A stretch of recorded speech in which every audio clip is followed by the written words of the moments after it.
Hello, ladies and... Oh, my mic's all the way over there. Hello, ladies and gentlemen, and welcome back to AneurynPlays. I am, as always, Aneurin, and today we are going to be starting Legend of Zelda Tears of the Kingdom. But before that, hi! How is everyone? How have you been doing these, this fine weekend and the start of the day? I know for me it's Monday, but for a lot of people it's probably still Sunday. Or at very least very late. Actually, it's probably Monday morning everywhere now.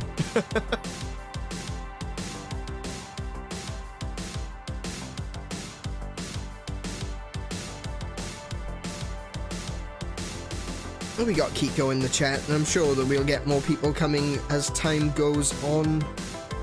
We always do. We've got some good people turning up here, which is awesome. But actually, do you know what? It kind of makes me think. I was thinking about this earlier. I've been working a lot today, very tired, only had one day for a weekend. Ah, yeah. Ah, cats! Yeah, I expected you. It's fine. I mean, apparently you're living in my walls, so...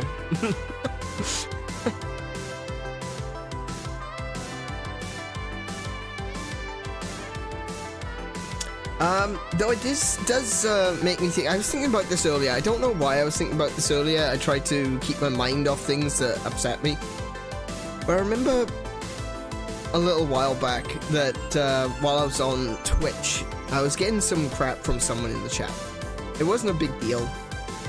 Just passed it off, but they found me over at Twitter and they sent me a message saying, oh no, sorry, no, they actually said this on Twitch. It was, I'd said to them, you know, if you're gonna make a fuss, I don't mind having a genuine discussion about something that we disagree on, but if you're just here to troll, then you can leave. And their response was something along the lines of, you don't have enough followers yet to be picky. To which my response was, that's what you think, and I blocked them. I don't know why this made me think, but really, I've not encountered any negativity since coming to YouTube. I get negativity a lot on Twitter. It's what it's there for at the end of the day. But we've had so many people coming through. Even people have turned up once and then we've never seen them again. None of it's been negative, it's all been positive. Everyone has been saying, hey, welcome to YouTube. I hope you enjoy it here. Hope you do well. Your stream's looking good. And I love it. You know? It's so inspiring in a way that we've had so many good people come through. I visited Twitch for the first time in months last night, and the general vibe and attitude was so different, even in the presence of a very sweet streamer who I like. And yeah, exactly. There's plenty of streamers out there that they have a good vibe to them, but I kind of feel like Twitch might be the Twitter of streaming sites. Like YouTube is YouTube. You're gonna have some toxicity here and there, but for the most part, I think everyone is genuinely there for a good time. And, well, here for a good time, I should say. But over on Twitch, I feel like there's a lot of people that just turn up to start trouble. It doesn't always get through, and for the most part it gets caught by the streamers quickly enough and it gets removed from the chat, and so it should, but yeah. It wasn't necessarily toxic last night, but chat was just different. Yeah, no, I know what you mean. It's definitely got a different feel, even if it's not toxic, even if it's not bad. And I'm not saying that all Twitch chat is bad, because obviously I was there for about a year streaming on Twitch, and I only had 1 or 2 negative comments. Very few in the grand scheme of things. The biggest problem, I think, was chatbots. I think YouTube is really good for avoiding chatbots because you have to set up a new stream instance every time you go live. Maybe the chatbots don't latch on quite as easily. Perhaps they've got to find the link, which I don't know, it is available, it is easy to find. But with Twitch, because it's the same link every time, it's so much easier for chatbots to get in. Because all they have to do is find you once and then keep spreading the same link around. By the time a chatbot gets hold of a YouTube link, the stream might already be over and the link doesn't work anymore. But yeah, so I've been very free of chatbots here and definitely quite free of the toxic element. I haven't seen any real negativity here. So, I don't know why. I was just thinking about it earlier, so I thought I'd tell the story. That one time I had someone being a dick in the chat. I saw a bunch of spammy chatbots on YouTube, but they've really been clamped down in recent months. Yes, they have. Twitter as well, but it's never going to be free of bots, no matter what Musk claims, because there's just really no way of stopping people from manually setting up a chatbot, a YouTube bot. There is a new one going around, by the way, just in case you see it on Twitter. There's a new bot that is now tagging people saying, "You've just been doxxed in this Discord." You haven't. It's a bot. Check their bio first. Check their profile. And you'll probably see that every single tweet is a series of ats with "You've been doxxed on this Discord." Don't go to the Discord. The Discord probably is using like an IP logger or something like that. It is possible to capture accounts on Discord. Just be aware. If you see someone tagging you on Twitter saying, "Hey, you've been doxxed," and it gives you a Discord link, ignore it. It's not real. Looking into what? Oh, I retweeted. Oh, I probably can't find the retweets because I reported them. I think they're already down. But there's someone was tweeting out about it earlier. I got done. I got sent a link saying, "Hey, you've been doxxed," and it's not true.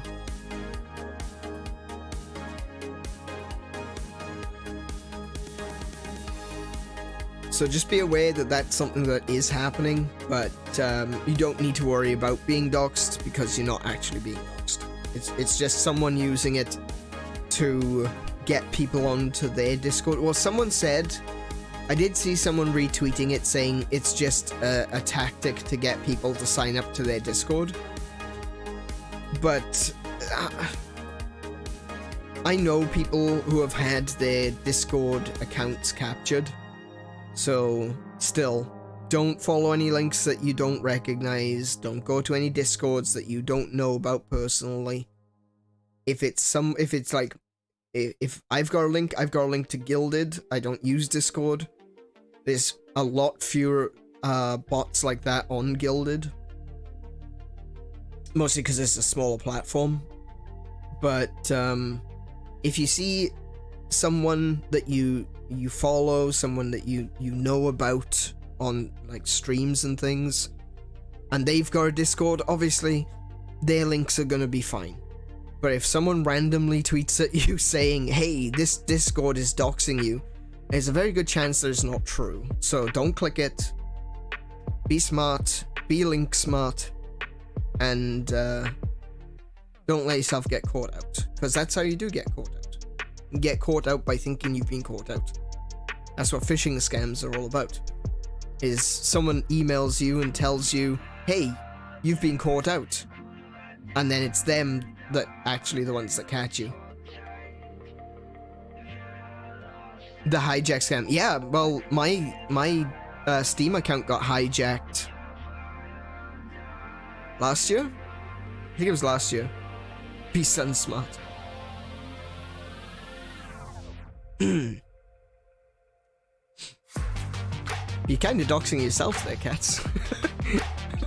Because I recognize that.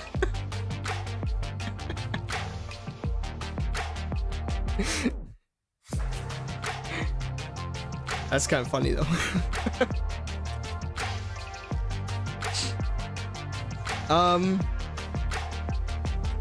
Yeah, so that's just the newest thing going around.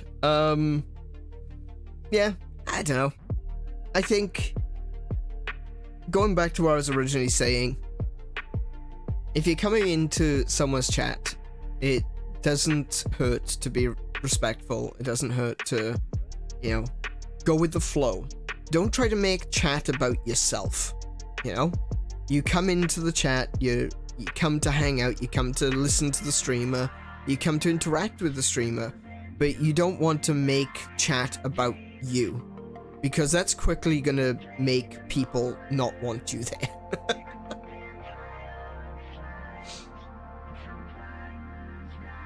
But yeah, there's my little thing for today said, I guess, whatever. So this week's streams. Today, like I said, we're going to be doing Legend of Zelda Tears of the Kingdom. We're not doing a full 5 days this week, so on Wednesday, we're going to be doing Tears of the Kingdom again. And then finally, on Friday, we're going to be starting the Final Friday project and playing Final Fantasy. So the aim at the moment is we're going to play the Final Fantasy VII Saga, or I think they call, I think in Square Enix they call it the 7 continuity, or the, I can't remember what it's called. It's called the 7 something. I think it's the 7 continuity. We're going to be playing Final Fantasy VII the original, then we're going to play Crisis Core, and then we're going to play Final Fantasy VII Remake. Also, if I can figure out a good way of doing it, we're also going to do Advent Children, the movie. Dirge of Cerberus, that's the other one. I forgot about that one. Dirge of Cerberus. Advent Children, the movie, and the anime. So I need to figure out a way to do that, because I haven't really got a setup designed for watch-alongs. But if I can get it sorted in time, we're gonna do those as well. So basically, simply put it, the order of events is Final Fantasy VII original,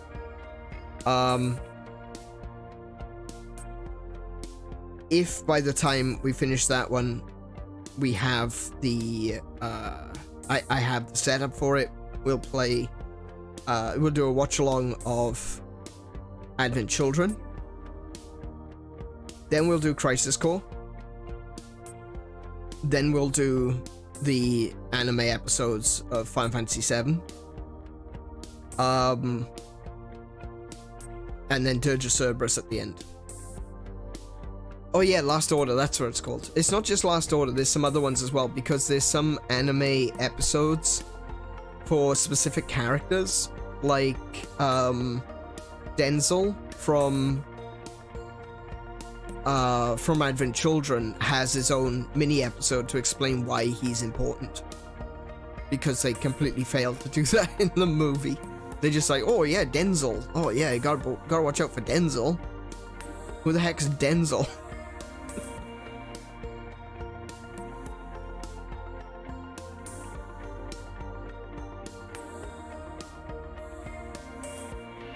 Yeah, he was just kind of there. He was just like, he was the force that got Cloud to actually start acting. It's like, oh my goodness, Denzel is in trouble? Oh, I'm gonna have to jump into action now. Who the hell is Denzel? Why is Cloud so invested in this kid? Like, I get it, there's a kid in trouble, go help. But it's like, all these kids have been kidnapped. Yeah, I don't want anything to do with it. Denzel was one of them. Oh, well, I better get to it then. It was just a sudden change of attitude with Cloud, and I never understood why. But apparently there's a reason for it. It's a story. No, he's not Marlene, no. It's so weird. Anyway. Yeah, so that's what we're gonna do. We're gonna do the Final Fantasy VII Saga throughout this year, hopefully. And once we finished all of the Final Fantasy VII stuff, because I am way behind. I have not played Remake yet.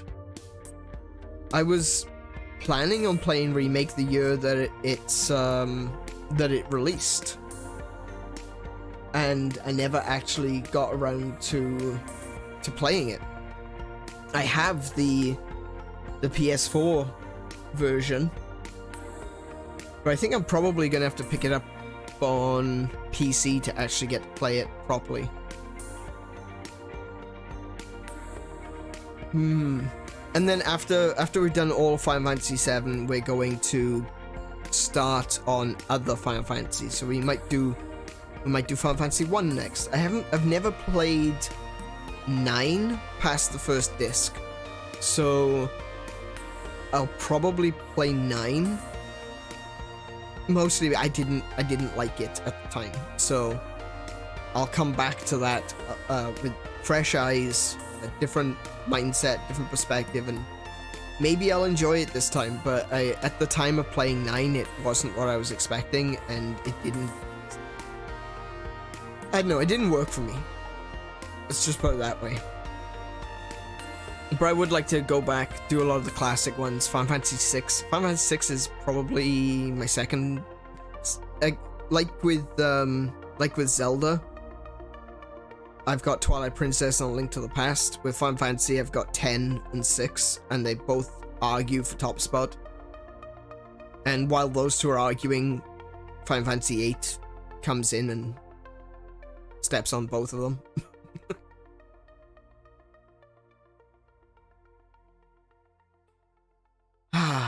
Right.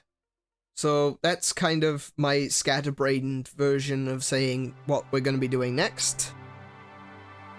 And now, what we're actually going to be doing next is playing Legend of Zelda Tears of the Kingdom. So we're going to head on over to the console.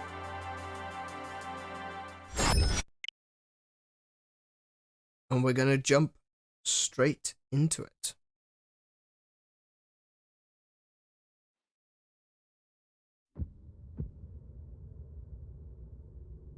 There it is. Nintendo presents The Legend of Zelda. Tears of the Kingdom. Dun-dun-dun!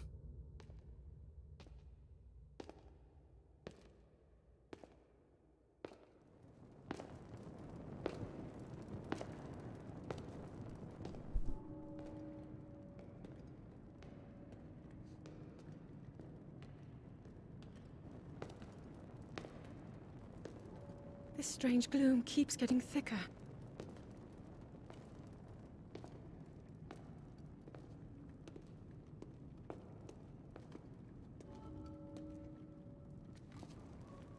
We've been descending for a while now. These tunnels are deeper than I thought. What could be down here? Zelda, Princess of Hyrule. I mean, we are down here to start with. Oh, listen to that. That music is so weird. It's the one they use through all the trailers, and it's just... It's the right kind of creepy where it's it's kind of like an operatic chorus, but it's reversed, and it just sounds odd.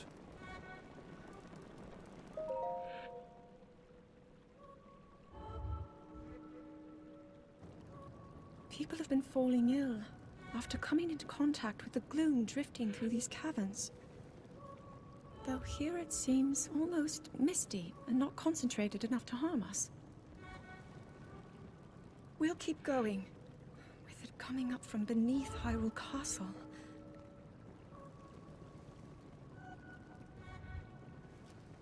We do not know what waits below, so we need to be ready for anything. But I know I'll be okay with you, Link. Let's go solve this mystery. Foreshadowing. That's what we call in the industry foreshadowing. I know I'll be safe with you, Link. We've seen the trailers already.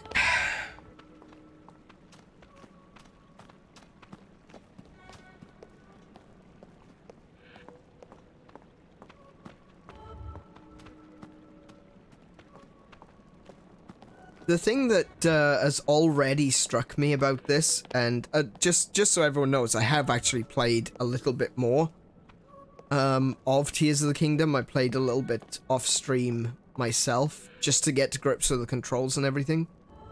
Something that I'm noticing is that they're calling this stuff the Gloom. It's very interesting. I don't know what it means yet, but it seems like they're not calling it malice, which is interesting. Yeah, it's already got the cogs turning. I never imagined this was all deep beneath Hyrule Castle.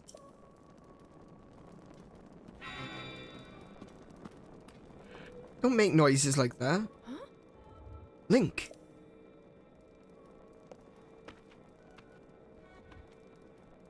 Hey Kay, welcome to the stream.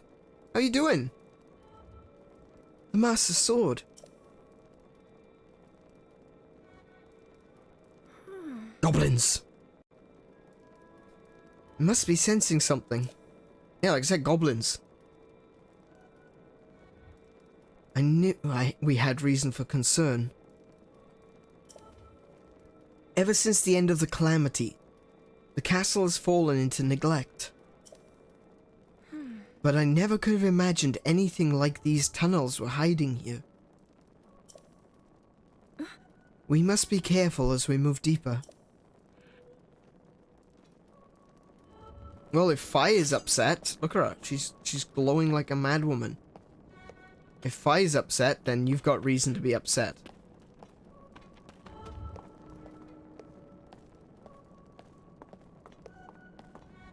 Oh yeah, goblins everywhere.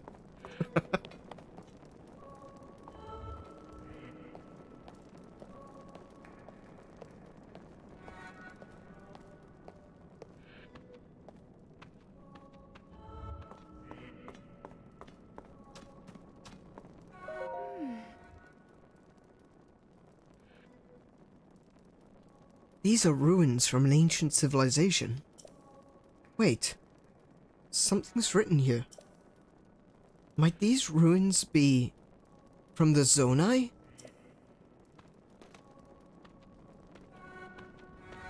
See that there? I can't zoom in, unfortunately, but that marking there that looks like an eye, that's very similar to a marking that was in A Link to the Past as well. Hehe. Zelda taking pictures. That's cute. These carvings. I'm sure they're Zonai in origin. I've seen designs like this in my studies. And I've seen them in the Faron region. The Zonai are said to have lived long ago, in the times of the earliest legend.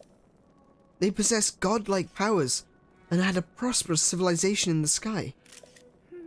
Many history books tell us about the Zonai, but none gives us the full picture. Much is still unknown about them.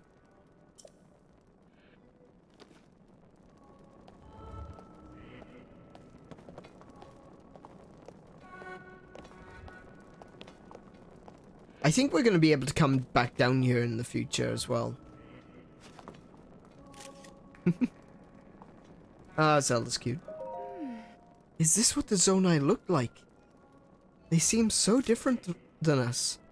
And such large ears. Okay, so this is something which I noticed straight away. Is that, so I've already mentioned Link to the Past, and, you know, if anyone's already played this, then you already know as well. But there's a legend in A Link to the Past that Hylians had such long ears so that they could hear the voice of the gods and of the spirits. So already they're like really pushing Link to the Past at this point. Even the text, you see the text that the Zonai use is very, very similar to the text. Now it is different, obviously, because they just used hieroglyphics in A Link to the Past and then adjusted them slightly for the Western market. But it looks very similar to what is referred to as Mudoran Hylian. You can see it on the left side there is a close-up on some of the text. It's referred to as Mudoran Hylian, and it's the ancient language. At the time of A Link to the Past, it was referred to as an ancient language then. It's all very interesting, and as soon as I started playing this, I was just like, oh, wow, okay. So they're making lots of references, and they're pointing to specific things. Oh yeah, and it's really creepy. I love it. How did the ruins from a civilization in the sky end up here beneath the castle? It looks like the path ahead goes even deeper. Let's continue, Link.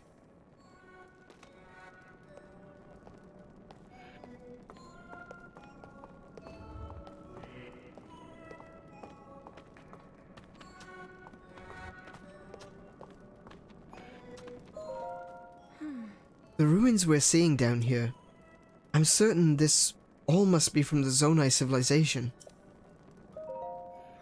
I would have never dreamed we'd find traces of the Zonai down here in this forgotten place.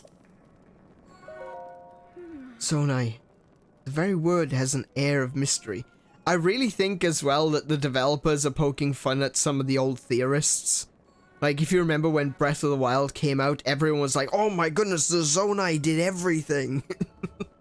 And that's basically what Zelda's doing here. Is like, oh, Zonai is so mysterious. Maybe they did this. Maybe they did that. The Zonai civilization comes up again and again in history books, but none really tells us much about who they were. One thing historians have been sure about is that Zonai existed during a time of great significance, when Hyrule itself was founded. Given that Zonai ruins are right here, under the castle, it's strong evidence that the books are correct. The Zonai and Hyrule shared some sort of history together. I wonder what more we'll discover as we go further. Okay.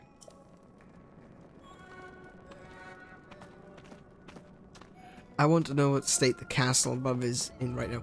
It's basically still what it was after Breath of the Wild, but it's not flying.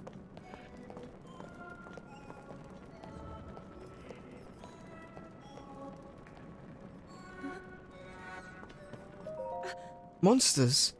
Down here?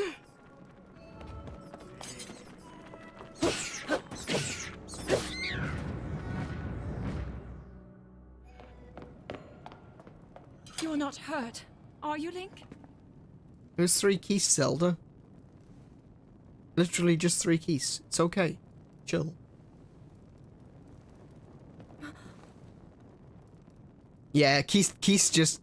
It's just what they do. Keys speak keys in.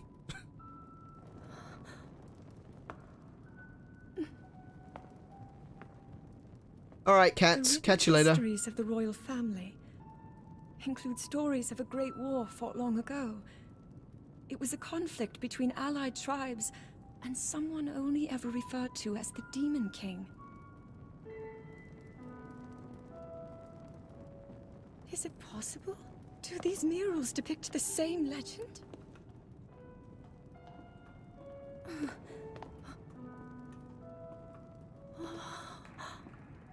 This is similar to the statues we saw earlier, a Zonai. And these figures look like Hylians. They do indeed. This depiction certainly suggests that the Zonai descended from the heavens.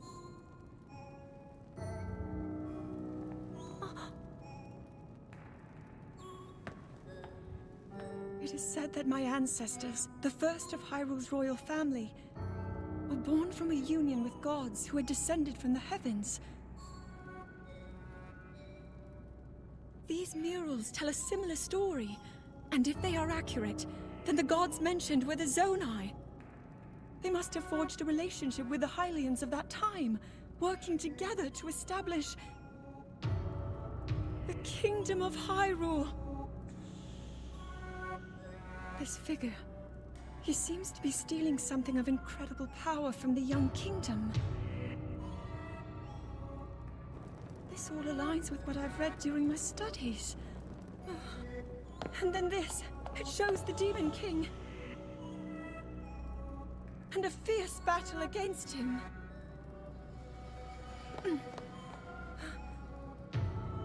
If the creature depicted here really does represent the Demon King, then...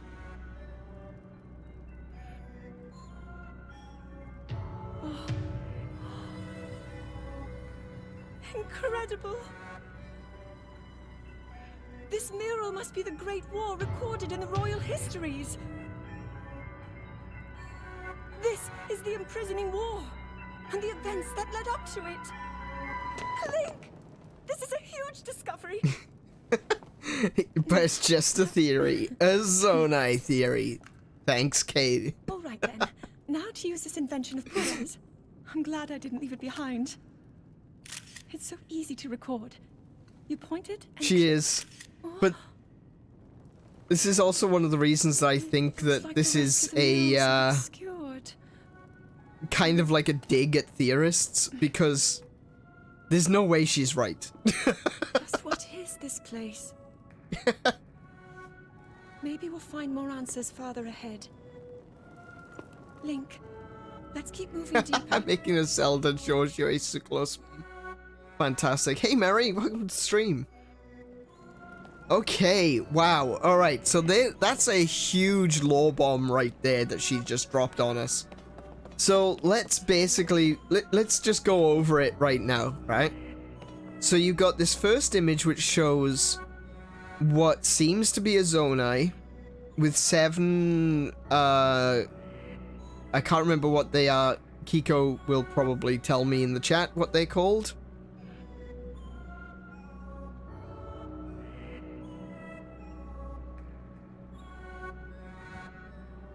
Maybe? They're doodads? Kay says they're doodads. Magatama. That's right. Okay. So the real world term for them is Magatama.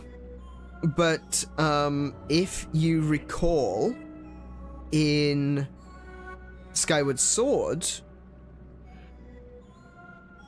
Yeah, they're like... Oh, they could be thingamajigs too. No, I think it is Magatama. I think it's Magatama. I think you might be right there. Anyway, in Skyward Sword, you used to be able to find these, and they were called Amber Relics. They're probably not going to be exactly the same thing, but even in Skyward Sword, it said that the Amber Relics were from an ancient civilization, and that was during the era of Skyward Sword. So that's right at the very beginning of the timeline. So the Zonai has descended here, bringing these, let's just call them Amber Relics for the sake of calling them something, onto the Kingdom of Hylians. You can see they've got elf ears, so they're probably Hylians. This one shows a union. Now, I don't necessarily think this is strictly a marriage type of union. I think it's just an alliance. But she says that the royal family was born from the union of gods and Hylians. And that's kind of true because Zelda herself is the incarnation of the goddess Hylia. Or at very least, that's what we were led to believe in Skyward Sword.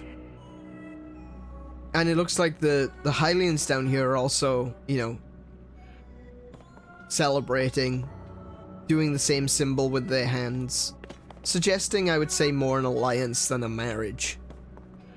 This is a very interesting picture because it depicts what is, they are calling the Demon King, and the Demon King was Demise in Skyward Sword. But possibly Ganondorf, obviously it's going to be Ganondorf, pulling a Magatama, or an Amber Relic, from a maiden. Now then, possibly this one here. Interesting, because in A Link to the Past, the way that Ganon makes his way from the Dark World into the Light World is by sending his wizard, Aghanim, to kidnap the descendants of the 7 sages. 7 Magatama, 7 Amber Relics. And the descendants of the sages were the maidens, and he used their energy, basically turning them into crystals, to break through from the Dark World into the light. So, interestingly, what we're seeing here is Ganon taking that power, that symbol of power from a maiden, in very much the same scene that we see in A Link to the Past. What follows is a bloody battle of the Demon King, probably, like I said, Demise or Ganondorf, or just Ganon, raging out across Hyrule, and the Hylians standing to fight it. This does fall in line with the Imprisoning War. The funny thing is, though,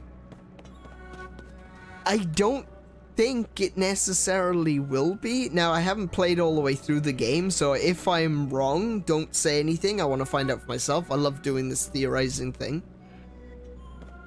But it seems to me that this could be something else. It's not the same Imprisoning War that we know of from the timeline as we understand it.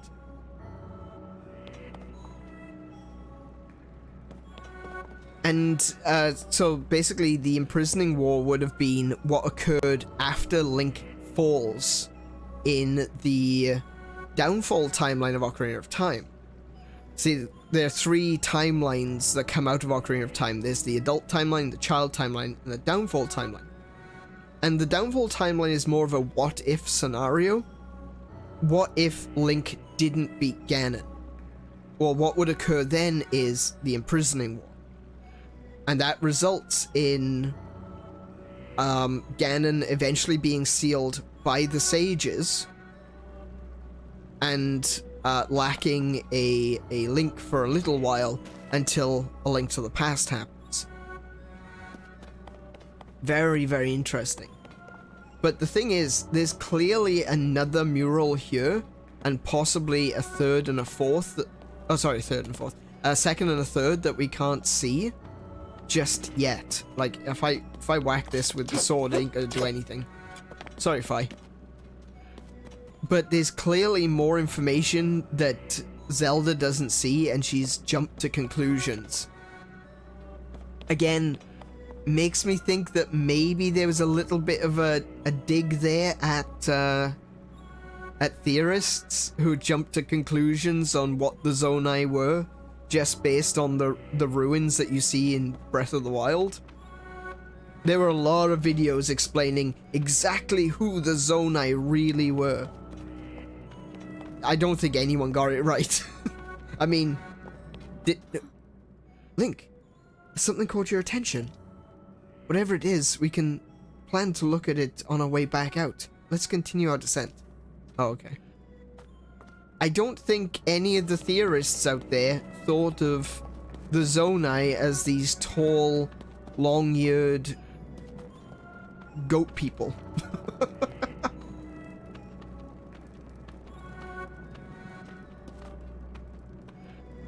Many theorists thought the Zonai were evil. Yeah, exactly. That's the other thing, is a lot of people were saying the Zonai were evil. A lot of people were saying that the Zonai were the interlopers. I personally actually thought that the Zonai may have been the interlopers from Twilight Princess.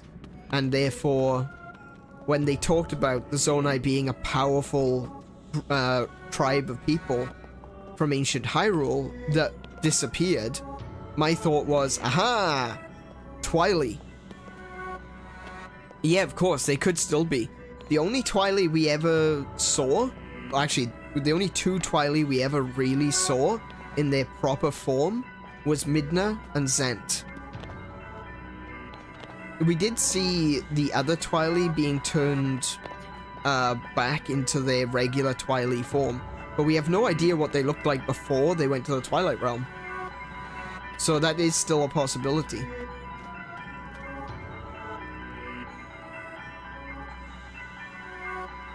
But we'll find out. What is this place? Let's continue, Link, but we must be extremely careful.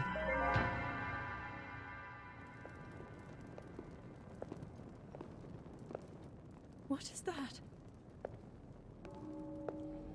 That is a corpse.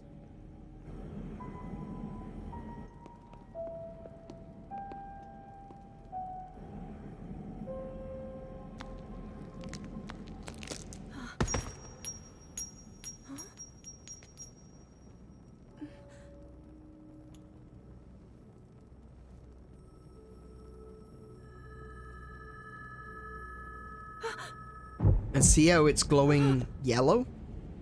Kind of like amber? Amber relics? Maybe.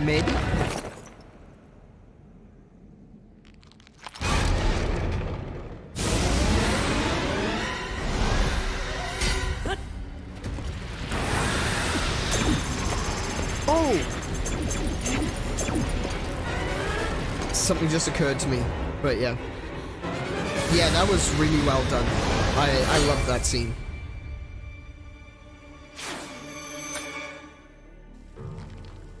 Link! Was that the sword that seals the darkness?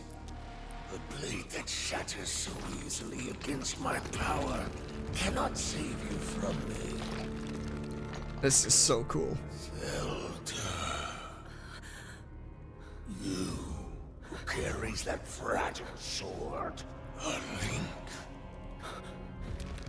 Rauru placed his faith in you. And that was all you could do. How do you know our names?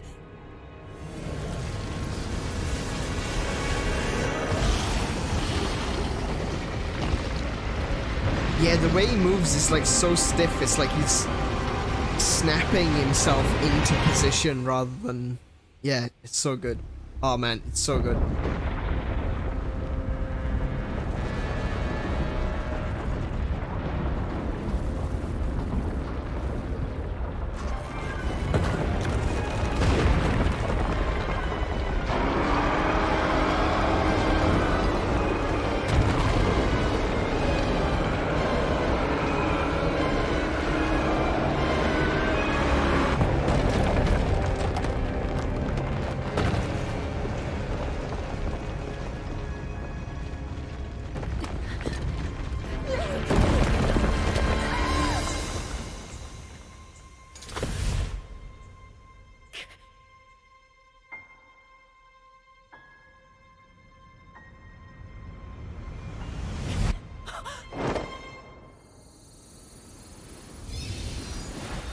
It's actually probably a good job that he didn't catch her, because that arm would have come right off.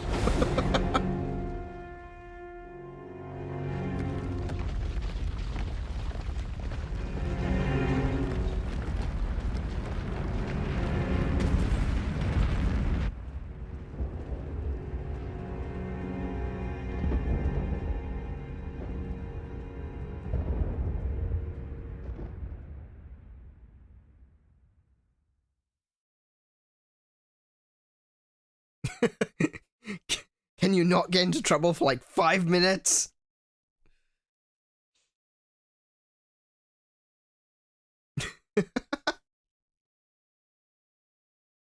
Yeah, right? Kay's right. Just some people are just magnets for trouble.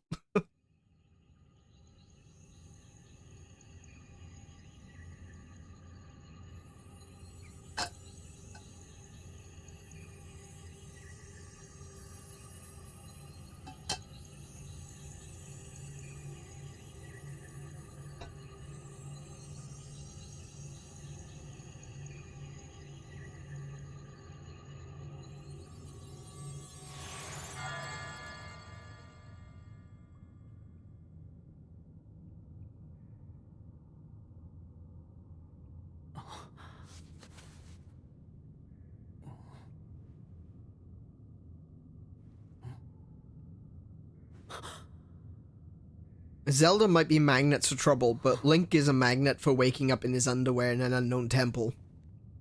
It just seems to be a thing. Link, finally you wake. You're finally awake. You are trying to cross the border. I've heard a great deal about you from Zelda.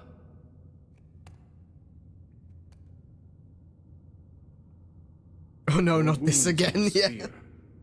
I am relieved to see you escape death. Your arm, however, was beyond saving. I had to replace it, lest the injury endanger you further.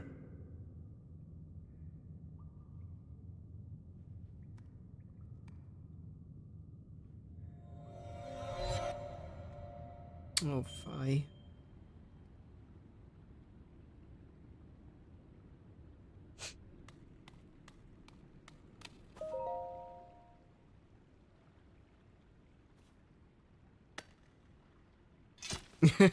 Yeah, tried to cross the border, but a glowy hand apprehended me. You and that horse thief. Sword that seals the darkness. Its sacred power has been diminished after being ravaged by the gloom beneath Hyrule Castle. Now, it's interesting that they're calling it the gloom. Like, obviously they know, they don't know it's Ganon yet. They see the Calamity Ganon and Ganondorf, or the Demon King, as two separate entities. But it's interesting that they're calling it the gloom, because if it walks like Malice and it quacks like Malice, it's probably a Malice duck. And yeah.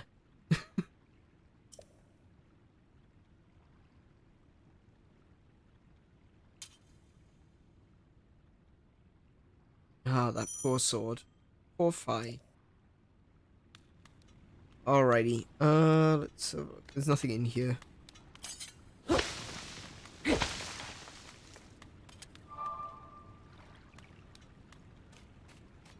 At least I don't think there's anything in there. Is there anything in here? Just have a little quick look around just in case. I know there may be some pants. Or a shirt. Oh, okay.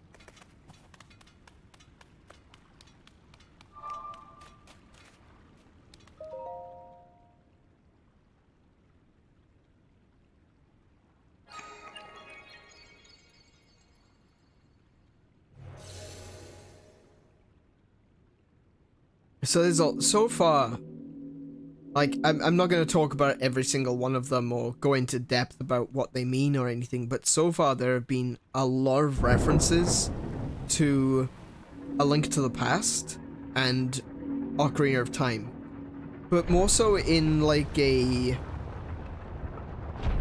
kind of feel like it's more of a nudge nudge wink wink sort of thing.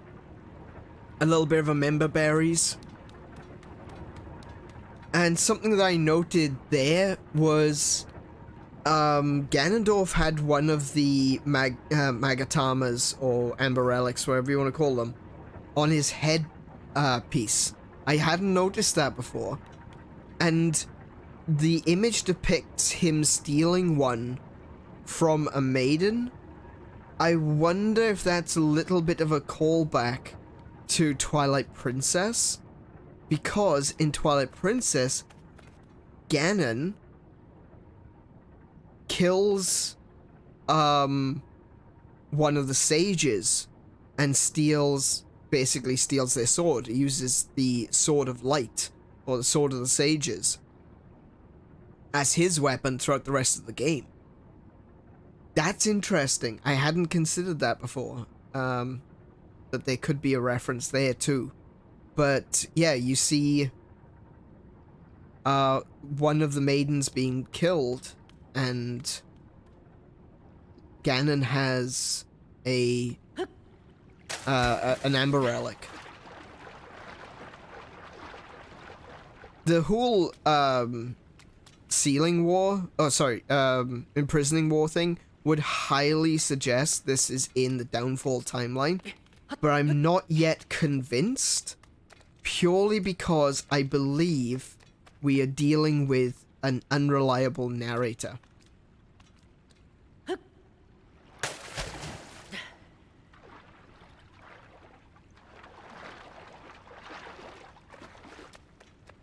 Zelda is very gung-ho about, oh, it's gotta mean this, it's gotta mean this, this is what it means. And yet the back of the box says, discover the truth. So probably what Zelda says isn't accurate.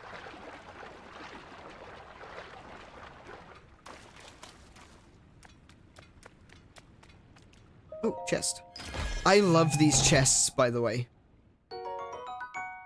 These chests look so good. Now, a friend of mine, a few years back, made a Minecraft chest for me. And I've been considering making Zelda chests for years. I wanted to make a Link to the Past one. I'm really seriously considering getting the materials to make one of these, because that is so cool. It is such a nice design. Oh, speaking of the person that made me a chest a few years ago.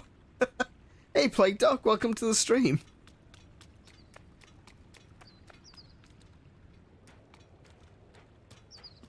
Oh, wait, I got clothes. I have a skirt now.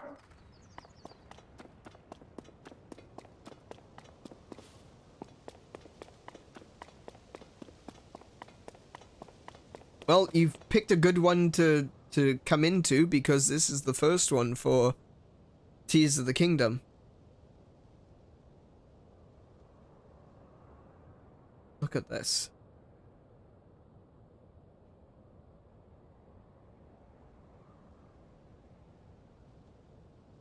This is the world of Hyrule as it is right now.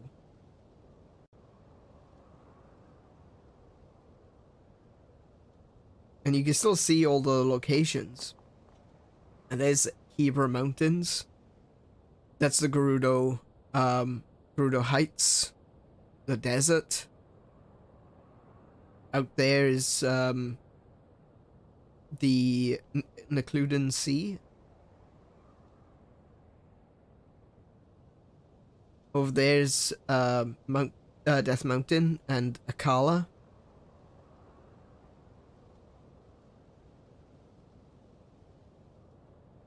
Just looks amazing. And there's that Skyward Sword dive. Oh.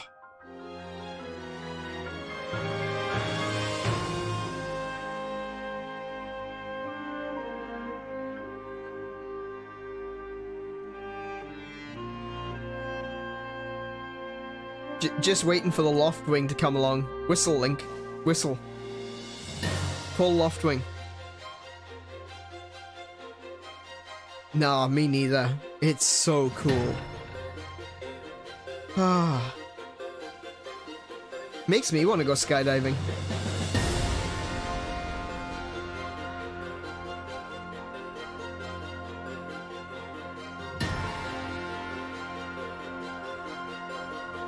Loftwings are busy.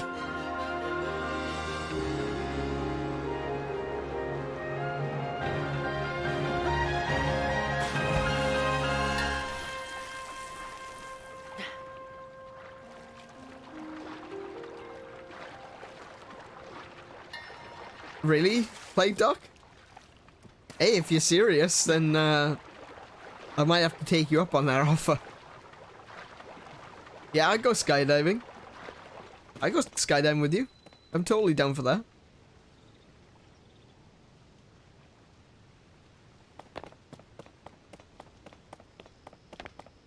Stick there. Tree branch.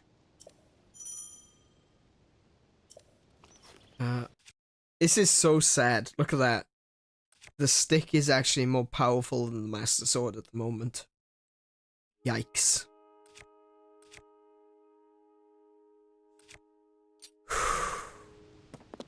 That hurts to see.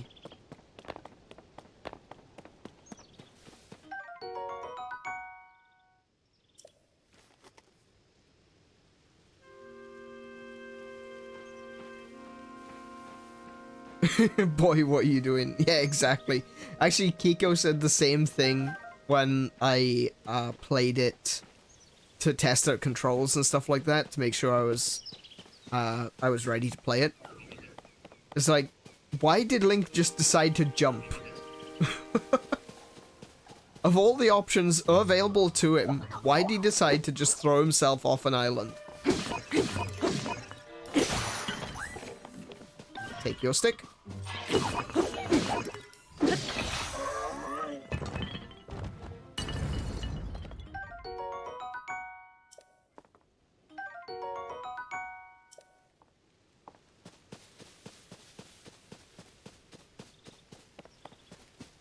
Ooh. Oh, it's the same type of branch. Okay.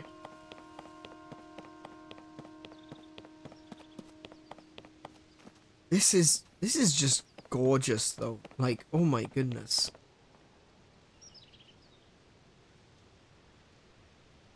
I want to live here.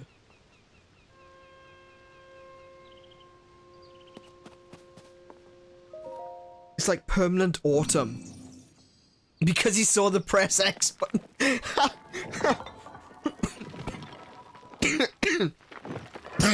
Sorry, you caught me off guard there. Nice one, Tim. Nice one.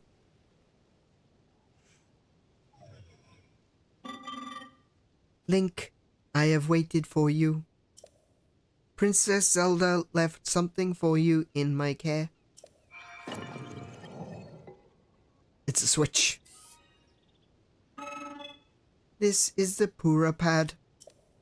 I am told it is an invaluable tool that will provide you with direction.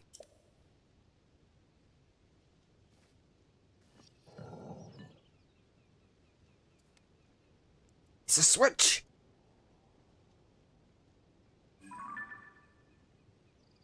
Looks really cool though. Like the maroon color and the brass makes it look very steampunk. I really like that.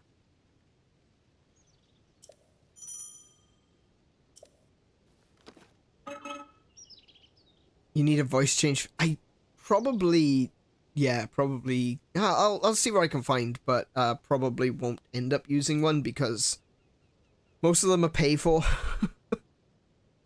Imagine if that was a special edition Switch. Oh, if that was the special edition, sign me up for like 30 of them. Because seriously, that would be epic. I received it from Princess Zelda. I have now passed it on to you. My records indicate that Princess Zelda is waiting at the location marked on this map. My message has been delivered. We stand in the Garden of Time. The Temple of Time is visible from here. It was used in the distant past. Many rites and ceremonies of the kingdom were held there. This is really echoing Breath of the Wild as well. Because this is essentially how Breath of the Wild starts. You pick up a stick, you talk to an old man, and the old man says, "Oh, look at that temple over there. It's the Temple of Time." It's very interesting that they're calling this one the Temple of Time as well. and I'm wondering how that all comes together. But no more. Now it is a lonely place. No one visits. Not even my kids.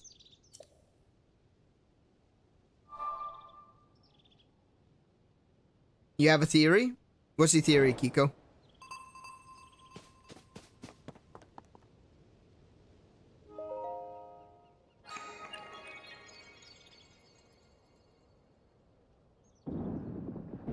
It could. I knew you were gonna say it could be bunnies. Oh my goodness! I knew that was coming. Ah. I was gonna ask if it was a dancing team.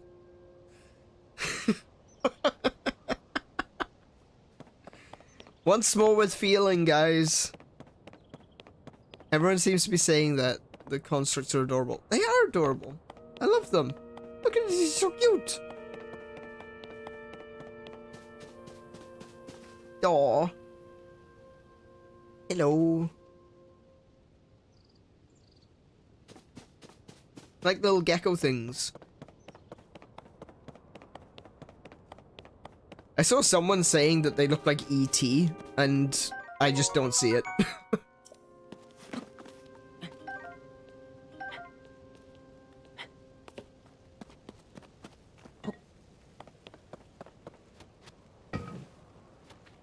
Ooh, better stick. Hello, you seem to be new here. Do you intend to use that as a weapon against the soldier constructs? Soldier constructs are those of us given strict orders to protect this land. The Zonai who created us directed them to eliminate trespassers. They will consider you a trespasser. You must treat them as a serious threat. Allow me to offer unsolicited advice. I took a screenshot of that and it's going to become very useful to me on Twitter. It is crucial to maintain a proper distance and target your opponents. Swinging haphazardly will not yield results. Okay, so that's the lock-on tutorial. You may practice targeting on me if you want. Oh, but please do not actually attack. Oh, adorable. I want one.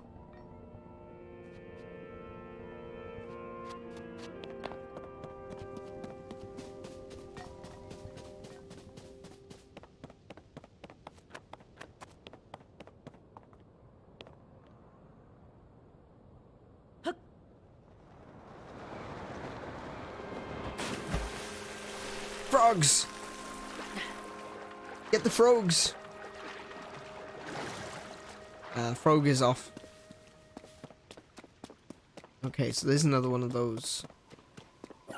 Guardian. Not guardian. Guardian's the wrong word. One of those constructs. Let's go with regular tree stick. Steal his stick. And beat him to death with it.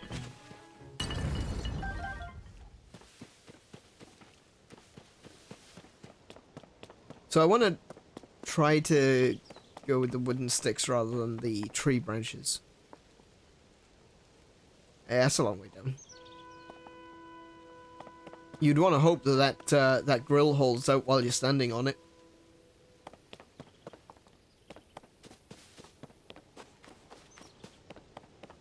Ooh, mushrooms. Get all the shrooms.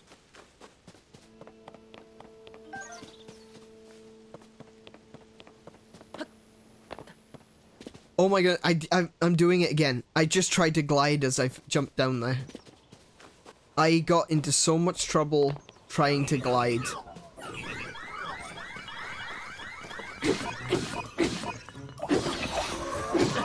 Ow. Oh, another one.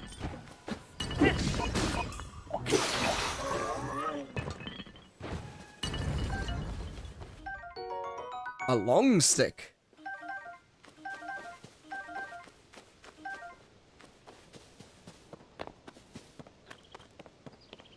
I was going to say that robot is tempting fate, and Tim Fung comes along to prove my point. You should try. I'm not going to attack the poor thing. I am a good Link. I'm not an evil Link.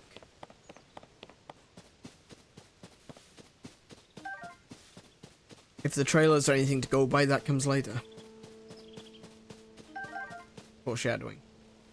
It's not spoilers if it's foreshadowing. Alright, Kate, you go grab yourself some dinner and maybe I'll catch you later. Hello. Were you lured in by the delicious smells? I assume so. Ingredients are especially fragrant when roasted by a fire. They may also be tastier and more nutritious. I would not know. Oh, you are unfamiliar to me. My apologies. Among my tasks is to explain anything that first-time visitors may require knowledge of. You may have questions about this place. Please rest assured that the construct can answer them.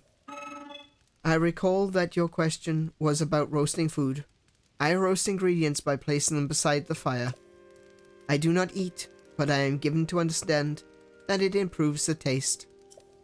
Our creators roasted ingredients in order to enhance their nutritional value. Do you have ingredients? I invite you to use this fire to roast them. A toasty sky fruit. Right, so what we can do right now is I'll just hold those and drop them onto the fire.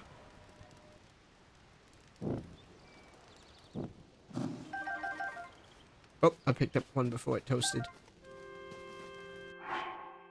Okay, well, we got 5 toasty ones, so that's good. That's a good start.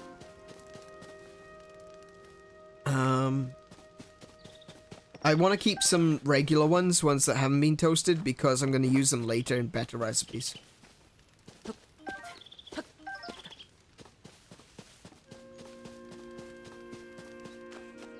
Alright, so... yeah, so we're just heading straight forward now.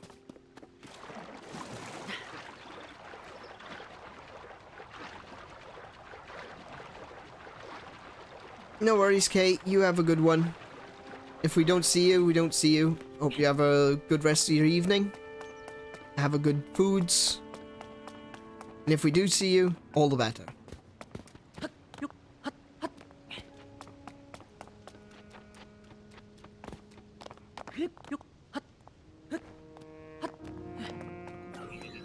Here we go again.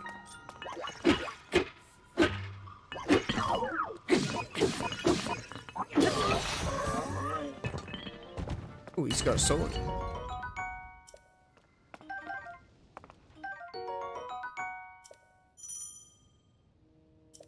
Okay.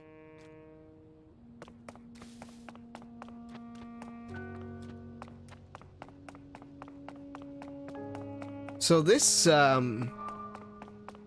caught my attention immediately. I'm sure there are some people out there whose first thoughts are, oh my goodness, it's that thing from Full Metal Alchemist. And, yeah, you're not too far wrong there. It does look like a Sephiroth. Which is interesting, to say the least. A Sephiroth is a symbolic... basically, it's a shorthand explanation for how the power of God descends to mankind. Usually at the top you've got God. And then it runs through various angels and powers until it reaches mankind. Which also then explains the direction by which prayers from mankind goes up the Sephiroth. But it's very interesting that they would put that sort of symbol on the door.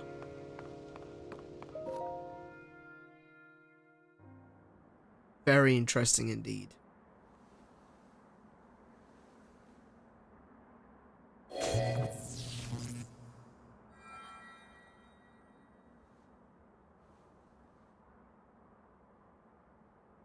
That door will open only to those with sufficient power. I'm sorry. I did not intend to startle you. It was I that spoke to you earlier. That arm originally belonged to me. I am Rauru.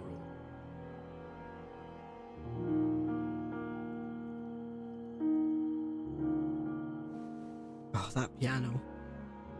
Forgive me for appearing to you in this manner. Unfortunately, I no longer have a physical form. Oh, I bet you weren't expecting that to be In any Rauru. case, that arm should allow you to open this door. It seems to have lost the power to do so. Yeah, there is. There's a Might be lot of able to music in this restore game. it, but you would need to enter a place filled with sacred light. Ah, of course. Why not visit the shrines on this island?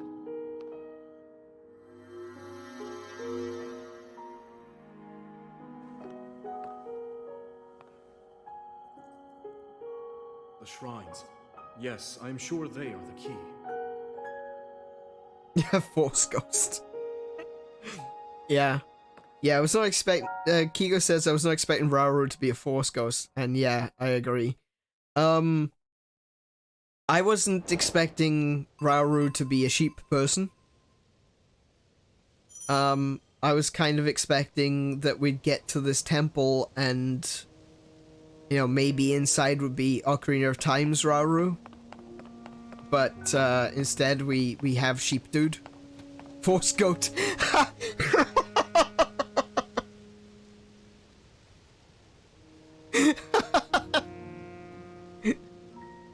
Nice one playing, Doc. He's a Force Goat. Oh,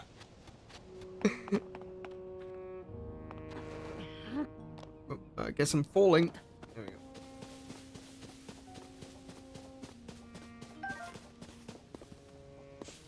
Yeah, I too was not expecting Rauru to be a Force Goat. I was thinking more along the lines of him being an old man. You know, like he was in Ocarina of Time. A bunch of arrows around here. Is there any more? Never say no to arrows. Oh, hello.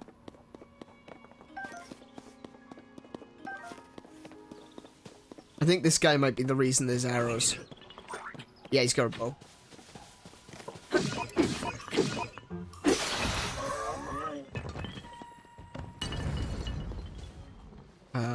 Oh, arrows, construct horn, bow. Nice.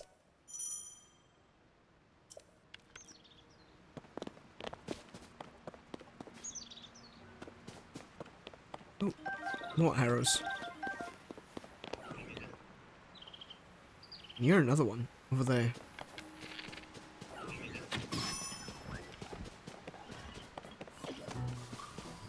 Oh, I don't have a stick. Ow.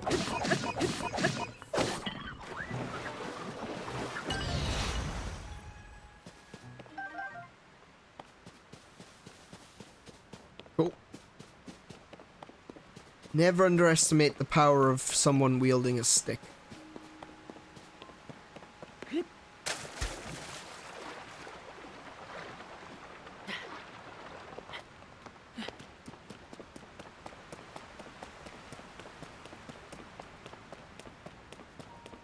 Oh, hello.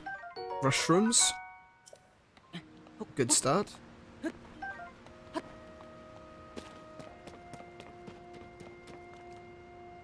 Oh, I tell you what, it is...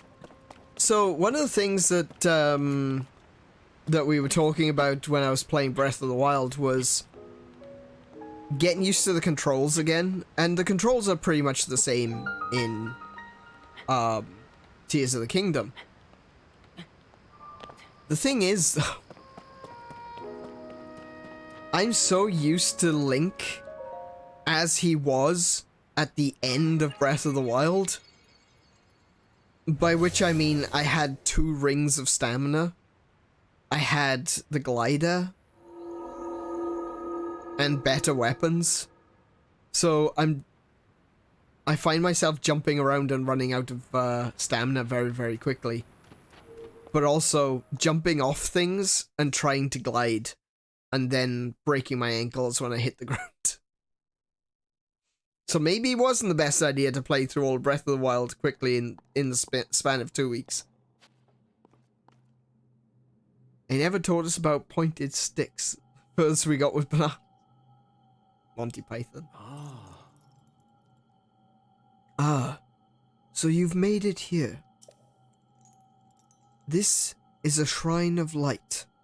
Long ago, I filled these places with light that purges evil. I believe this light will restore an ability your right arm is lost. Now then, extend your hand.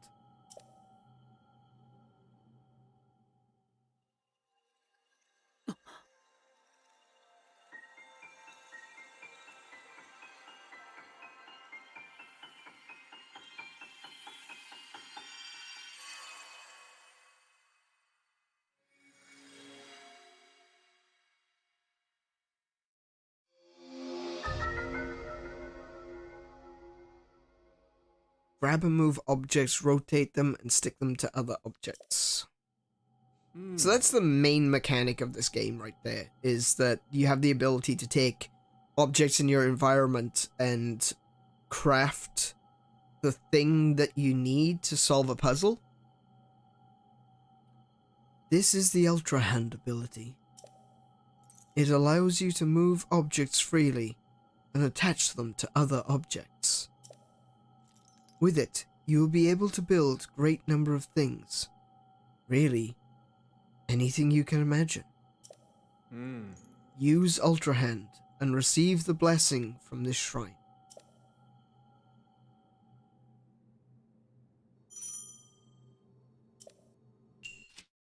Oh.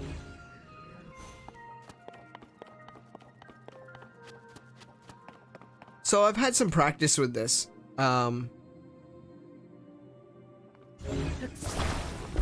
But I must admit, I did find it to be quite fiddly at first.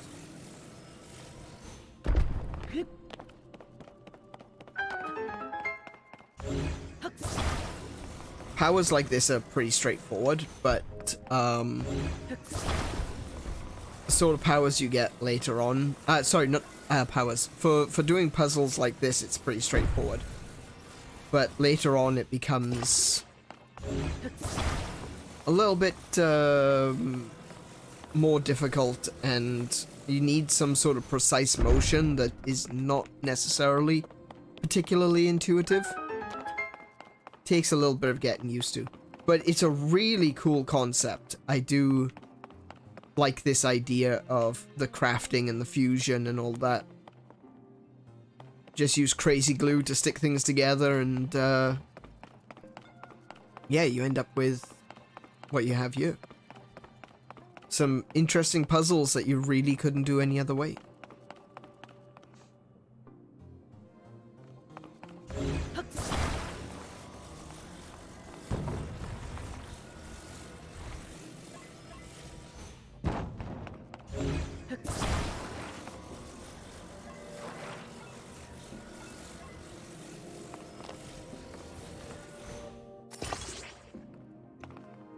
Oh, that's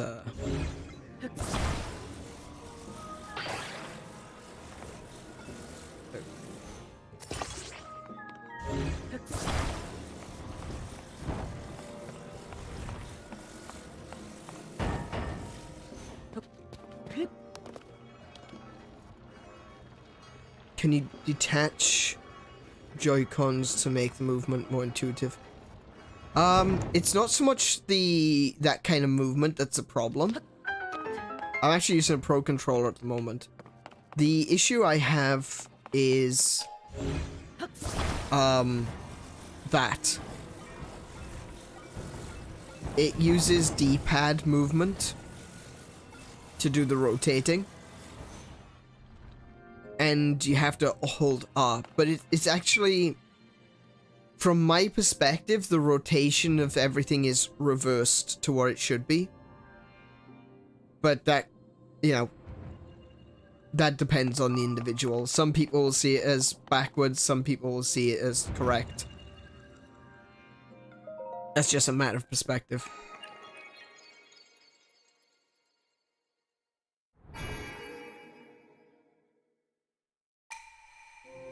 You have done well to reach this place. We offer this light that will cleanse you of evil.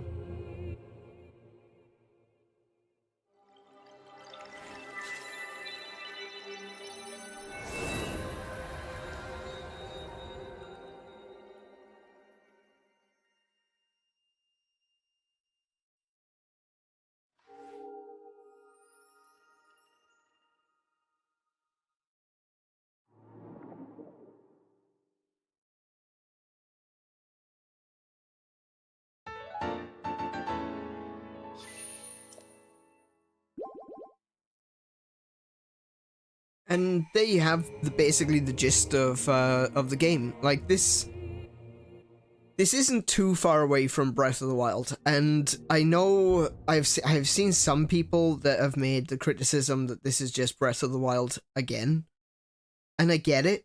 I understand that perspective. On the other hand, I like Breath of the Wild. It's not my favorite Zelda, but I like Breath of the Wild. So more Breath of the Wild is not a bad thing at all. You did very well getting through that shrine, and you restored an ability. This is wonderful. If you visit and complete 2 more shrines, you should be able to open the door to the Temple of Time. You may want to mark the shrines in... You may want to mark the shrines in the distance with pins. Then you'll never lose track of where they are. The Pura Pad offers you a very useful scope. It's quite handy.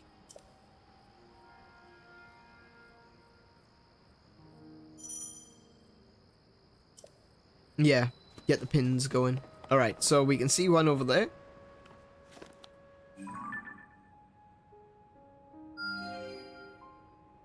And there's another one.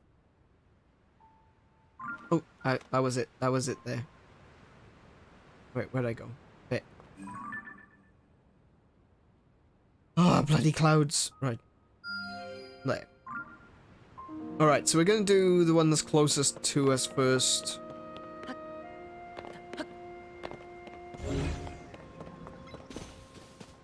Let's see. Take that.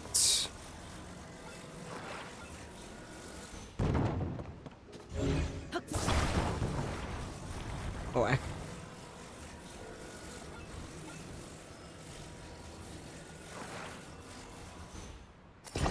Ah. Is that long enough?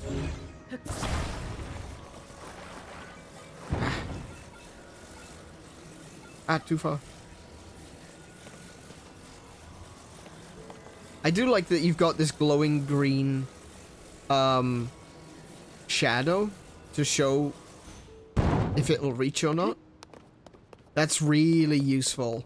I mean, understanding 3D space in video games can sometimes be really difficult.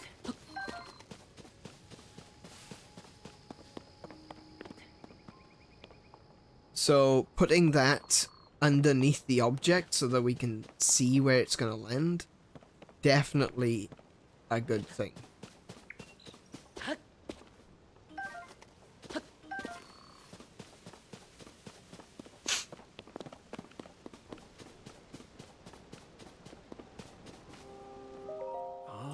I see that they are still at work even now. We originally created the constructs to assist in our endeavors. All of us were fond of them. I never imagined they would continue to carry out their assigned tasks to this day. The fact that their labor no longer serves any purpose, yet they perform it still, it is disquieting to me.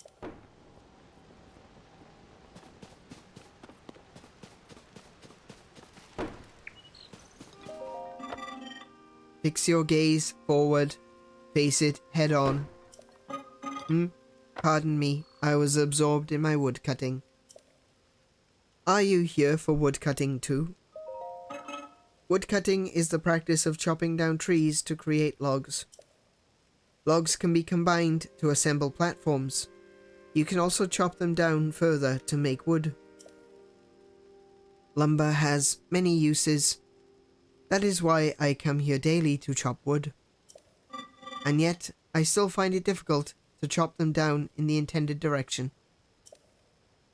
That is why you may have heard me muttering to myself, "Fix your gaze forward, face it head on." I apologize. I have been rambling for some time. There is an axe I no longer need over there. It is yours to use if you want to do some woodcutting.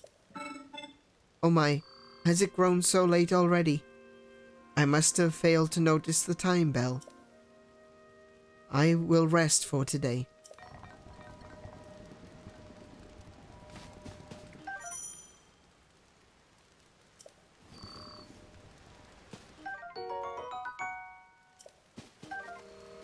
Okay, so now I'm going to use logs to get across.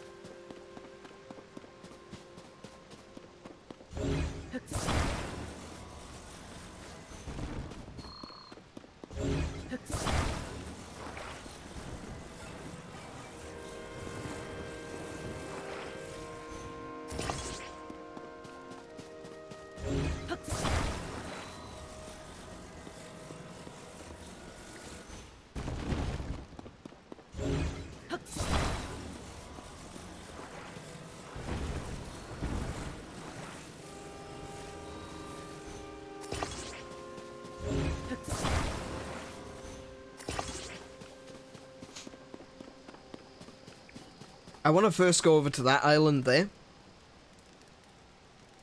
There's some useful stuff over there. Well, sort of useful stuff over there. It's useful at the beginning, at the very least. But I think I'm going to need to chop down a tree. Remember the buttons. Remember the buttons. There we go.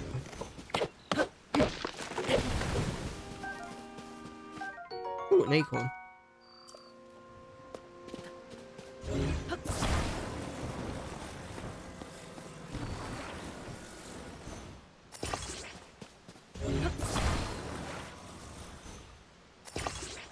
Okay, let's see if that's long enough.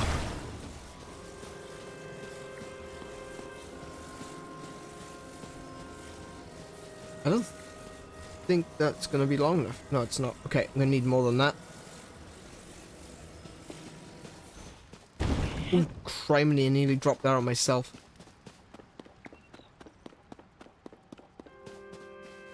I would use that, but that's actually...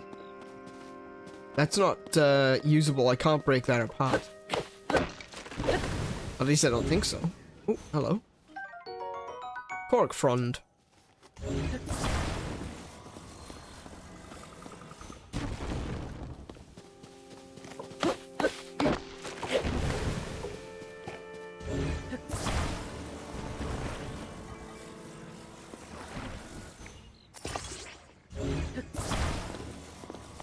Actually, I wonder if I could break that boat down using the axe.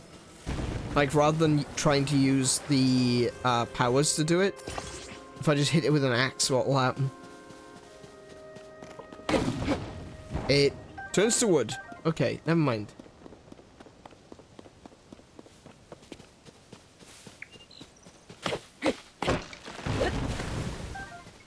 Take some of those acorns.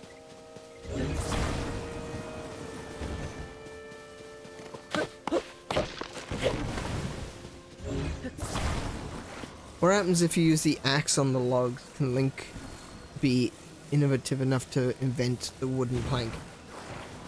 Unfortunately no. When you use an axe on logs, what you end up with is, wood. Like, firewood.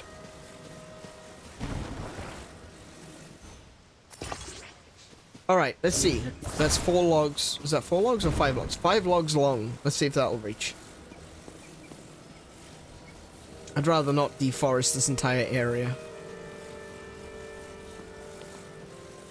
Oh, that's just about... I'll do it.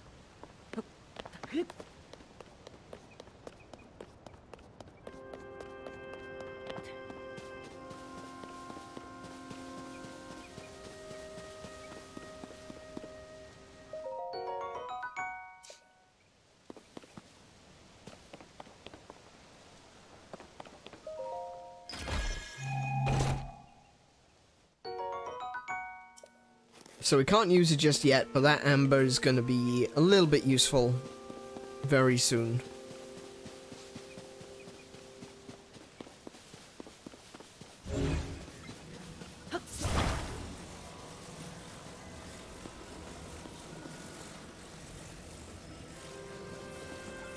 Ah, see? Up, oh. What happened there? Oh well. I'll do. We'll just drop it like that.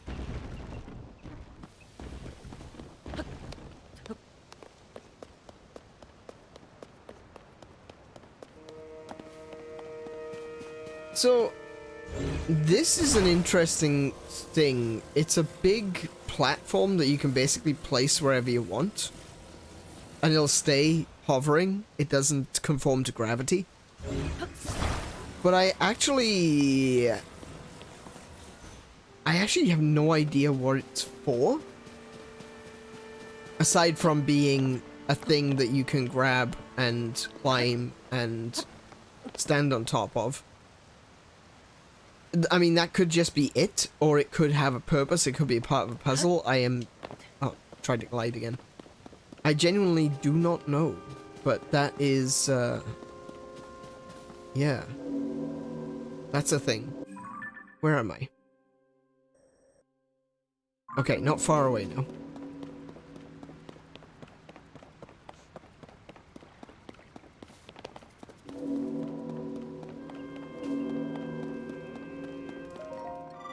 Shh, quiet. I am engaged in hunting. Yes, I hunt wild creatures that inhabit the forest. I do not remember seeing you here before. We constructs fulfill several roles. One is to provide any necessary explanations to newcomers such as yourself. Other constructs you meet will be able to answer questions you may have about other subjects. My specialty is hunting. To hunt is to dispatch wild creatures. Many of them dwell within this forest. They are highly nutritious to organic life. They are also extremely wary. A hunter must not make noise. Crouching is essential for silence. A bow can be used to strike from afar. Aiming for weak spots is best. I will give you the bow placed over there. Use it as you please.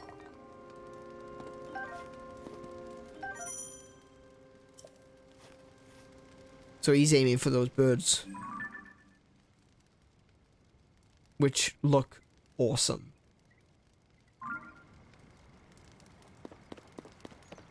Where is this? See, that symbol in the middle has got me thinking that that's actually a thing. But, I don't know.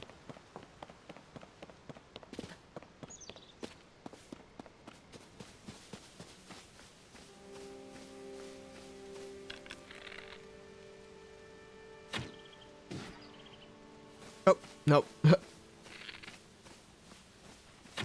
Missed. Oh well. Yeah, if you hit in the critical spot, it'll often just one-shot them. But, yeah, I did not do that. Oh, that was awfully close.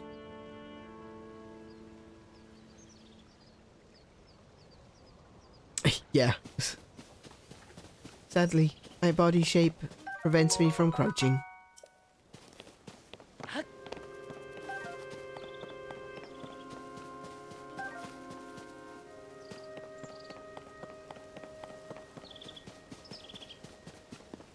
Ooh, stamina mushrooms.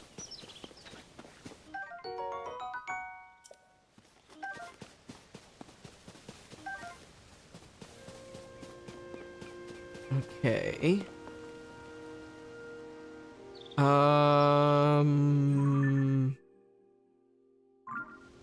I've gone the wrong way. I am in the wrong place.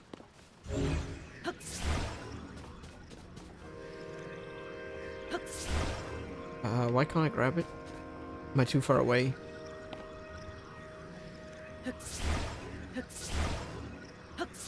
Why can't I grab that?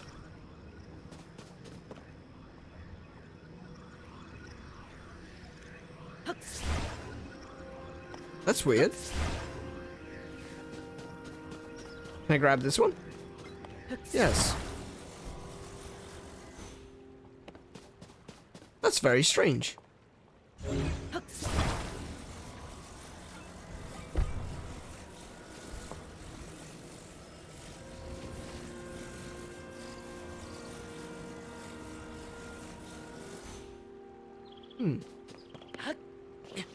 Link!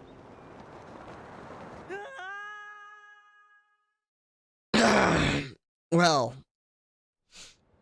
it was gonna happen eventually, wasn't it? Oh, they put me on top. It's a good start. I meant to do that. That was just the easy way to get up. I just had to jump off and I knew it would respawn me on the top. Honest, yeah. That's exactly what I was doing. Oh look, there's Rauru again. It was a cave.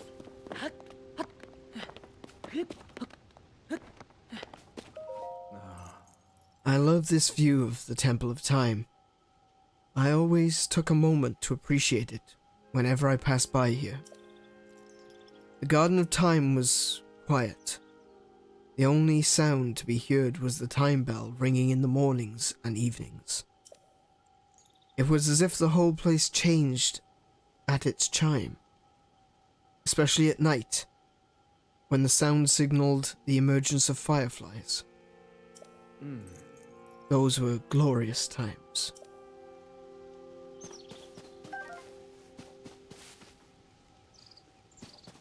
Yeah, it is really stunning up here.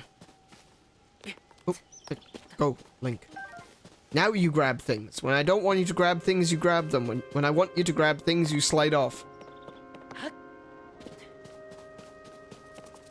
Right, so this one's cooking.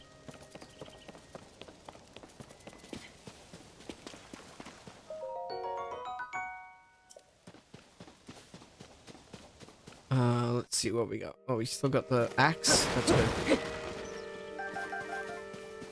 We want to get as many of these arrows as possible.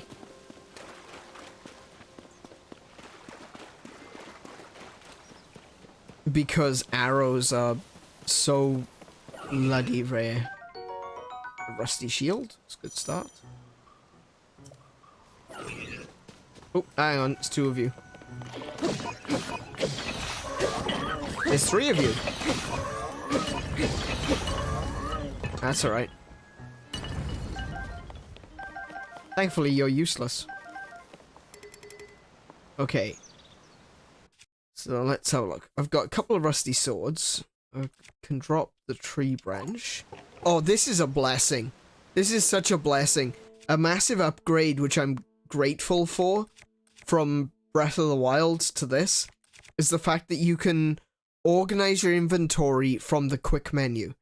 So you can go sort to put, you know, sorted by type. Actually, that's the only thing you can do is sort by type, but still. You can choose to drop stuff from the quick menu instead of having to go into the actual main menu. You don't have to go into here to do the dropping of things. Definitely a huge quality of life improvement. Oh.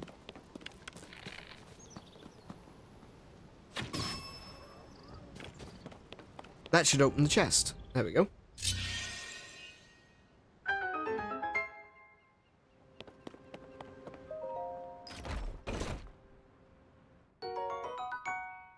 I just realized something. If you remember when I was in the Faron region in Breath of the Wild, I was talking about the Zonai and their worship of different spirit animals. It was the owl, the dragon, and the boar. But all of the boar-related stuff was uncared for and half-buried, while the dragon ones were clearly still being venerated, as were the owls. I hadn't noticed this when I was first playing it, but that chest is an owl. This chest is an owl, and the other chest is kind of like a like one of the constructs, so it's lizard-like, dragon-like.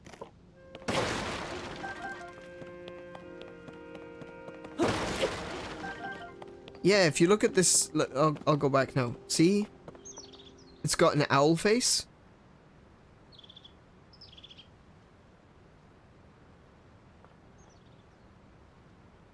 So this one's got the owl face, and the patterning on the side is feathers. Whereas the green ones are similarly shaped to the constructs, which I think is supposed to mimic the Zonai, but also the dragons. Like, you see the three spirit dragons. You can actually see one of them. I haven't mentioned it, but there's one floating around the Sky Islands.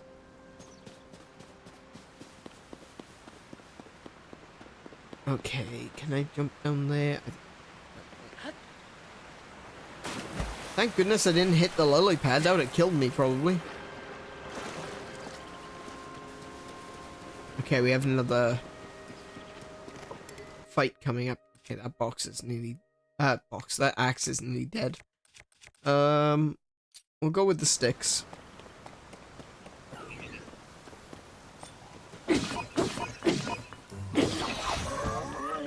That's a thick stick.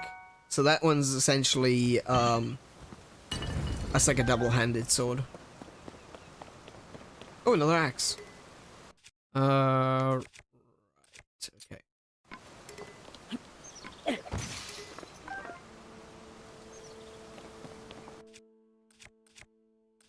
Which was the stick I was using? That one.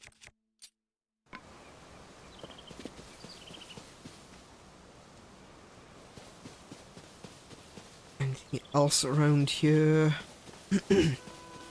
More of those sky rails.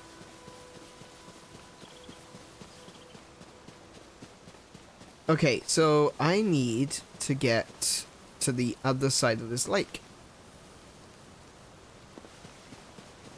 Do we have... Oh, okay, we have plenty of straight trees. We can chop those down and make a boat.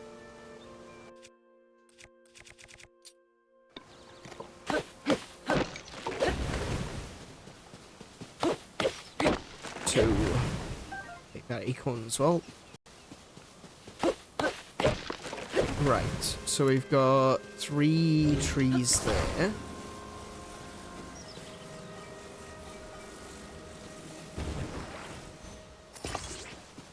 We'll take this one as well. Like that.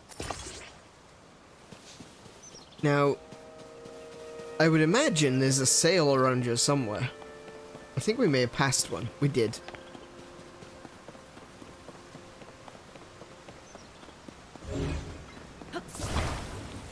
Okay, so we'll take this sail over here.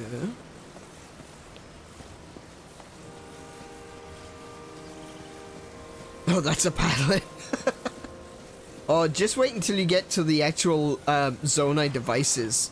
This gets really cool.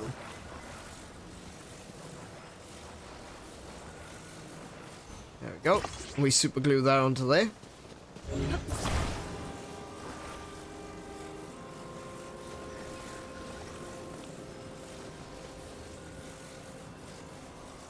And we can drop it in the... Oh, heck. Right.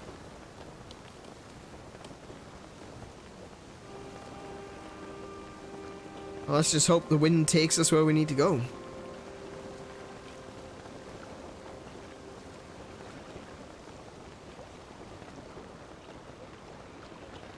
the construct glue is very... Looks like flubber, doesn't it? It's like you're sticking things together with mint gum. Yeah, yeah, yeah.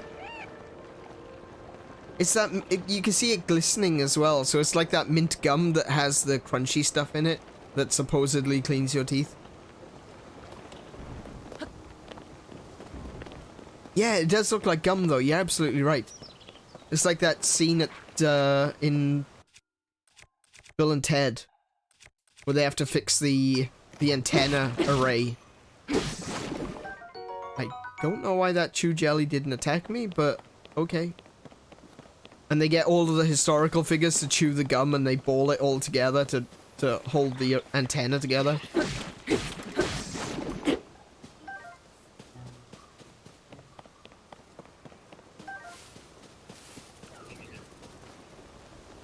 Oh, yeah. Come on in. Come on in if you want some. Oh, I'll take yours.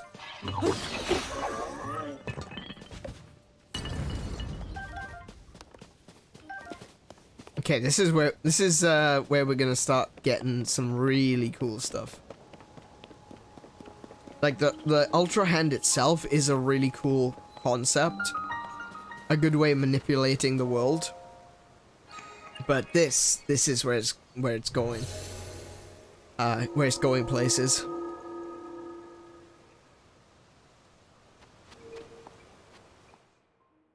The jelly's afraid. It thinks you'll use it to make another raft.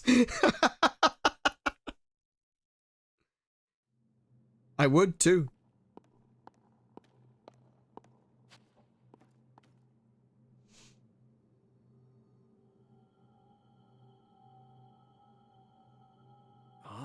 So you've made it here. Now then, extend your right hand.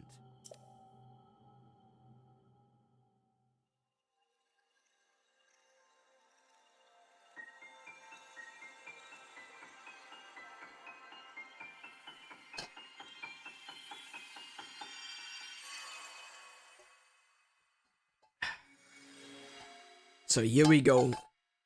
This is the ability called Fusion. Or Fuse. Attach something to an equipped weapon or shield to enhance it. You can undo the fusion, but it will destroy whatever has been attached. This is the Fuse ability. It allows you to fuse something nearby to your weapon or shield, thereby enhancing it. Why not pick up that sword just ahead, and then fuse a nearby object to it? Use Fuse and receive the blessing from this shrine.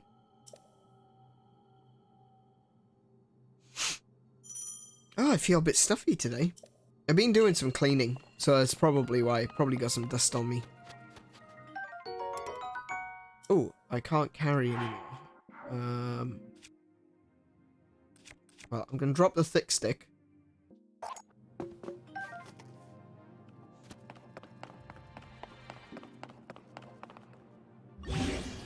And then we're gonna fuse this boulder to my oh, hang on. There we go. Rusty Claymore. Fuse, boulder, go.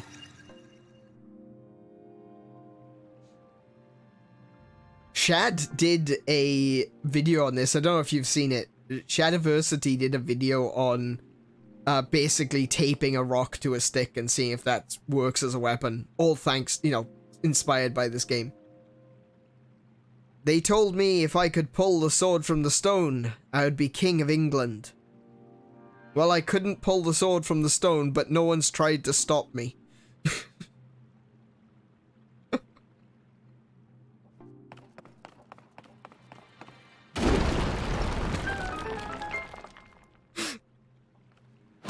I love it. I love it. It's so dumb. Do you know what? All these games that are going for like hyper-realism, as much as I enjoy games like The Witcher and everything, all this hyper-realism and all that, no need. We don't need it. I've got a giant boulder on the end of a stick.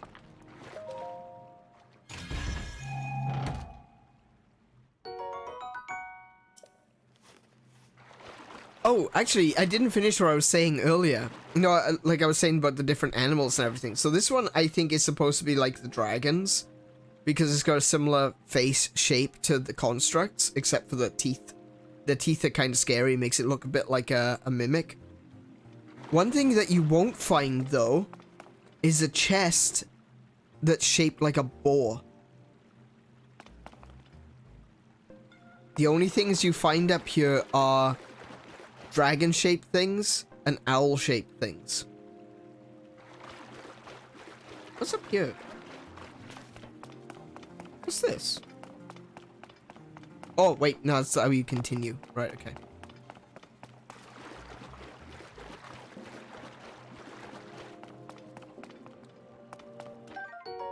Fire fruit. Fruit that generates heat when struck. Cooked correctly, the heating properties improve blood flow and stimulate muscles to raise attack power in high temperatures. So I'm going to take all of these.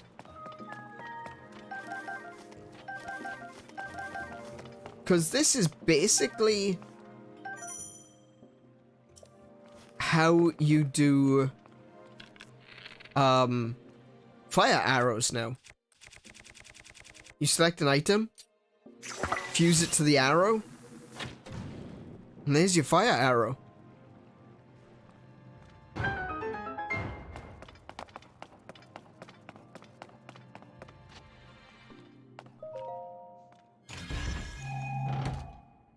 And I've been having a lot of fun.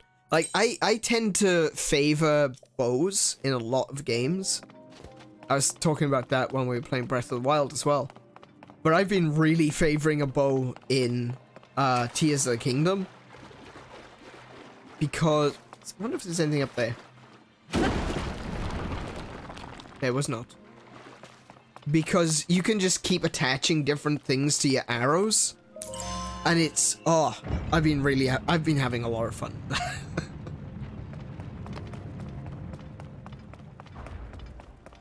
Anything else? Is there anything else in here? Doesn't look like it.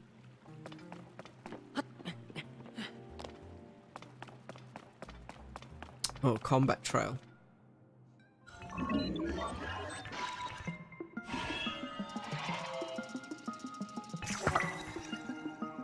So he's got a hammer as well now.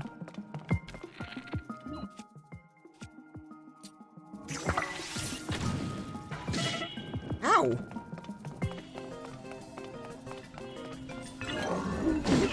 Ah!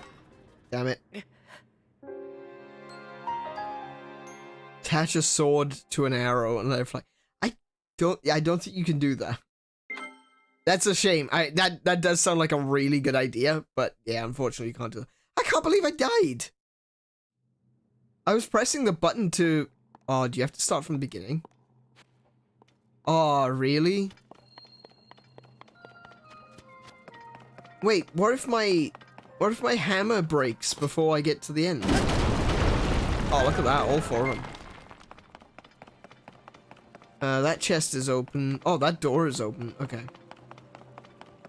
Okay, I'm gonna swap to a different weapon because I don't want to use something so heavy. Oh, also, you can fuse things in your inventory as well. But the way you do that is you take, say, an amber, drop it on the floor, set my weapon to the broadsword. And now I've got an amber sword. And that makes it a strength 9, as opposed to the strength 5 that it was. So this weapon crafting stuff is really cool. Like, I'm really impressed with it. The only thing is, I do find that in a combat situation, if your weapon breaks, getting a new weapon is a little bit more hectic than it was before. Because, of course, your... oh. Okay. Ow! Why can't I dodge? What's going on? What's going on? I'm pressing X, but nothing's happening. I think my X button's busted. I can't jump. Why is it not jumping? Hold on.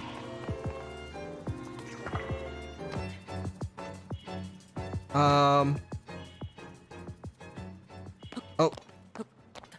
Oh, something just went click inside my controller. Okay, it's working now. Ooh, I don't know what that is. That's, a little disconcerting. Okay.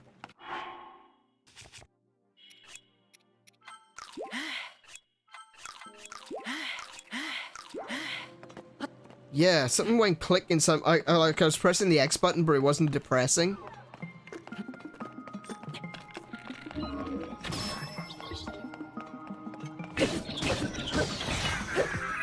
Yeah, look, I can backflip now.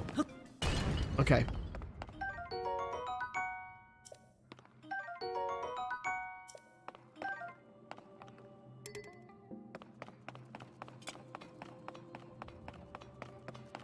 Oh.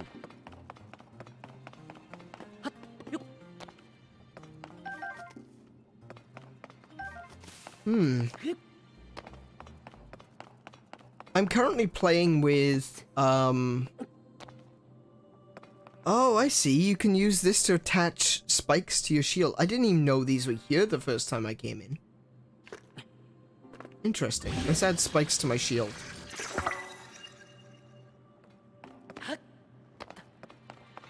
Okay.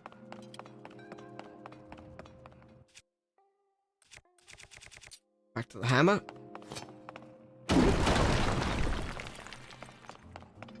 Okay, yeah. Oh, jumping's working. I was playing around with a bunch of different controllers yesterday, trying to figure out what I wanted to use for playing this. I'd been using my Joy-Cons for Breath of the Wild, and I do enjoy using the Joy-Cons, but I'm having a little bit of issue. It's been a while since I've actually done any real maintenance on my Joy-Cons, and I've been meaning to do it. I just haven't gotten around to it. But it looks like I'm gonna need to do a fair bit of maintenance. I also want to do some modifications to my Joy-Cons because I found a guy that sells Hall effect joysticks, and they're tiny ones, tiny little ones that'll fit inside a Joy-Con, and people have tested it, so it does actually work. You can put Hall effect joysticks on Joy-Cons, which is going to completely eliminate the concept of Joy-Con drift. So I'm probably gonna do something about that soonish. They're a little bit expensive. Or they're not really expensive thinking about it, but I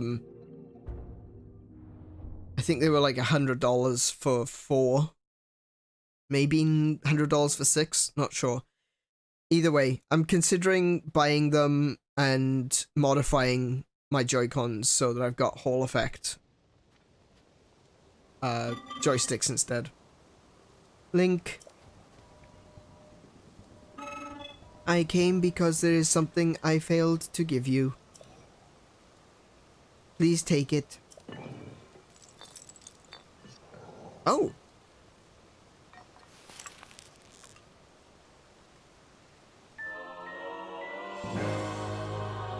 A gift from a Zonai construct designed to be worn on a belt. Can power Zonai devices. What I have just given you is an energy cell. It is required to make use of the tools known as Zonai devices. I cannot demonstrate its utility because there are no Zonai devices right here. However, I have associates on the other side of that cave system. They can teach you how to use this. I hope that the energy cell I provided is useful to you. Oh, interesting. That's different from when I played it on Saturday. I did this shrine last. So I'd already been given the energy cell at that point. Okay, let's switch away from that. Let's go back to the Amber Reaper.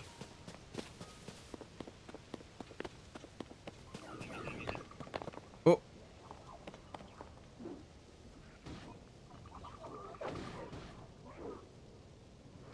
In a conflict between two groups of enemies, let the enemies fight it out, and then you move in to defeat the weaker party.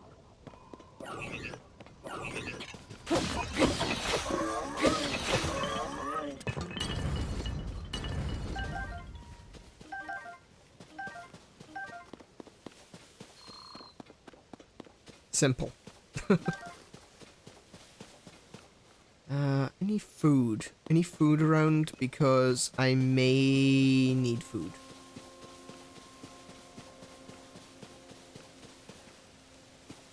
I used up my my toasty mushrooms, but let's see. I've got 14 and I've got 9 apples, so that's fine. I just need to find a cooking pot.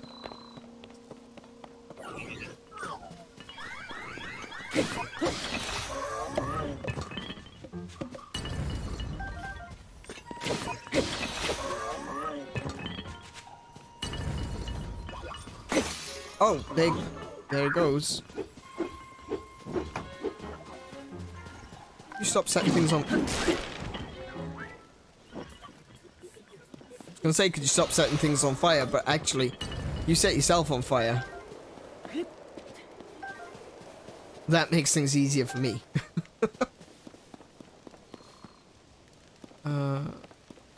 Oh, cooking pot. Fantastic. It's exactly what I want.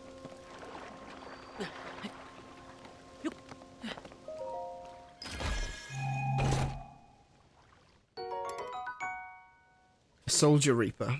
Oh, that's the other thing as well. When you pick up something from a chest, you have the option to drop an item. I'm just going to drop the stick and take the Soldier Reaper.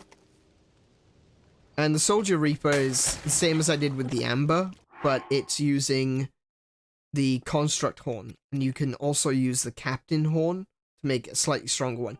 You can see the number there. It says Fuse Attack Power 5 under the name. And this one is Fuse Attack Power 3. So the weapon I just picked up was a stick, 4, plus a Soldier Construct Horn, which made it a Power 7. Excuse me. But if I use, say, this sword, drop one of those, attach it to the broadsword, I get a cool crisp blade, and that sword is level 10. So we'll keep that for when we need it. Or we'll use this one for now. Nope. Don't burn, for goodness sake. Alright, so I want 2 mushrooms, 3 apples.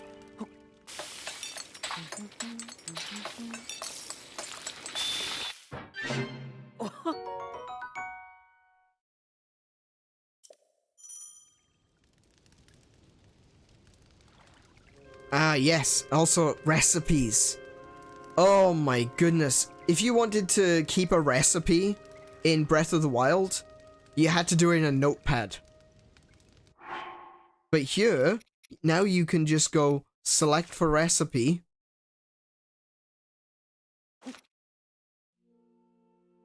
That is so much easier.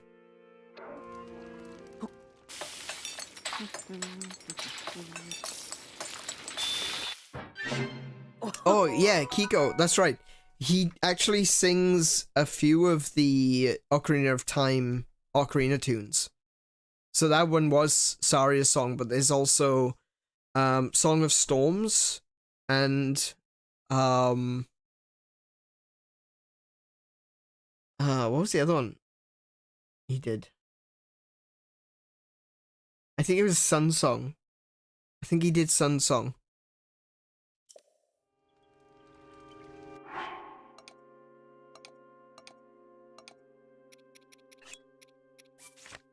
So we'll just quickly do, you know, some recipes.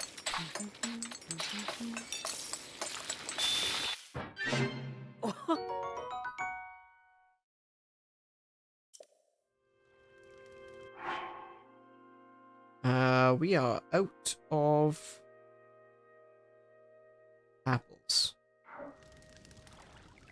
Is there an apple tree nearby? Sadly, no.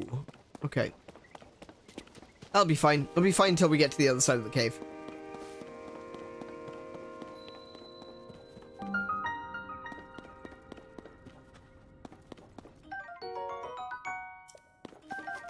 So this is another new feature. Caves. I know it sounds kind of crazy, but yeah, caves. There were very few underground and cave locations in Breath of the Wild. So having actual things like this to explore is so cool. And the fact that they called it a discovery, like you've discovered something new. It's a discovery. It's a new location.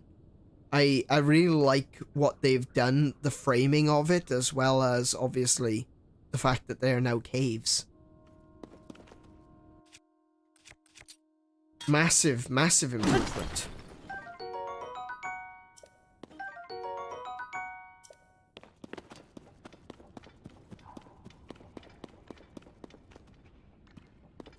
Oh, and these frogs. These weird glowy spirit frogs. I'd previously been avoiding them because they don't seem to be bothering me, but I learned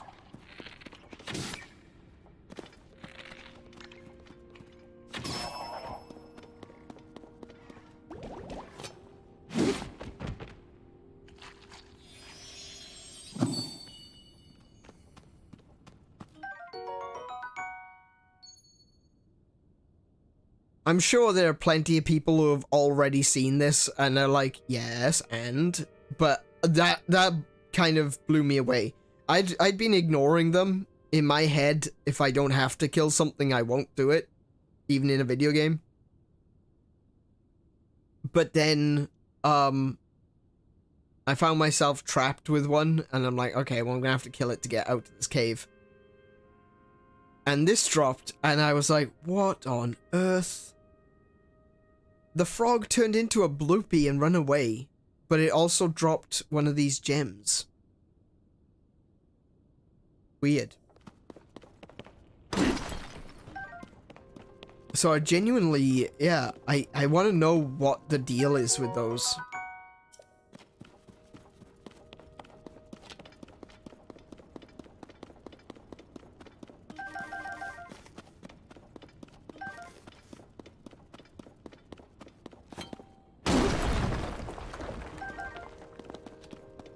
You don't wanna miss anything in this game because you'll be surprised how useful it is.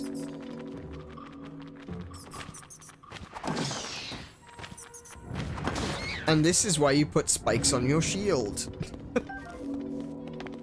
So you don't have to kill your enemy.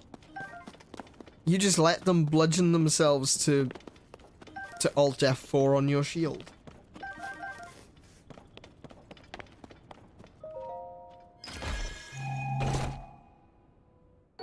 Oh, cool. Finally, I have clothes.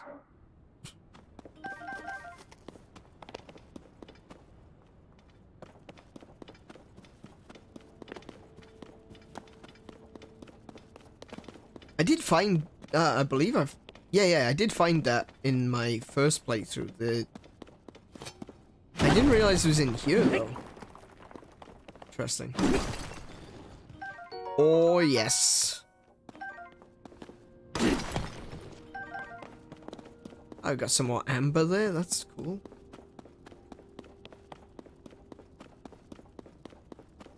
A proper courageous shade of green. Indeed. Yes. I was told to go through this cave system, but it strikes me that this is a dead end. Unless I missed something.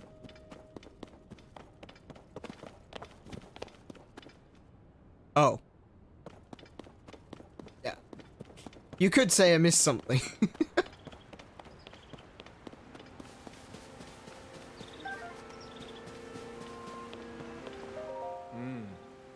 The steward constructs were the first to be built.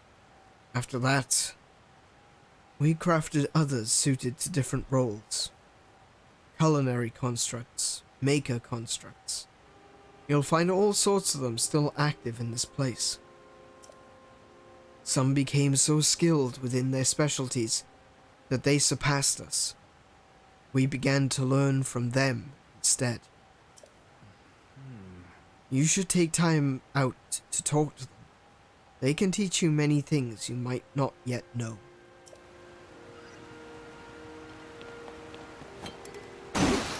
Oh no, my hammer broke.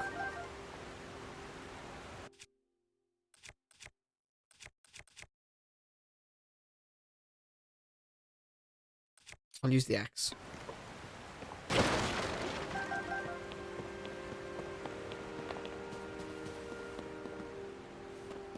Okay, so this is the one that'll teach us about devices. The rafts for crossing to the other side are broken. Transportation is on hold indefinitely. This is ordinarily where we send resources across the river. The only silver lining is that the Zonai devices are undamaged. It seems you do not know of Zonai devices. They are necessities around here. Allow me to explain. This green thing is called a Zonai device. The one you see here is a fan. You can produce wind on demand by striking it. They are self-evidently useful. We have a variety of Zonai devices for multitudinous purposes. That's a word that caught me off guard. Using Zonai devices does require energy. An external energy cell will be necessary in your case. You have one already. That is a relief. Get a good look at that. Actually, I'm going to take a screenshot of that. That's another one of those things I'd like to make one of. Put it up on my shelf with all my other Zelda stuff. But perhaps a refresher explanation is in order. An energy cell stores the energy required to use Zonai devices. Its energy will replenish automatically while Zonai devices are not in use. Its capacity is not unlimited. Use the energy contained within wisely, otherwise you may run out at inopportune moments. Pardon the long explanation. It does not change our need for a raft. Zonai devices are extremely useful. Think creatively and you will find many ways to employ them. So I imagine you can see where we're going with all of this.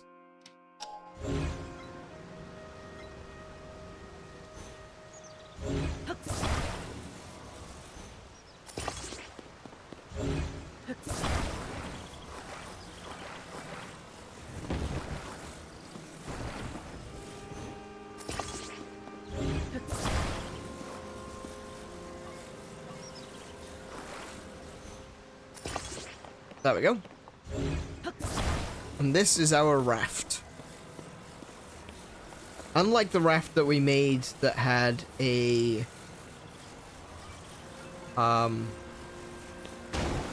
sail, so long as we point in the right direction.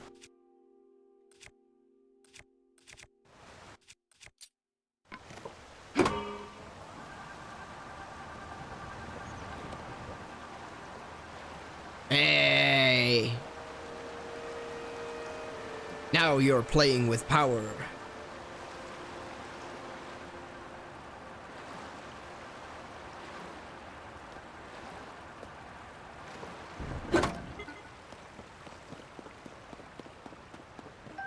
I do like that it uses the traditional method of fixing technology as well to use it. Just give it a whack with a big stick. I don't know about you, but that's how I get my PC to work.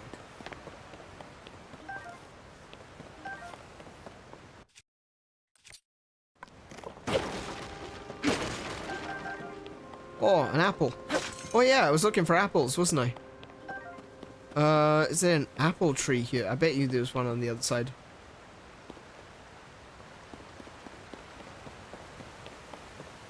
This one's cultivating the shrooms.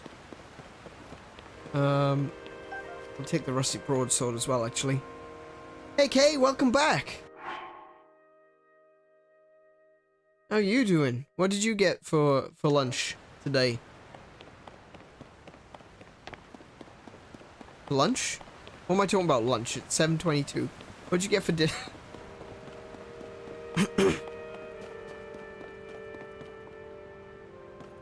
Kiko says she also gets things to work by whacking them. Yeah, seems to be the best way to go about it. I was not aware that my PC was a Zonai device until now.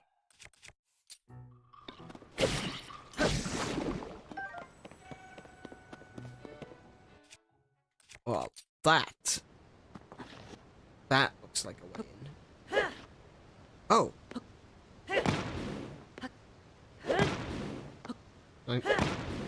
Ooh, can I not break this? I can't. Okay, I need something bigger than a hand axe. Do I have a two-handed stick? Ooh, I don't have a two-handed stick. Oh, okay. If I had a big stick, I could put a rock on it and turn it into a hammer.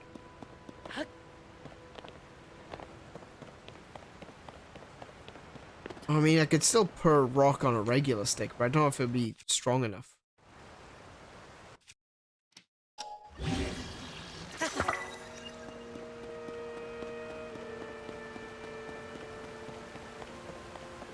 Yeah, it is breakable. I went in there on my other save.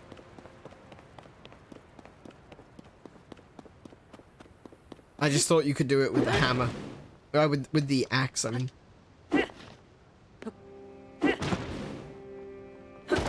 There we go.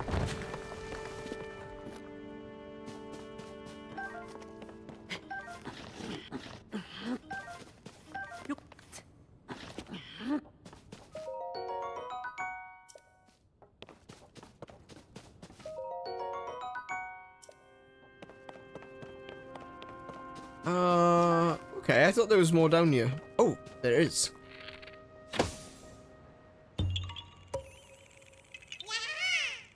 You found me. Huh? You're not Hestu. But you see me? I didn't know someone like you could see children of the forest. Well, if you see Hestu, please return this to him. They're back. They're back. And they're still giving out poop.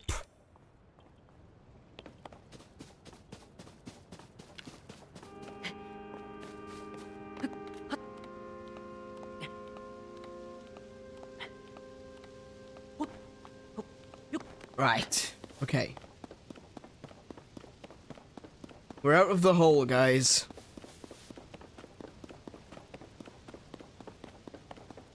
Onwards and upwards, as they say. Ooh, hello.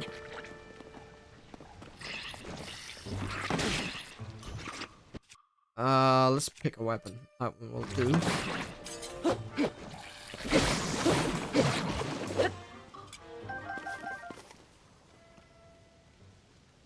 Those frogs just leapt to their certain doom. Yeah. They've left to certain depths. Tree branch. Don't need tree branch. Yeah, possibly. Rather doom than food. Oh, yeah. Because then at least you can starve your opponent.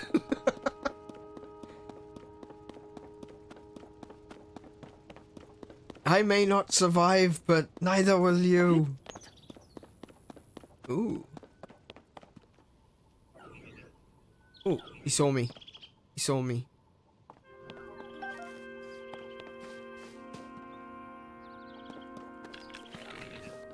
Let's have a look what we got.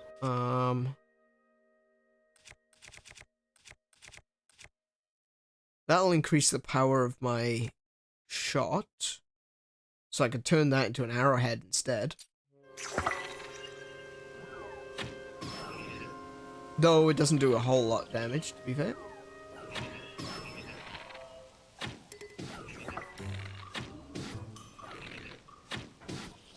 Ow!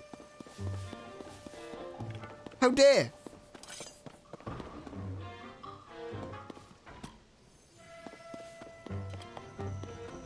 Ah, got your arrow.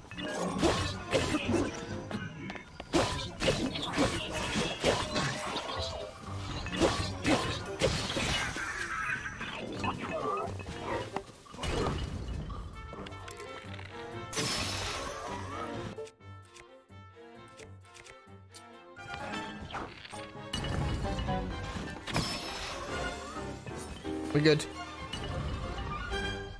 We good. What did you miss? Couple of frogs jumped to certain depths. Just took out a bunch of Zonai. I want to replace... Hang on a minute.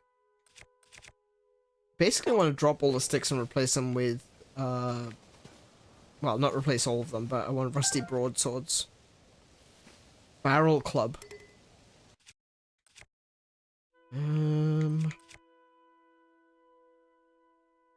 That looks pretty decent. I'll stick with what I got there.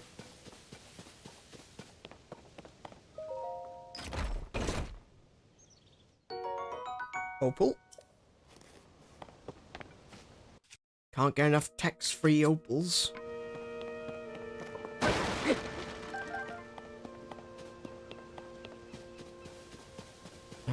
Don't really need the barrel club. That's a bit silly. Ooh, another bow. I'm full of bows. I am so full of bows. But we're gonna go into this mine next.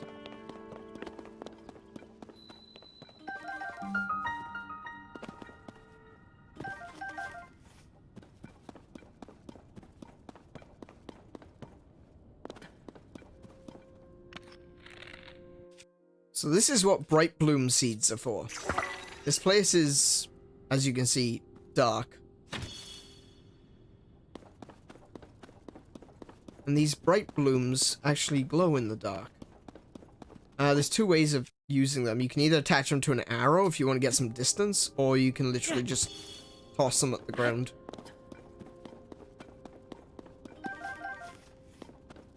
I won't go into why, but they are very useful later.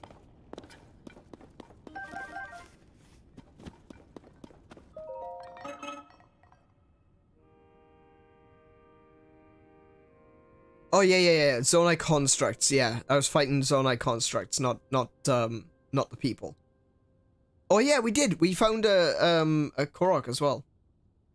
This cave is especially dark. You will need a light in order to proceed to the mining site ahead. Do you have any bright bloom seeds? What a relief. You would not otherwise be able to see anything as you proceed. Bright bloom seeds grow primarily in caves. There was a time once when they grew here as well. This cave has been mostly picked clean of them. That is because it is especially dark. The seeds were often necessary. My associates often forget to bring bright bloom seeds. I am posted here to provide a reminder. Use them to light your way if you are proceeding ahead. Watch your step.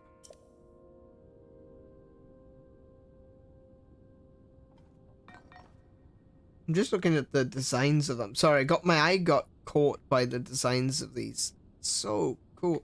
So intricate. The use of jade and copper. Actually, it's probably not jade. If it's copper, it's possibly malachite.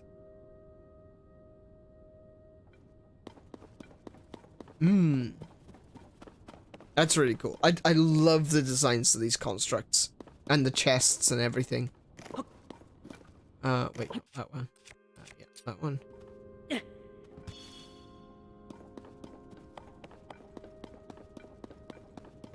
Anything over there? Nothing? Okay. Switch to hammer.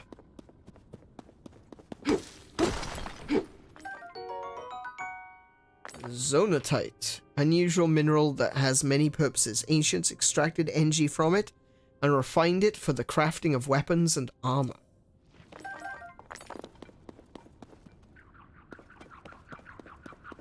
I hear another one of those frog thingies.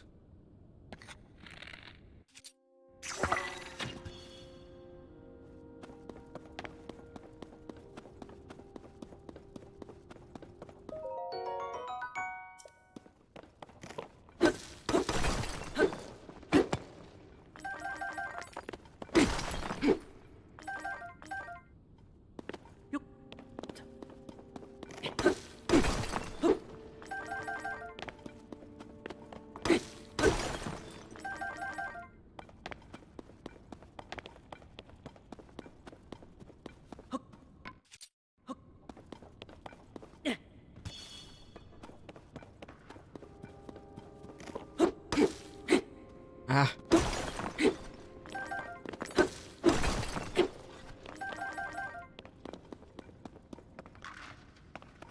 Talk to you in a moment. But first, zonatite. All the mining. And let me tell you, from what I've seen, you need a lot of this stuff. A lot of it.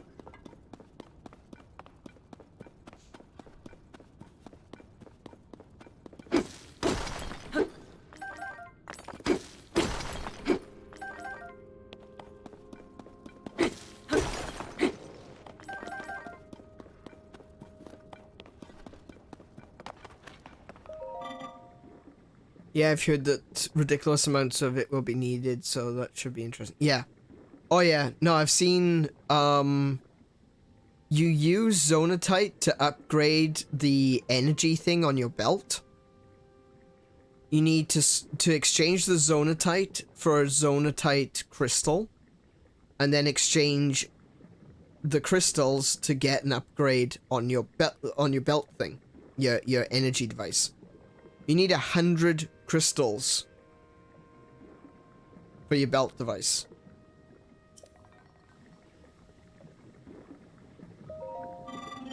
Oh, are you unfamiliar with it? This is zonite. Zonaite.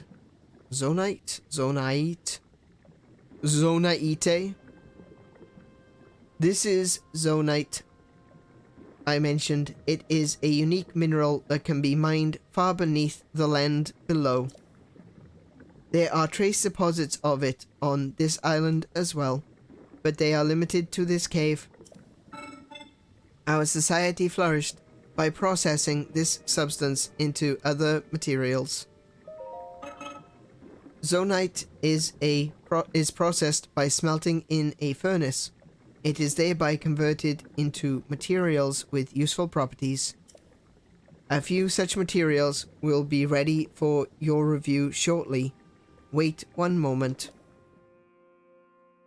4,500 crystals to completely upgrade it? Wow. Oh my goodness. That's gonna take some time. Thank you for your patience. I will now explain what sorts of materials the ore can be processed into. Zonai technology is typically powered by zonai charges. These occasionally solidified into a form known as crystallized charges. Converting zonite into other useful materials in this way is called processing. Crystallized charges are a solidified form of zonite charges. We mainly use them as raw material in the construction of energy cells. Do not need anything else explained. Please visit anytime you require processed materials. So it takes 3 zonite to get a crystallized charge, and 100 crystallized charges to upgrade your battery by 1 slot. That would mean then that there are 45 slots to fill.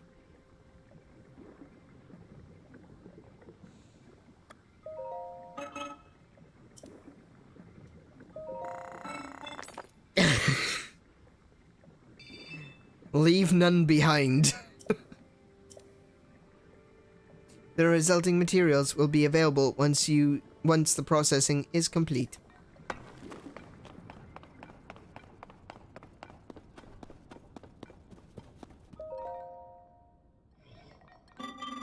This is a minecart station. Excavated resources can be transported from here.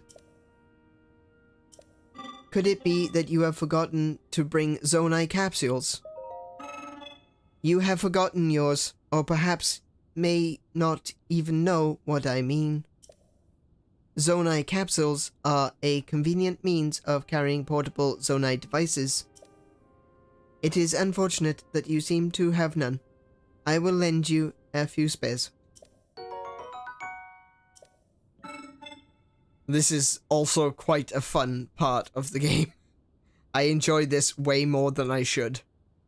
The ones I give you were fan types. You can deploy them at any time. They will generate wind when struck.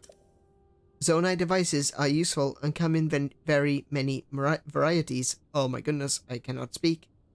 There is something wrong with my vocal processors. Do not worry about me. I always carry several with me for any occasion. Many neglect to keep a healthy supply on hand. I keep watch for such individuals. They are losers, and I will mock them. The spares I give you were the last ones I carried. Take care not to forget again. Remember that a device cannot be put back in its capsule. Do you know what? Okay, this is funny. I spent about 10 minutes trying to figure out how to put devices back in the capsules.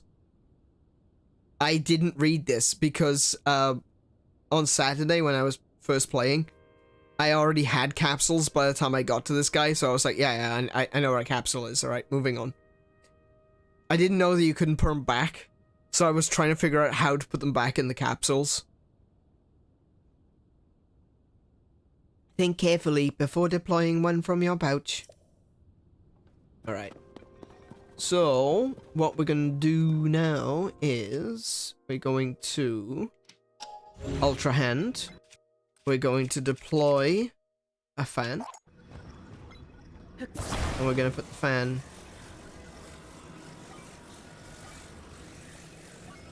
Oh, wait, hang on a minute. That's a wonky angle now. There we go. On there.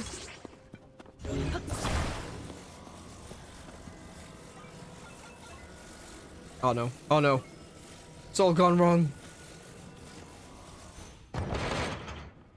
Oh, it actually has gone wrong. Hang on.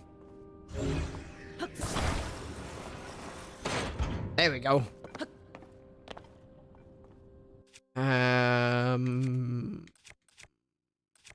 Axe.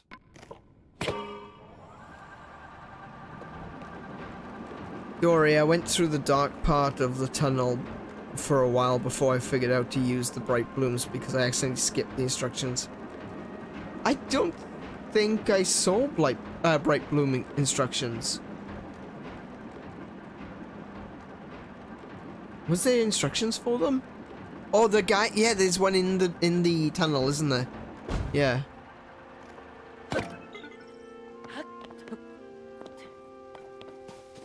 Oh, here we go. Oh, here it is. Here it is. Oh my goodness. We'll get to this in a moment. The time bell that sounds from the Temple of Time rings at a set time each morning and evening. Along with the constructs, we woke to the sound of the bell. When we heard it in the evening, we knew it was time to rest. It also played its part in our traditional ceremonies. In a way, it was this place's beating heart. The sight of the temple and the sound of its bell stir fond memories in me.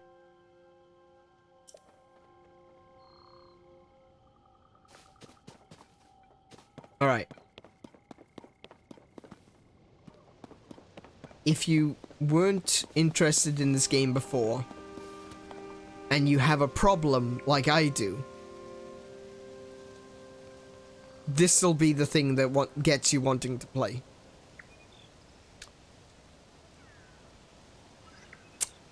Yes, ladies and gentlemen, that is a gacha machine.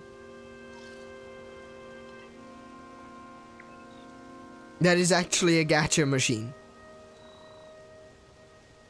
Full of capus.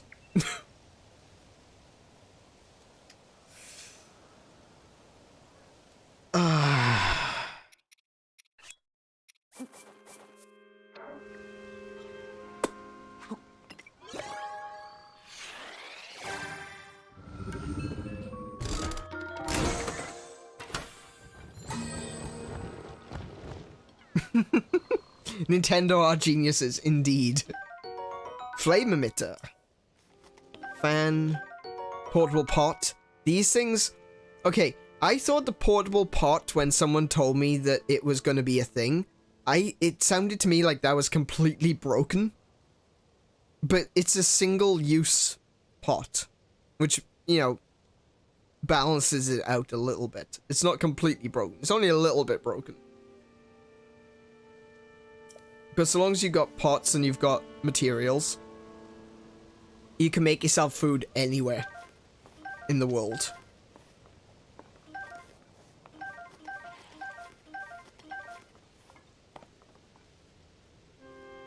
Even though a single-use pot makes no sense, it kind of does in the context of this, because like it'll cook one meal.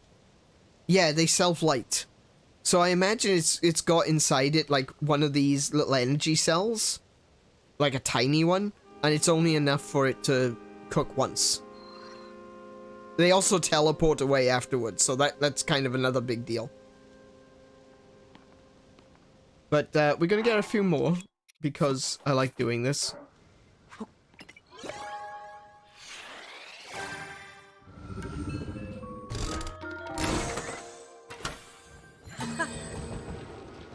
Yes, yes, yes. Lots of portable pots. How many have I got? So I got 10 portable pots already. I got a flame emitter and fans. A cool thing, I missed this for the longest time, but if you go to your map, right, and you look at the dispenser, it'll tell you what items you can get from that dispenser. Now, I'm pretty sure there's supposed to be another one. Either that or there's another dispenser somewhere. Because I thought you could get gliders from this one. Maybe I'm wrong.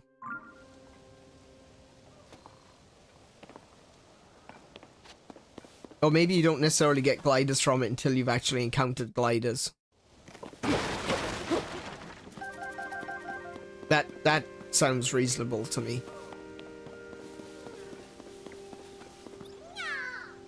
I need to reach my friend.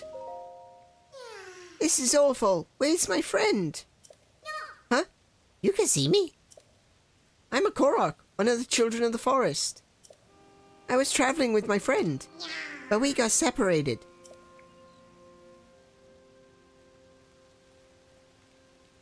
My friend is sending up a smoke signal. I can't wait to catch up. I'm so tired though, I can't move. It's Korok torturing time.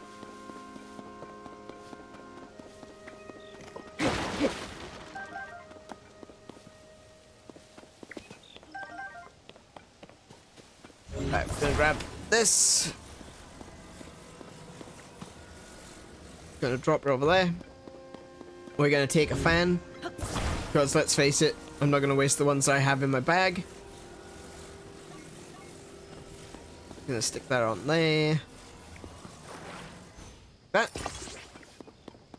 And then we're gonna take this Korok. And we're gonna stick him to the front of the cart. Ah, stick to the front. Like that.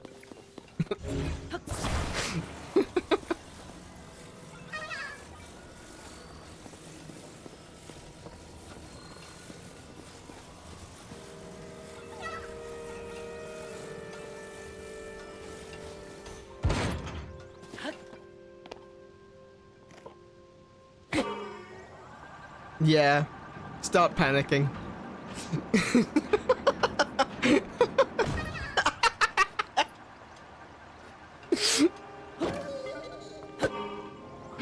Oops, wait, no, I didn't mean to turn it back on, but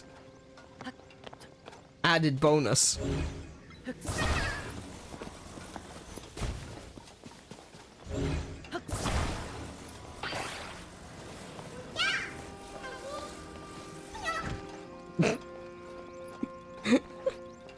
Yeah, these tasks are really cool. I think they've become... The tasks in this game are a lot more imaginative than in Breath of the Wild. I think that for a lot of the quests and the shrines and everything that I've seen so far is like... It's Breath of the Wild, but a little bit more. It's definitely Breath of the Wild plus. I think that's how I put it in my blog post yesterday. I made it, thanks to you. Reunited at last, thanks. I'd like to give you something, but here's all I have. More poop.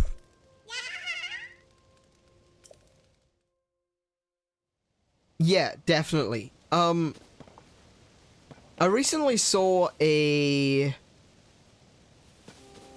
There was a top 10... Oh, sorry, top 100. I think it was GQ magazine, of all things. A top 100 video games of all time. And... you know... Everyone has their own ideas of what the best games are of all time. Okay? So, I'm not saying that, not saying that their list was bad or anything. And I'm saying that not everyone is necessarily going to agree that the list was good either. Let's just put it that way. Most of the games on the top 10 were like from the past 10 years or so. So it seemed very short-sighted, shall we say. I did that wrong.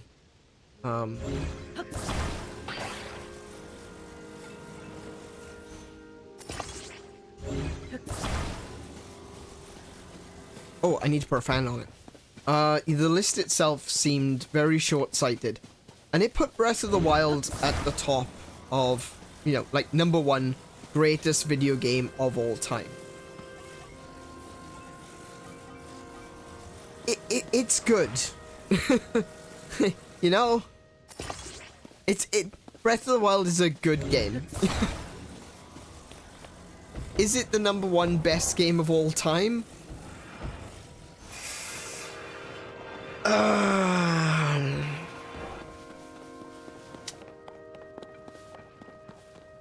Like I said, I think we can all agree that not all, you know,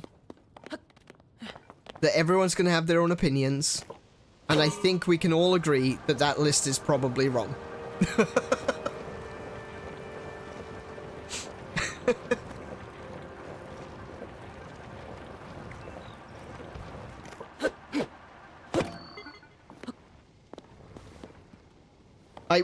Like I said, I've got a new appreciation for Breath of the Wild since playing it through again. And it really did resonate with me this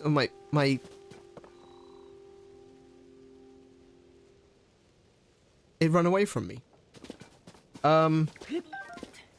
It really did resonate with me this time, very much more so than it did the first time I played. But I couldn't in good conscience say that Breath of the Wild is even the best Zelda, let alone best game. Everyone's gonna have their opinion, and that's why, you know, when they name these things, they always name them like the greatest games of all time, but it's never the greatest games of all time. It's always my greatest games of all time. My favorite games of all time. The games I think are the best. Like, even from... Oh my goodness, I tried to glide then. Even from a technical perspective, I wouldn't say that Zelda Breath of the Wild is a great game. Like, Tears of the Kingdom have definitely done it better. I don't want to climb down, I want to jump.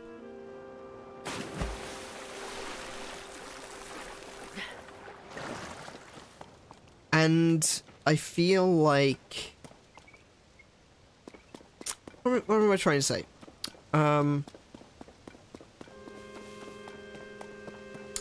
Oh yeah, sorry, from a technical perspective. Sorry, I completely lost track of what I was trying to say there. From a technical perspective, that is something that you can, you know, assess with a certain amount of objectivity. Does it run well? Does it have a good frame rate? Does it have good graphics? Does it have a good art style? Well, I suppose art style is more subjective. Does it play well? Does it have glitches? Does it have bugs? Did someone make a mistake somewhere that allows you to travel through walls? Breath of the Wild, I wouldn't even say is the best game, technically speaking. And while I might favor Breath of the Wild to a lot of the games that were on the list, I most certainly would. Like, I do think Breath of the Wild, personally, I enjoy it more than, say, Mass Effect or The Last of Us. I like the first Last of Us. I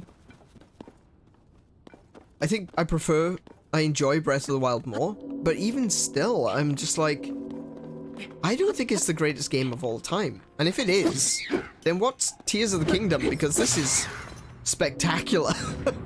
This is really good.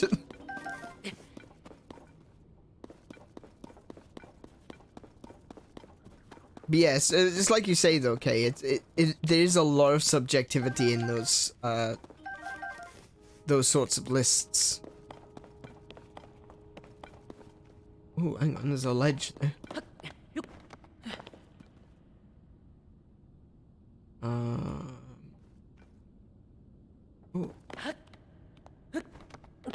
Oh, okay, I don't want to go that way yet. Aside from the peppers, which I haven't cooked, I don't have anything to keep me warm. Oh, there's one of them frog things again. I don't have a glider. Oh, you.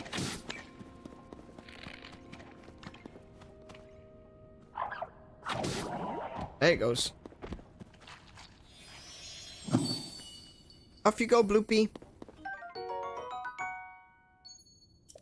Hello. I just realized I hadn't been paying much attention to the chat there. But yeah, Kiko just said the greatest game of all time is Hello Kitty kart racers. Oh, did I do that? Ah, surely not. I didn't set anything on fire. Can't prove a thing.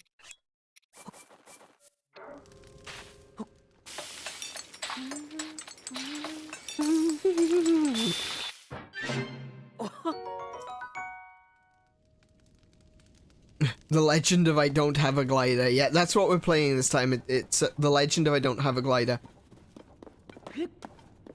Inventory space is currently not a problem. remembering that I don't actually have a glider is a big problem. I feel like there's more stuff that I'm supposed to find in here.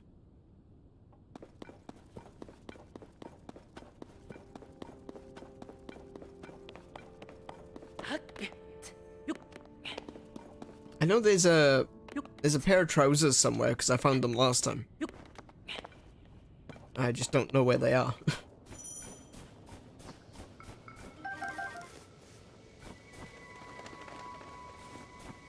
Yep, going back down in the hole. Let's see. Trying to remember. I came into this cave from the top last time. There was that there, which broke through. Let's see.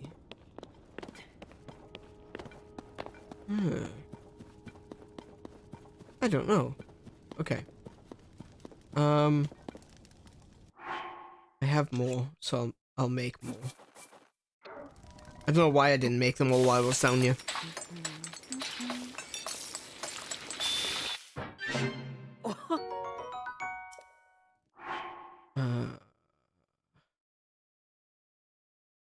Do I have apples? I have 3 apples. Okay.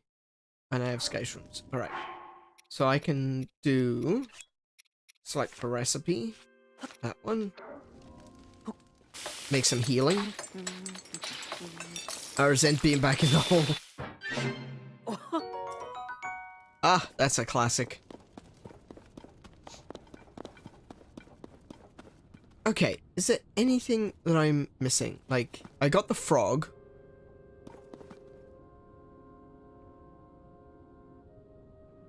Maybe not. Oh, wait. What's this? Oh, no. That's where I came from. Okay.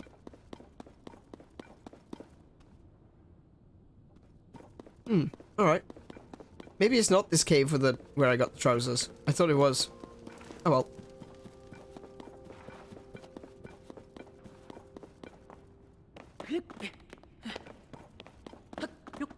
Oh, it's not? Okay. Oops. Kind of wasted some time there. Don't mind me. Let's, eat that.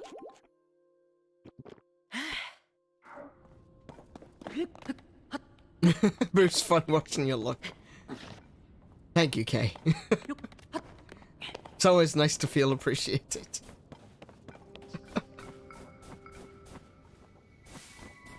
Oh, we got another yahaha over here. Yeah, I know my stamina wheel runs out.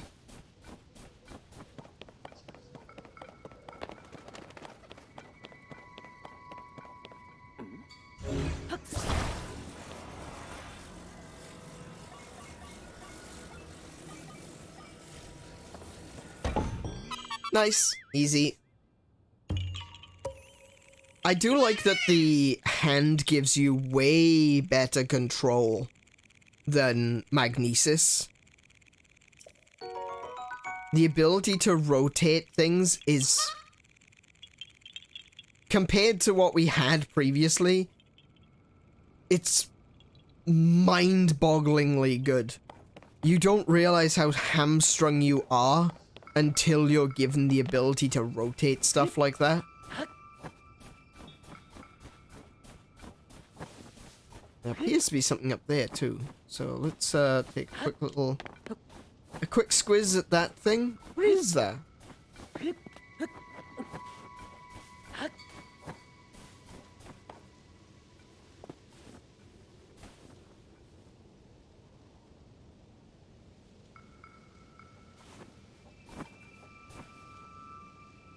Oh, it's like a dandelion.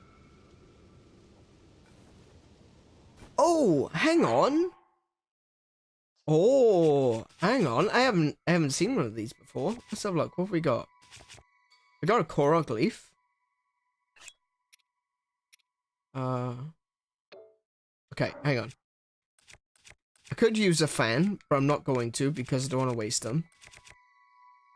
Drop a Korok leaf. I don't have a weapon. selected. Okay, so now I got a fan.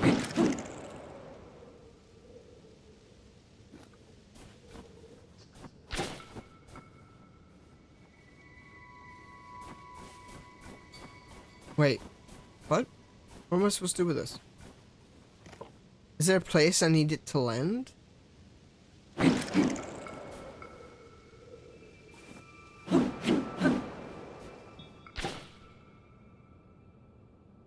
Oh, I gotta catch it. Oh.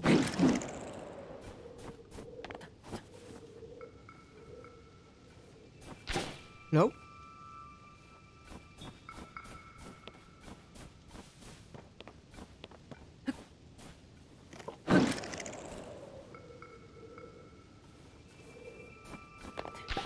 Oh, I got it.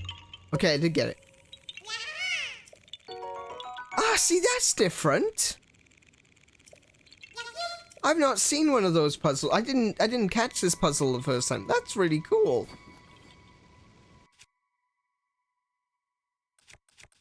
Huh. I like that. It's different. I said this every time in Breath of the Wild. It's like every time we come across a new mechanic or something. I like it purely because it's not the same. Oh, hello. I like variety. It doesn't even need to necessarily be good. Like, I actually really like the gyroscope puzzles in, the gyro puzzles in Breath of the Wild. Which most people don't.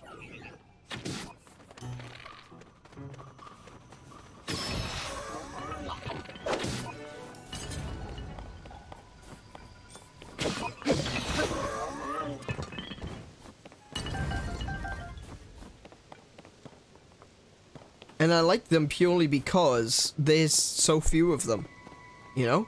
They don't overstay their welcome. I mean, for some people they do. But to me, they don't overstay their welcome. They're a bit different from everything else. Oh, hello. Ooh. Ooh, ooh, ooh, ooh, ooh, ooh, ooh, ooh, ooh. Drop you. Pick up that one.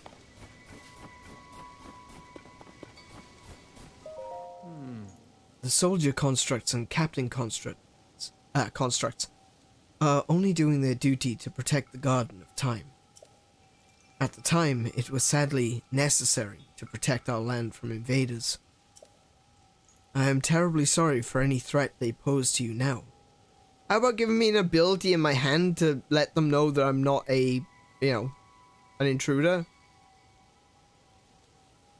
That didn't cross your mind? Maybe program them to recognize Hylians as not intruders? Just saying.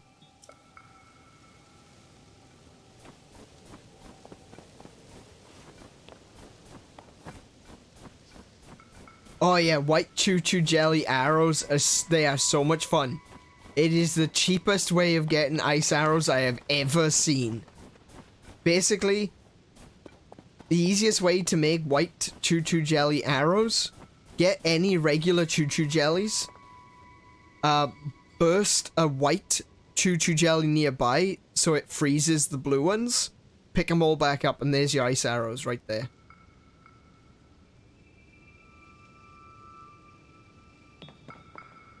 Have that make things yeah, actually programming them to recognize we are not enemies. See, constructs, that's not gonna go as well as you think it will. Because if you set fire to them, they'll become fire chews. Oh no, they don't. Oh, of course they just explode. Ah, but see how the fire turned it into red chew jellies? You could basically do the same thing to make them ice. Running, running, running, running. Running not fast enough. Really?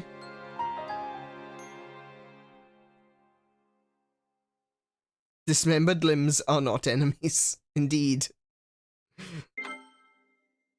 Yeah. That was a bit silly.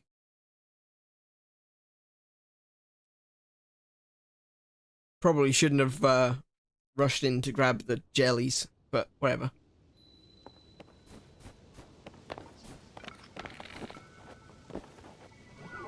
Hi.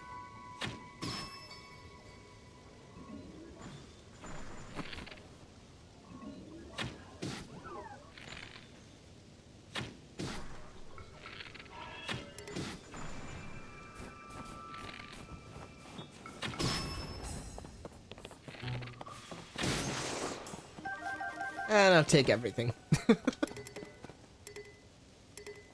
So this here, I've already got a few of them, but this is a flamethrower. Is there anything I actually want to add that to, though? Probably a shield. I much prefer the flamethrower on a shield. There we go. What have I got in terms of weapons? Okay, that one's about to break. So I can just drop that one and replace it with this one.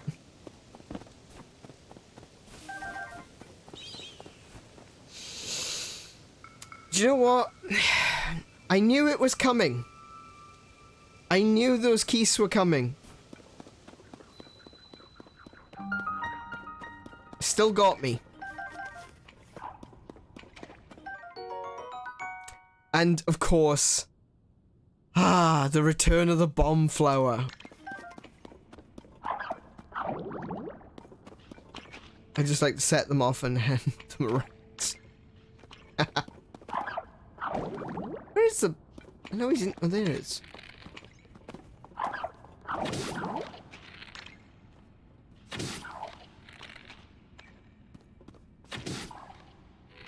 Sir?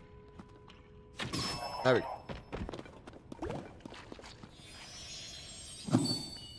And off goes the bloopy. Zubat, Zubat, Zubat, Zubat. Yeah, it's the accurate poke rap. Oh wait, that's an axe. I need a hammer. Thick stick, thick stick, thick stick, and I want a larger boulder than that though. That's a long way down. I don't want to be going out there. Let's see. I want a big boulder. Something to make a really big hammer out of. I don't think there are any big boulders over here, though.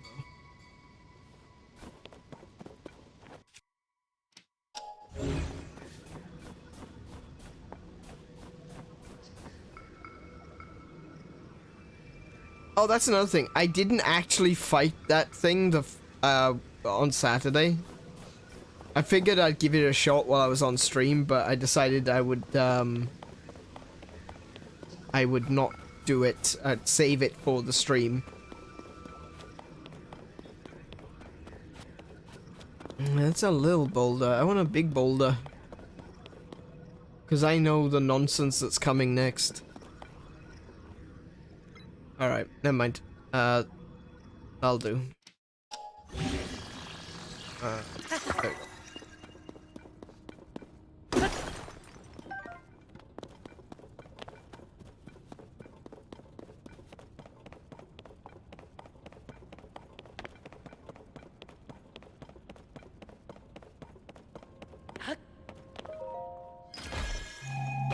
Can you cook the wings? What wings? Better to have a little boulder than no boulder? That's correct. What wings? Do I have wings? Can I fly?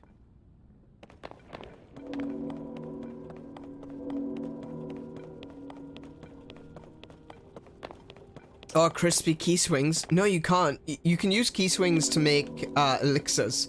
So, monster parts and certain ingredients are used in elixirs rather than actual food. So this thing is a like. And I don't. They've turned them into a bloody horrifying enemy. You can't have to taunt them out. Hang on. That's not a good weapon to use. Oh, no, I don't want to use that. There we go. Come on. Wow.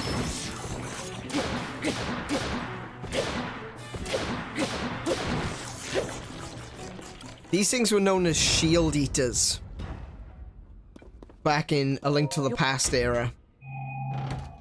Or likes. But yeah, shield eaters was the nickname. Boy, they're creepy. They were in, they could move around though in Link to the Past. And, they were in Ocarina of Time as well, if I remember correctly. But they were more like a big slug thing that just absorbed you and spat you out. I'm not entirely sure how these likes attack you, whether they eat you and suck you in and chew you and then throw you back out. The reason I don't know is because I am not allowing them to find out. They are creepy, they are disgusting. They're perfect.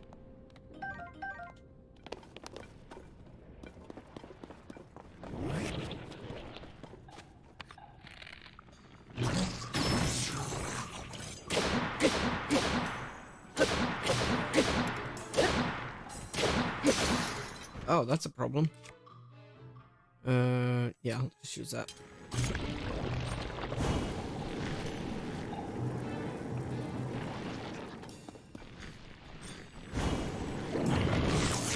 There it goes.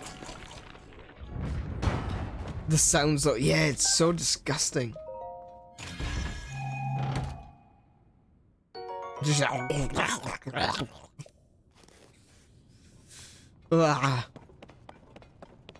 love it. I love it when monsters and things elicit the correct response.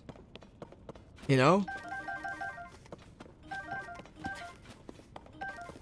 I find it very difficult to be afraid of bokoblins, for example. But they are a concern. And I think that's what they want to get across with bokoblins. With likes, they want you to be afraid. And they are disgusting. And they are quite frightening. Like, you don't want to meet one of those things. You don't want to walk into a cave and there's just a bunch of them stuck on the wall. That, it's like, yep, okay, my time's over.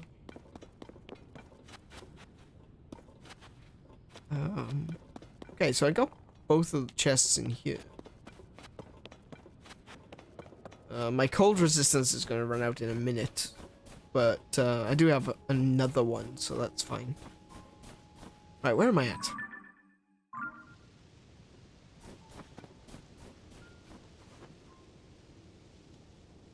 Oh, it's above me.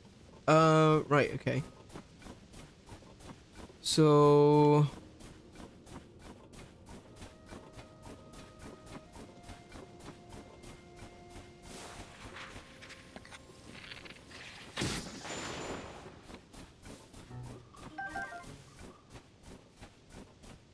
There's a stick.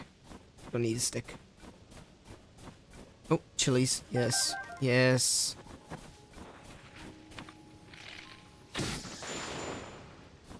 Oh, I'm getting the cold resistance warning.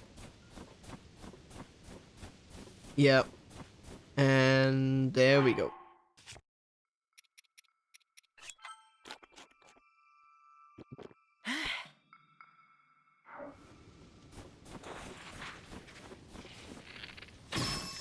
Oh, wait. Yeah. Wait for the explosion, then run in. Not the other way around.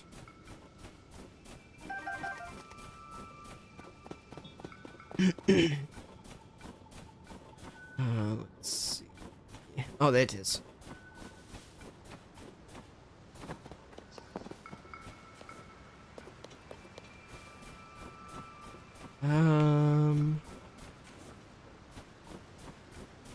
Hang on. If I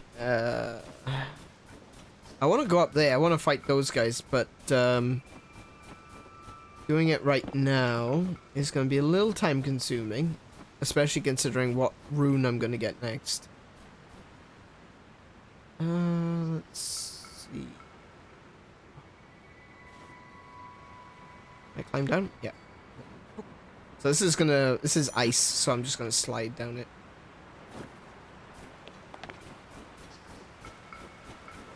But I did see that there's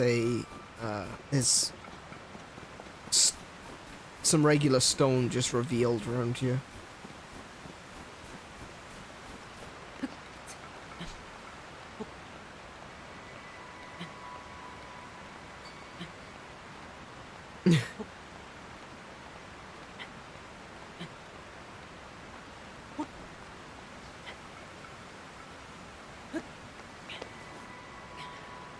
Go on, Link.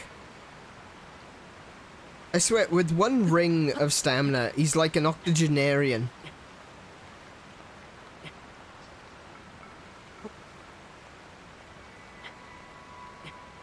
You'd swear his get up and go got up and went.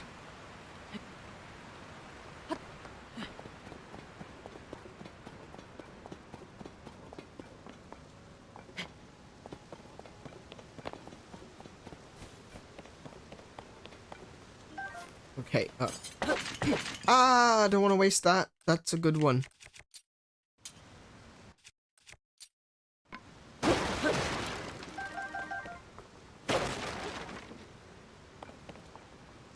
Pots. Must destroy the pots. Oh.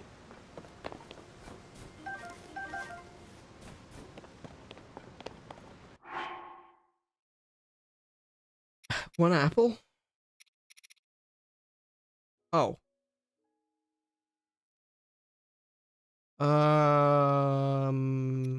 That's fine. Do 4 and assault.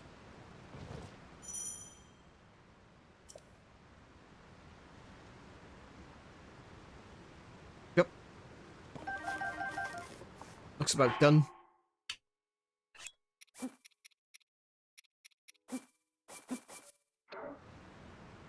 Went to apples at the bottom. There was one apple. I only had one apple.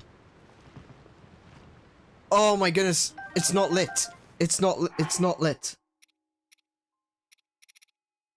Oh, I'm a doofus. Hang on. I got a shield for that. I think. Shield?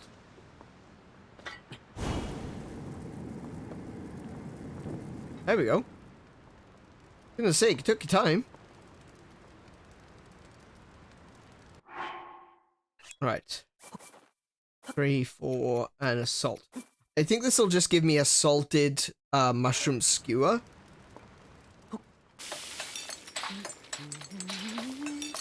Yeah, give the theme song.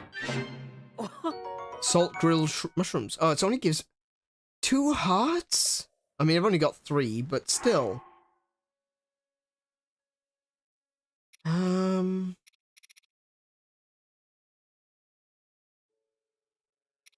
What could I do? I don't have much. Wish I had more apples. Is there apples out here? Can you see apples? It's a bit too cold for apples.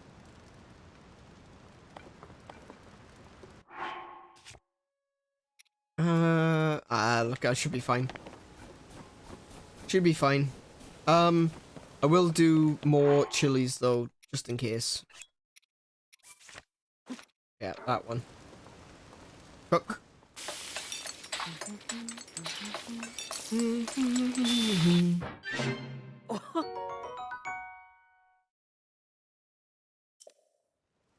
And one more. Probably won't need another one, but just in case.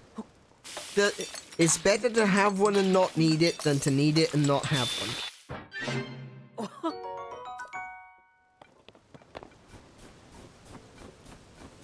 Unless it's a sword, because then it's just taking up space.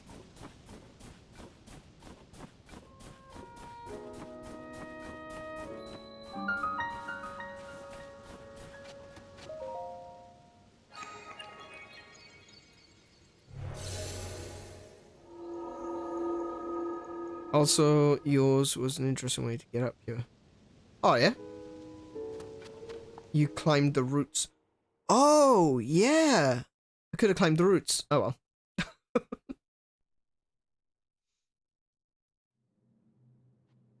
I'm basically following roughly the path that I took when I played on Saturday. I say roughly because it's not perfect. Don't remember everything. Just to make it so I can streamline the beginning process. So, you've made it here. Now then, extend your right hand. Seen people chop trees to make a ladder. Yeah, I suppose that does make sense with all the crafting abilities that you've got.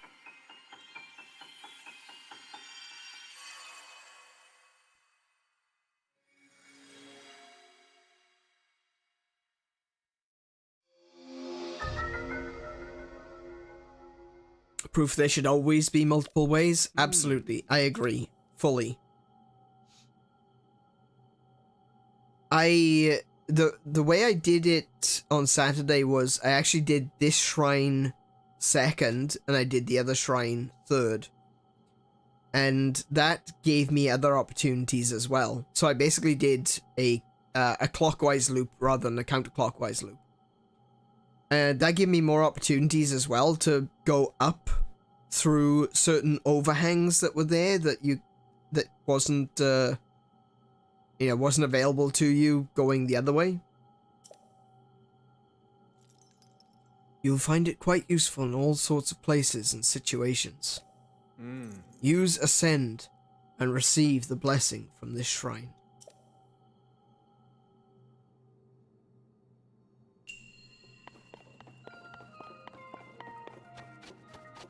So this is kind of the big ability that they showed off in one of the trailers earlier on. The ability to dive up through objects. A very cool idea, very excellent concept.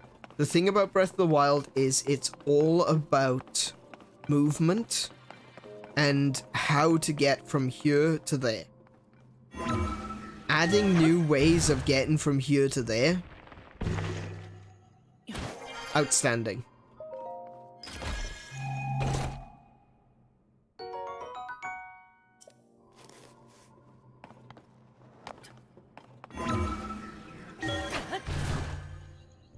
Like, I don't think I ever would have thought of this one. Oh, that looks dangerous right there.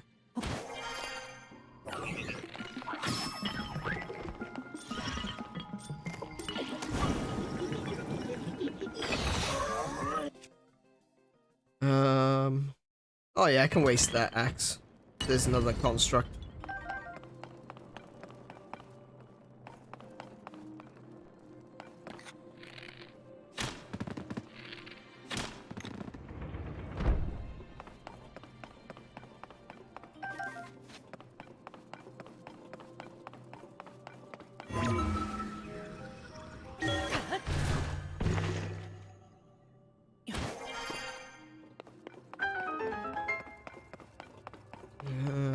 Let's see. Oh, I got the chest from this one. I was looking for another chest.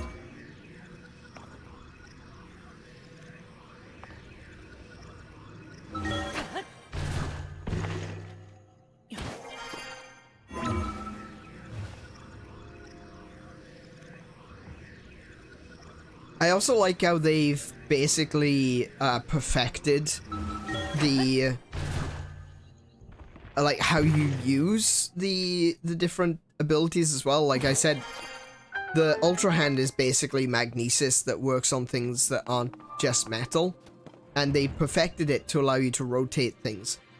With this one, they've clearly really thought about how to do the targeting.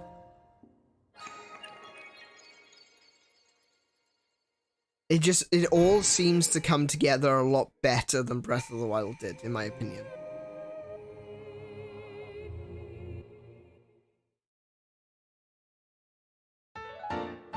So we've got 3 blessings, and that means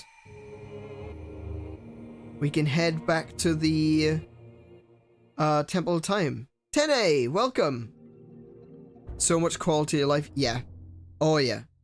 It's clear that they've at very least listened to some of the criticisms and gone, okay, well, how do we fix that?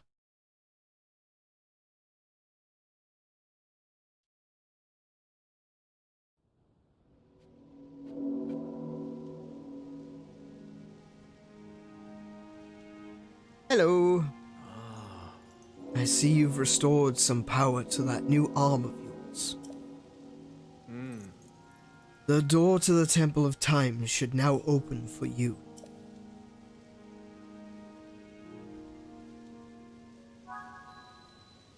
There's another one. There's another one.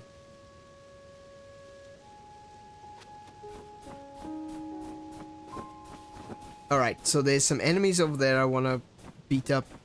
There's, oh, I can smash some more boxes. They've respawned.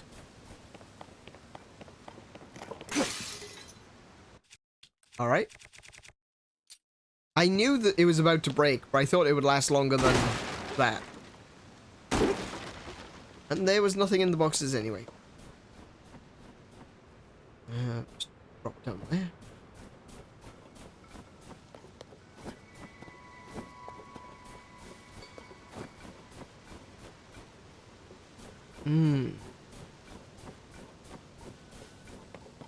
Okay, so if I remember correctly, yes, it is.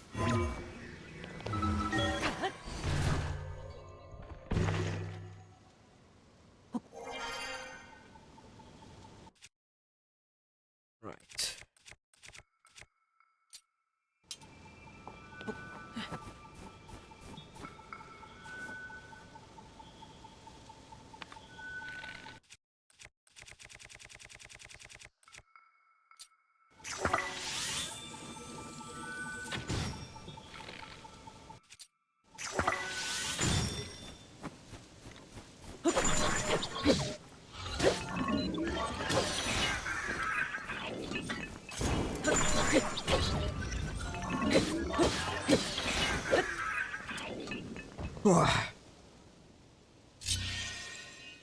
You died this part like 20 times.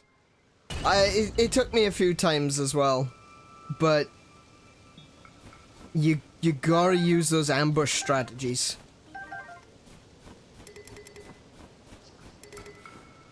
Let's see, I could drop a stick. Take a broadsword. A broadsword. I could drop this bottle. Pick up that one.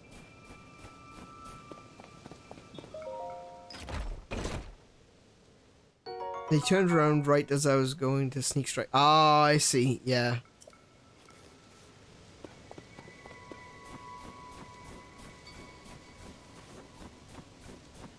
Yeah, they have a nasty habit of always looking the direction that you don't want them to. It's almost like they know.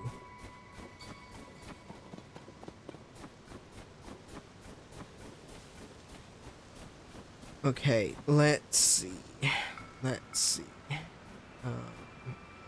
Climb. Can I? There we go.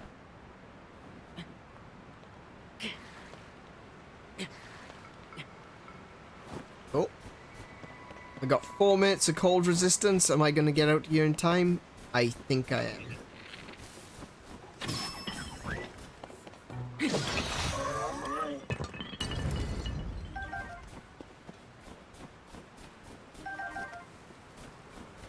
Unless I discover something that I didn't find on my previous journey through this, I think we're good. I want to go this way. Seems to be a way down here.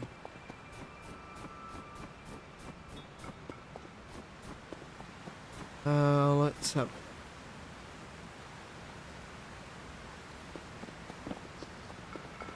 Oh, mushrooms. Nice.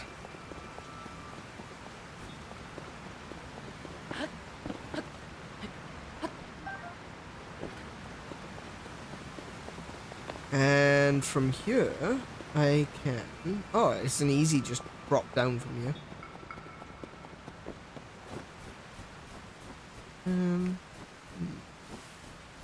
Still not seeing any apples, though. I could really do with some apples right about now.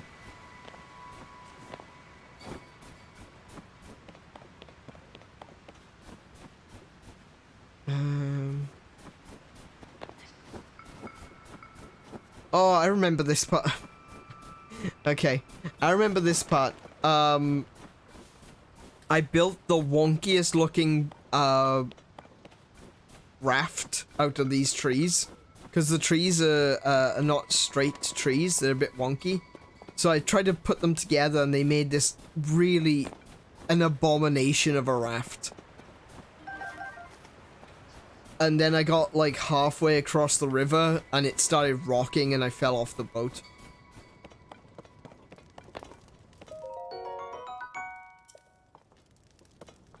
That was death. That was death. An apple! I need another one.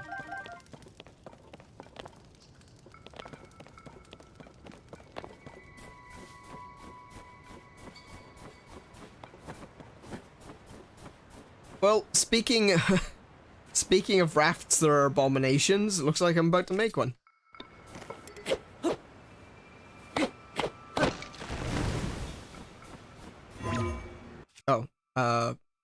Oh, sorry. Still trying to wrestle with the controls. See, all the rafts are across the other side. Which doesn't help me.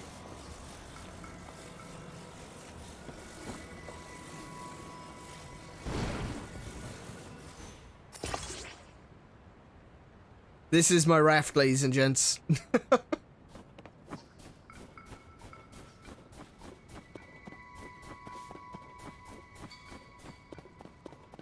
Yeah. Actually, see, I could have just climbed back up that hill.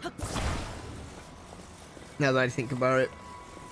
Yeah, I could probably have just climbed back up the hill and gone around.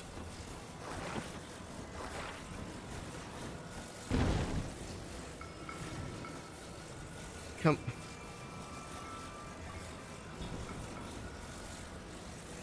I want the middle of it to connect to the middle of that one.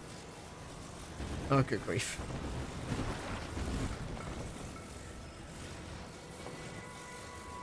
Just.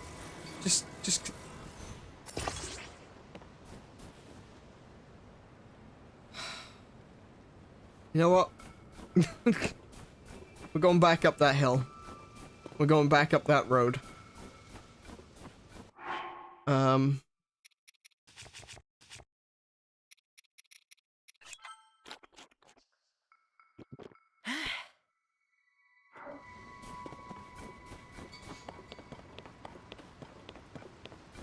I don't have the frame of mind to be able to deal with the dodgy raft again. I fell off it last time. Yeah. I'm gonna fall off again. So we go the long way because it's the safe way. Hang on, I could no, we're going the long way because it's the safe way.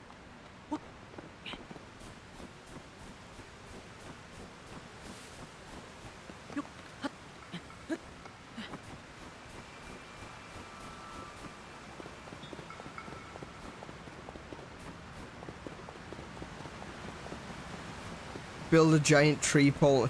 Yeah, see, I was thinking the same thing, but on the other hand...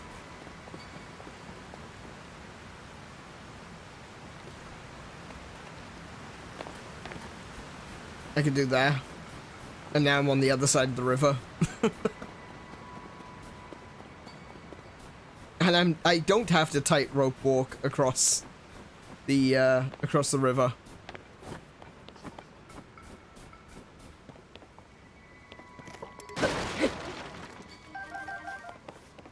Also, I get some more arrows. You can never have too many arrows.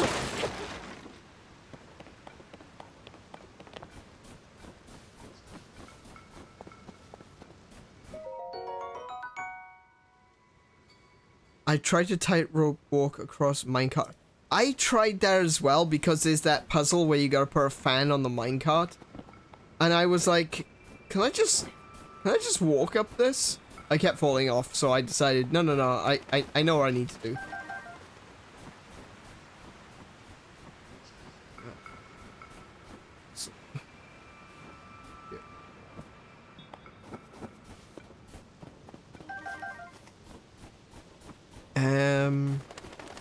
Herbs. So we can go that way, or we can go this way. I haven't been... Let's have a look. There's stuff over here that I haven't seen. So it's the dock, then there's a ruin there, and looks like I'll find a chest there. So we're gonna go that way first.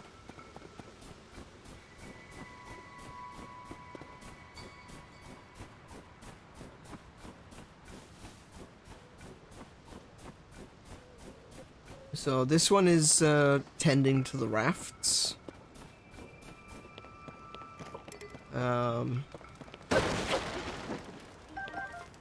More arrows.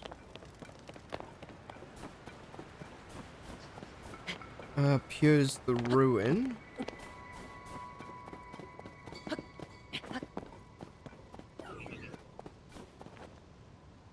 Oh, I see you. Oh, they have arrows. Okay.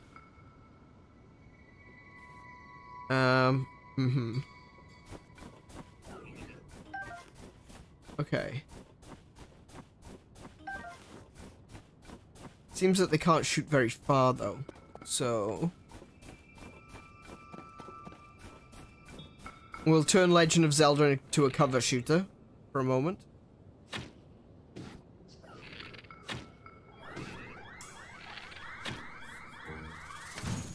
They have ice arrows. Hello.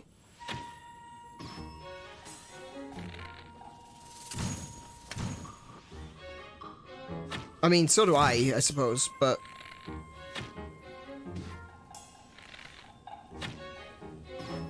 Nice.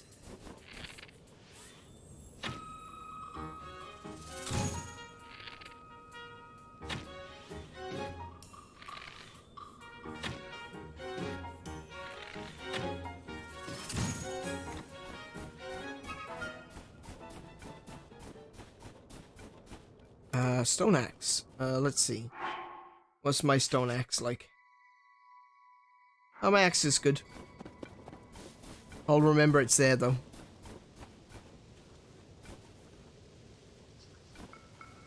Oh, wait, hang on. This is ice. I can't climb that.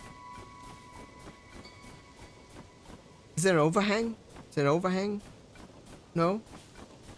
Oh, how do I get up there, then?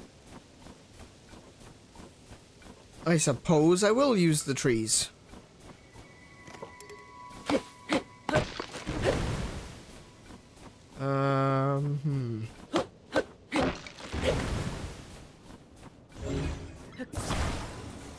So if I do that, stick them end to end.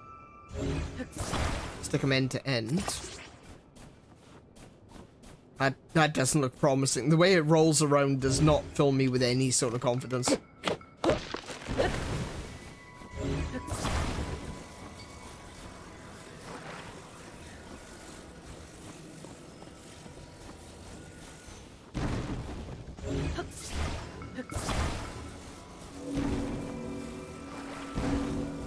Yeah.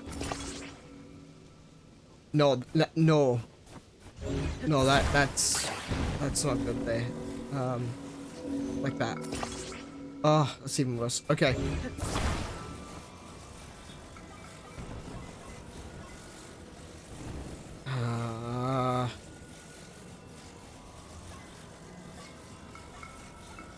Can I get it? There we go. There we go.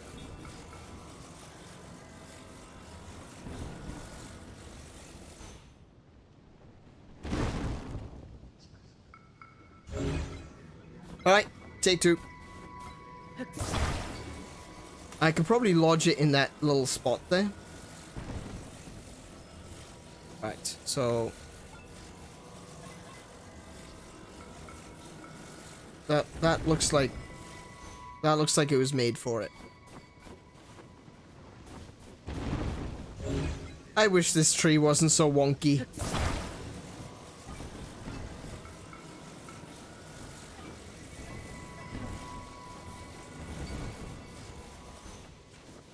There, now lean into the corner. Nice. See, I know what I'm doing. Sometimes. Maybe.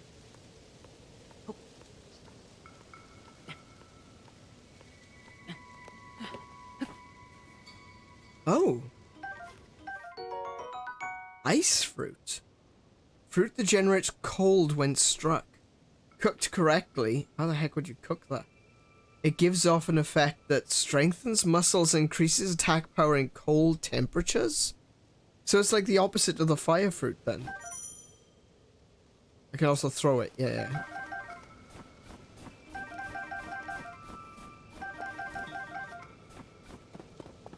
Ah. I haven't been up here before. This is new. I must have missed all of this. What do I get from it? 3 fans? Well, that's alright, I suppose.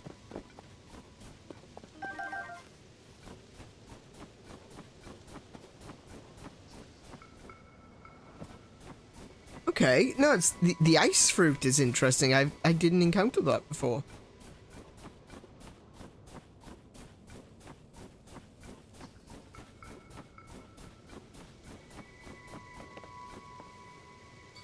It's good to have new fans for a drawing channel.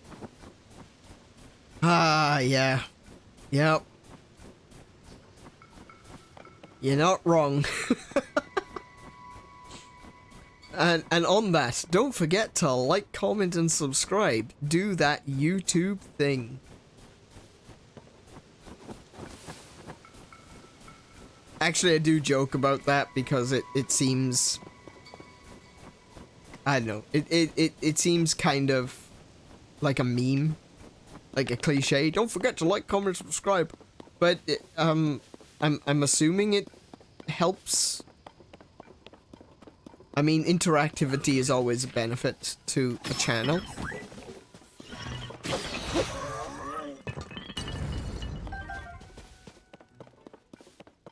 But really, I think the thing that would help me right now, yes, of course, liking, commenting, subscribing to the channel if you haven't already, all excellent things, but really the thing that is going to help, like right now, is spreading the word.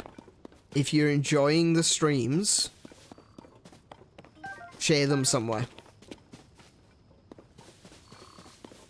I love, there are some places out there on the internet that don't allow you to post, you know, self-promote. But, you know, if you're on a place that's like that, I think there's some Reddits that are like that. If you're there, if you're regular a community and you think that my content might interest some people, please feel free to share it. I mean, this is a... I wouldn't say this is a crucial moment for my channel. I don't think it is. I don't think there's any such thing as a lost cause channel. Especially this early on. So if you do frequent places like that, feel free to share the link to my streams, maybe to an old VOD.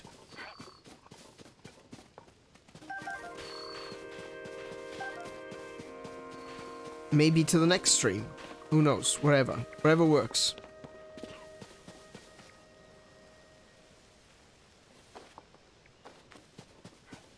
That's what's going to, that's what's really going to affect the channel right now, is getting more eyes on it. YouTube can do that with the algorithm stuff. Oh, apples. YouTube can do that with the algorithm stuff, and that's what the liking and subscribing and all that jazz does. But in terms of what you as an individual can do, definitely share the content around. Oh, so I'm all the way back to the beginning. And somehow I've managed to miss those trousers. Let's see. I think I've got all of the caves.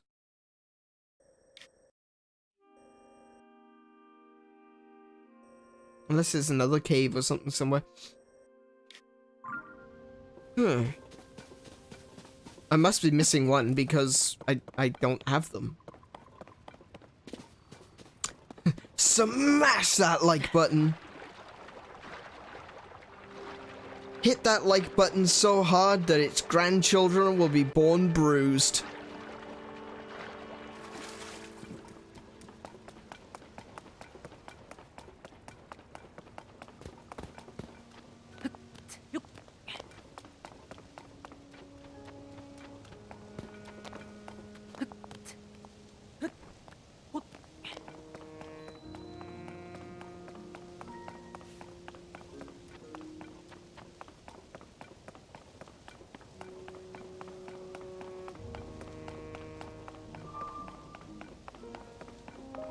And here we go.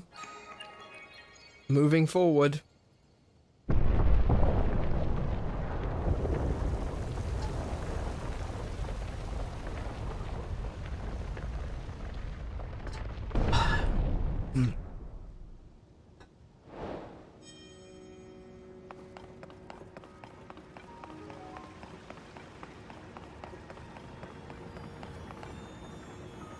That's a rather amber-looking relic that you've got there.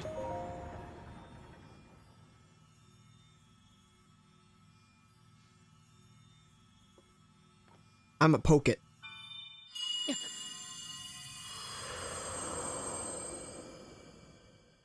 See, Link, this is why you don't walk up to random things and poke them.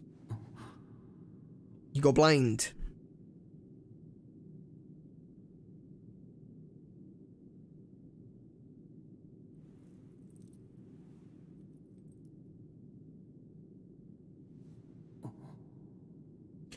Oh, I just had a thought.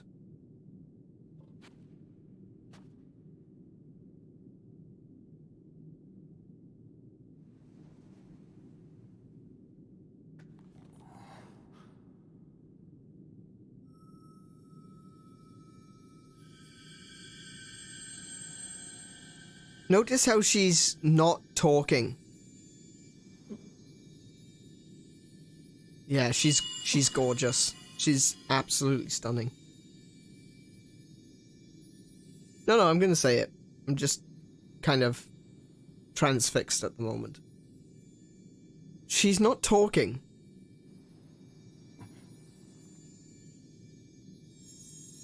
Now, I don't know how it's gonna go about, but I do know that there is a Zelda that's going around telling people to do things or not to do things.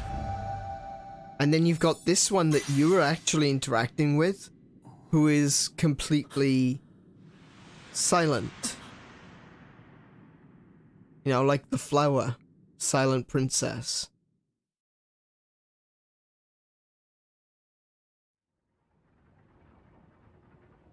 I wonder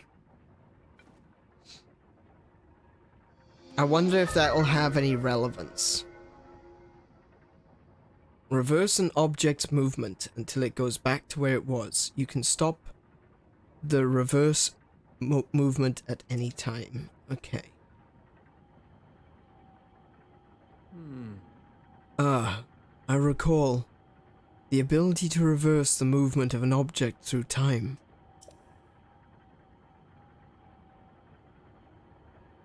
And Zelda has vanished as well. What you just saw, it's a mystery, even to me. Perhaps it was a sort of echo?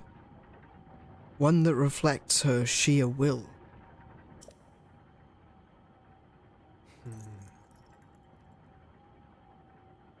That you've now been given this ability, no doubt it will prove important.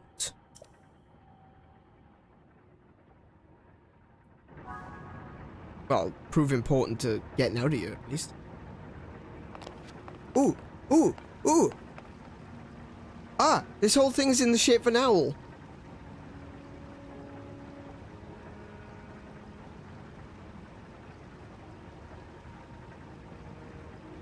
Is the two cogs of the big eyes, there's a triangle here in the middle for the beak?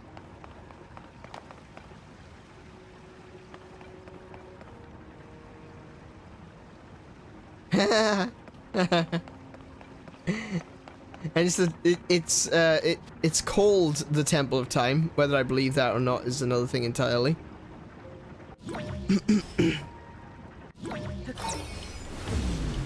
And I completely missed. Right, okay. Let's just stop that and let it roll on.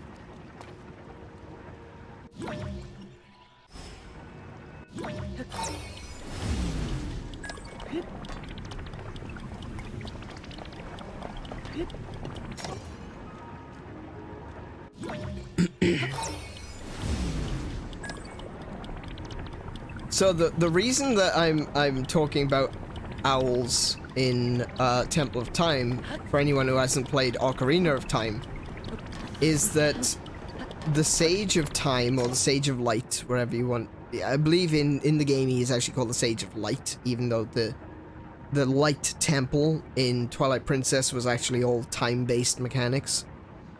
So Rauru was the spirit of a sage who had built the Temple of Time in Hyrule, and he aids you in Ocarina of Time in the form of 𝗬𝗶𝗁𝗵𝗵, who is an owl.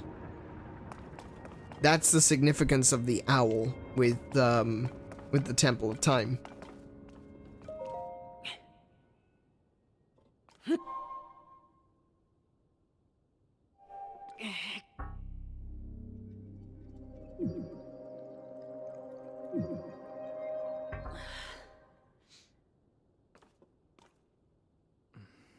This door stands as a test to your overall vitality. You remain in a weakened state. You're not yet strong enough to open it. But there is one more shrine on this island. There you can get another blessing.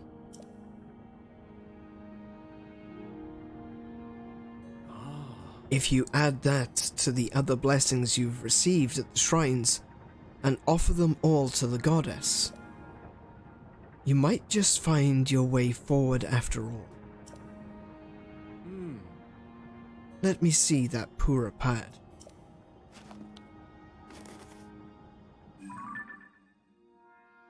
The Pura pad allows you to travel to certain places instantly. Now, see all of those blue marks on your map? You can travel instantly to any of them. I'd suggest the one at the bottom of your map. Use the travel function to reach that area quickly. You'll find the last of this island's shrines around there somewhere.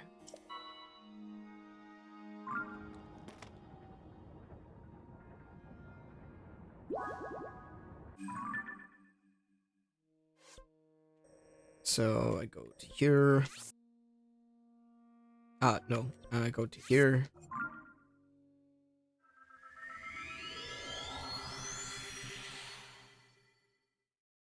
And of course the doors behind the Temple of Time, obviously they have the pair of dragons on them. So there's the dragon and the owl again. I wonder if there is actually a statue of a boar somewhere where it's all hidden and decrepit. I think that would That would be really cool. Let's... This is the Room of Awakening. This is where we started. It makes me wonder if maybe there's a boar here. Excuse me, I just got a hiccup.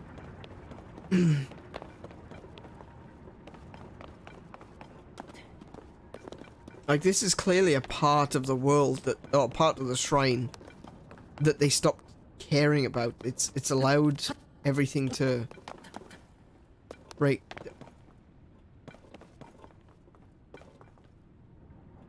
Hold the phone. Is this one of those routes? No, it's not. It's not. It looks... If you know, you know, okay? If you know, you know. K, I imagine you know. 10, I imagine you know too. But it kind of looked like it, didn't it?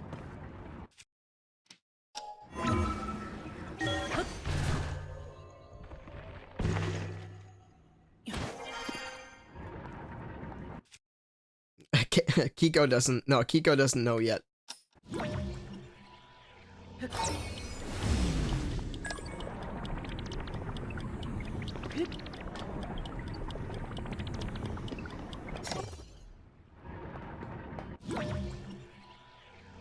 I need to continue to rewind this a little bit.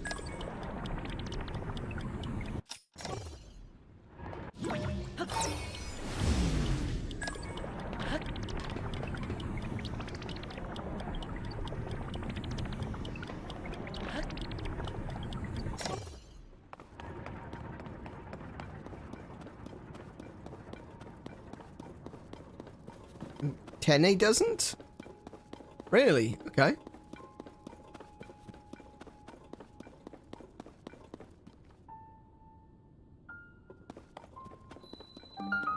Nakoya Shrine.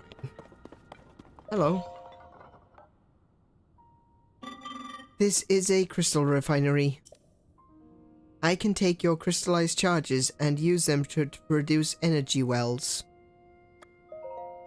An energy well can increase the capacity of your energy cell you are carrying. This increased capacity will allow you to use Zonai devices for longer periods. I can produce these energy wells for you if you bring me crystallized charges. Shall I begin production, or would you like me to explain crystallized charges? The production will require at least 100 crystallized charges. Return when you have collected a sufficient amount. I have 10. One note regarding Zonite. The Zonite required to process crystallized charges. The mines on the island have nearly run dry. I doubt there is enough left to produce an energy well. But there is more to be had. Check the distant depths of the world below. That is its original source. To be fair, I wasn't paying attention at the moment, so I had no idea what was being referenced. Oh, I just saw some roots. And I was like, oh, wait, those kind of look like those roots. But it wasn't.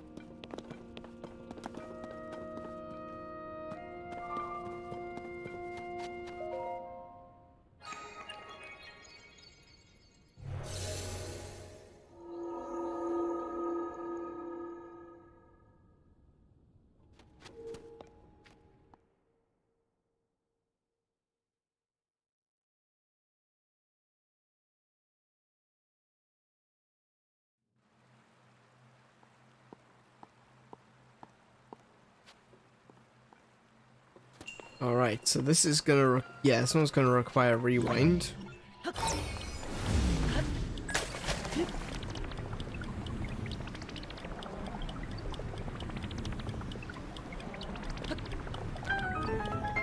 No worries, Kiko. Actually, I just realized something. Hang on a minute. Just give me a moment. I need to open up, I need to open up the stream in browser.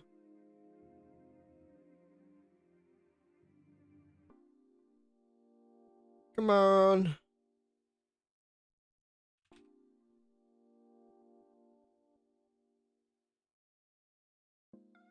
Okay.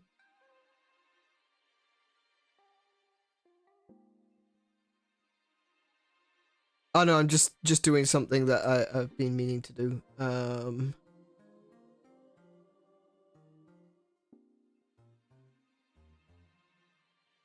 There you go. I've just added Tene as a moderator.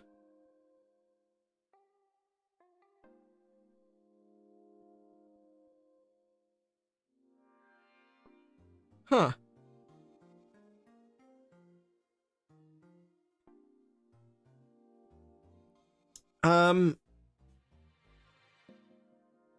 Apparently you can't set someone as a VIP member on this. You have to go into the settings and do it manually through the full process rather than just clicking on someone. That's a little unfortunate.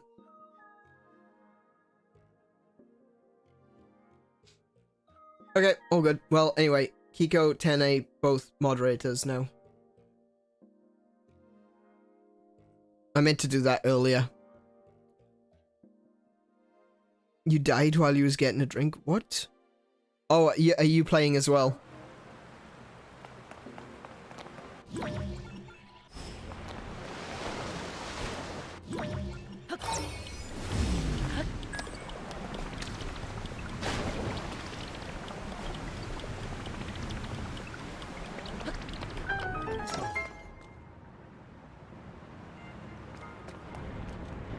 Oh, cool. Ah, you got lots of things going on.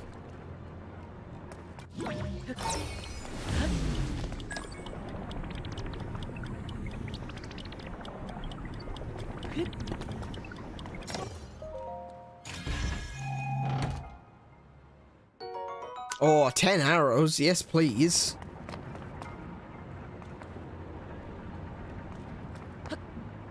Towards the end of Breath of the Wild, arrows were more valuable than gold.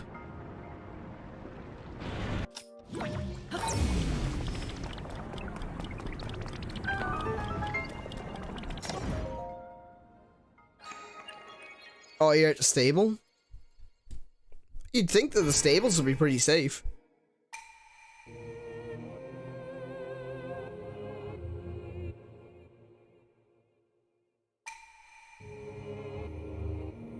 Not very stable then. Ah.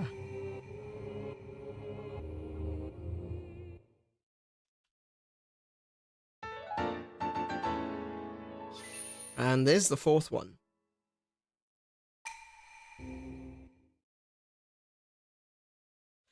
Oh, right. Oh, yeah. Yeah, that'll do it. That'll also break your metal items if their durability is down.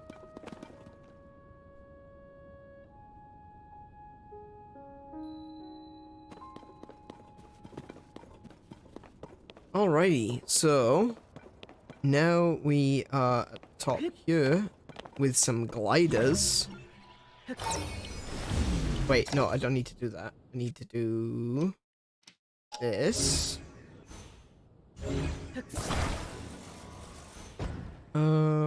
Let's see. Where am I?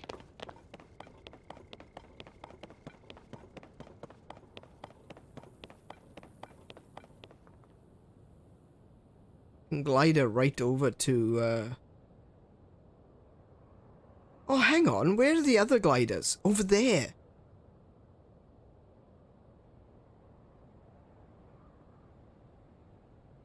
Is that where the pants are? I don't... You're gonna have to, I'm gonna ask for an assistance on this one. Where are the pants? Because I don't want to leave without them.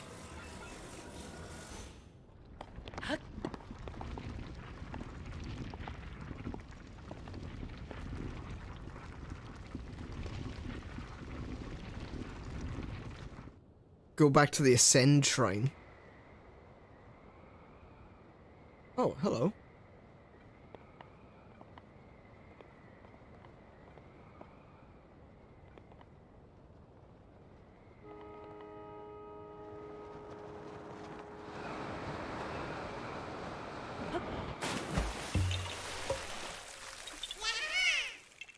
I did indeed. I thought I was going to die for a second, but I made it.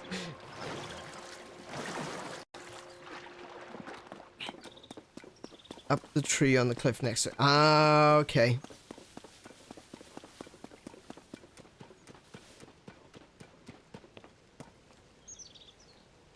The difference one letter makes?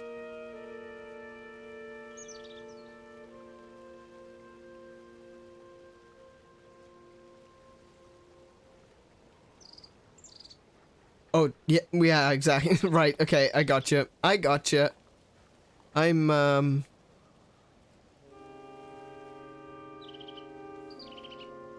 there's a big pool of water right below me. Where's the Ascend Shrine? Actually, I could just... Hang on. No. This one? Is this the Ascend Shrine? Yes. Okay, I can just do this. Unalive, that's correct. Sorry. We're on YouTube.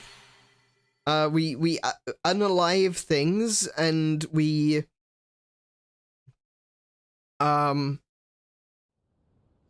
We Minecraft things.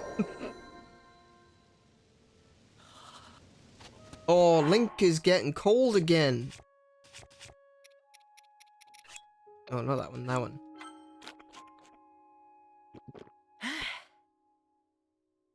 Oh.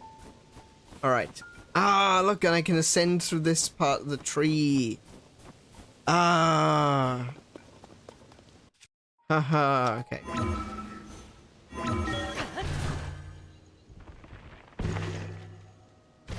No, oh. I keep doing that. I've done that a few times now.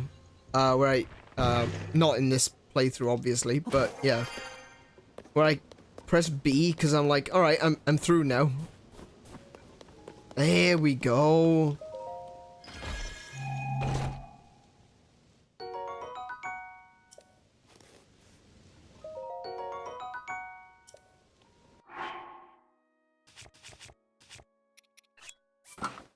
Those will go well with my doublet. In the Breath of the Wild stream, I was calling it a doublet, which is how I thought it was supposed to be said, because I thought a doublet was a French word. But apparently, I'm very, very wrong about that. It's actually a doublet. It's an old English word. Right, this is the one that I thought we were at last time, because this is one that has gliders. Okay. Obviously, I'm gonna run this gacha multiple times. I want gliders, I want springs, I want pots. There we go.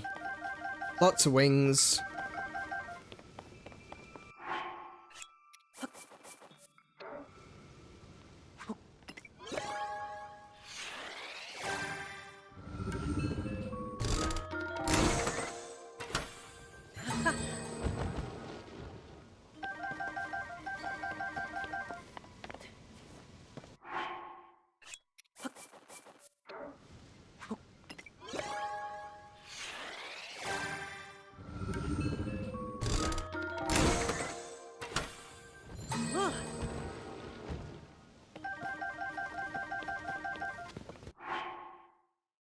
Cool. So let's see what we got. We got 21 fans, 13 flame emitters, 16 pots. That's a good one. And 17 wings. We're doing excellent. Let's see. Ah, there we go. I could drop them there. Nope. Nope. There.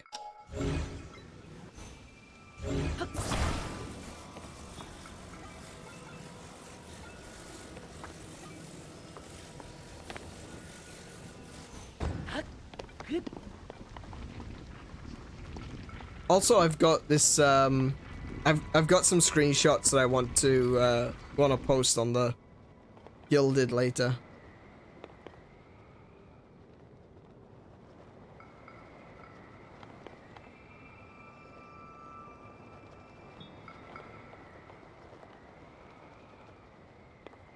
These are so cool.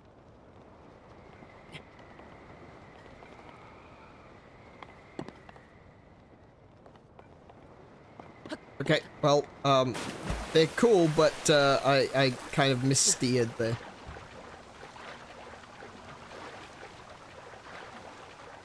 Am I too far from land? I think I'm too far from land. I'm gonna aim for that,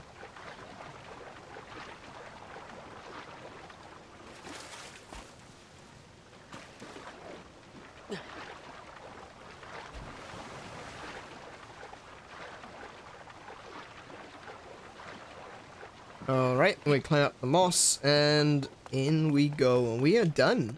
We got the pants, we got... I think we got everything on this island. Damn it, Link.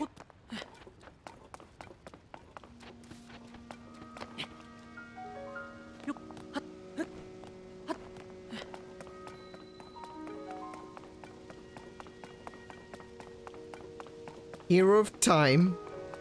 More like Hero of the Aged Care Facility.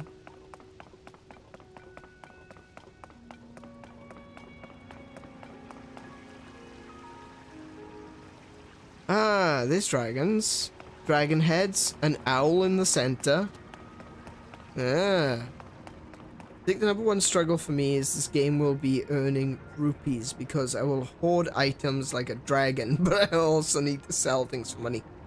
Yeah, I found in this one, selling stuff is way more important than in Breath of the Wild.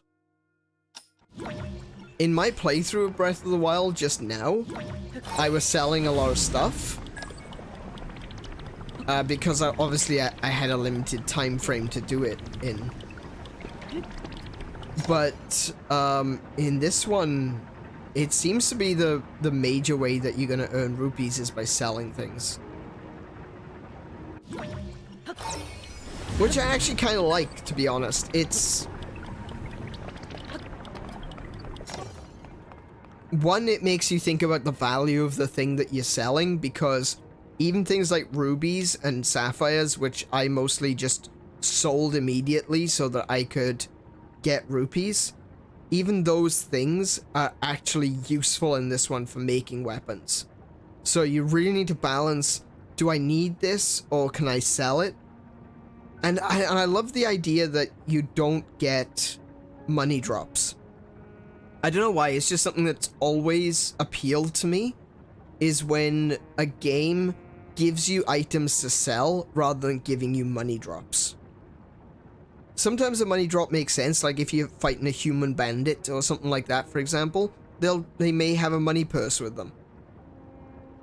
But for the most part, when you're fighting monsters, you're gonna get monster parts. You're not really gonna get money from it.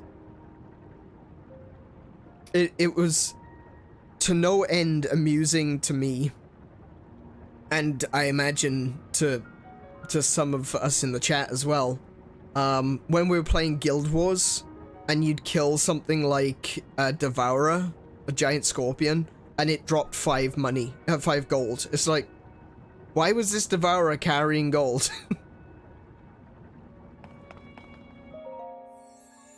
Or you kill a Char and it drops like 20 gold and you're like, why is this Char carrying human money? You who have conquered the shrines and claimed the lights of That's how you say it in ancient Hyrulean. You who have conquered the shrines and claimed their lights of blessing. In exchange for 4 lights of blessing, I will grant you power. Architect. I'd love if they had the option to add a stamina bar. That would be hilarious. It's like, yeah, I want the stamina. Are you sure you want the stamina? Yeah, I want stamina. But you can't open the door. No, trust me, I want stamina.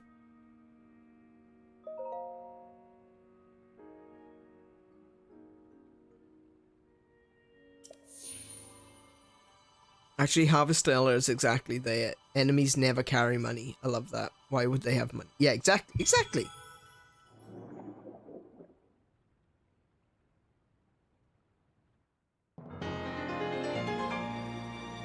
Yeah. It would have been great if there was a way to select the stamina bar instead. It'd be just like, okay.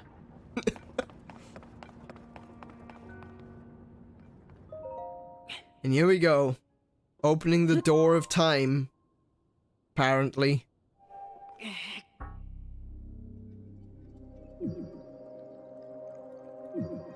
The dragon doors do look pretty sweet though, not gonna lie. That is pretty cool. Go on, Link, push! Push!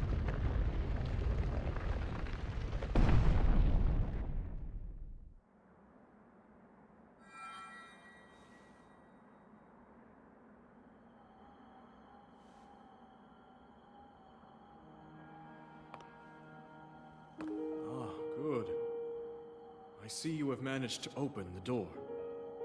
You haven't fully recovered yet, but that is to be expected. You were almost beyond saving. By visiting the shrines and receiving their blessings, you have mitigated some of the corruption's effects. Though our time together has been brief, I am so happy that we finally met.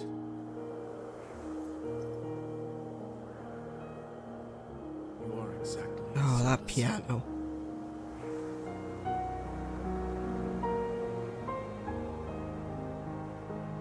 I've done everything I can for her. Now it is up to you.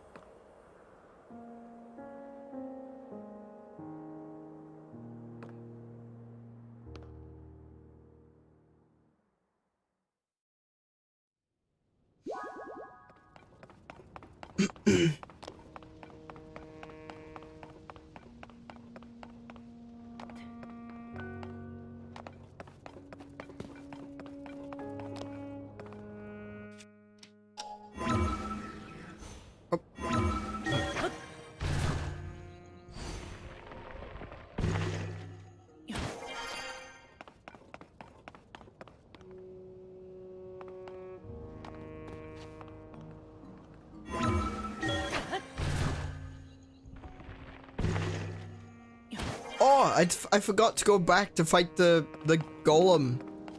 Ah, don't worry. We'll come back. We'll come back and do that another time.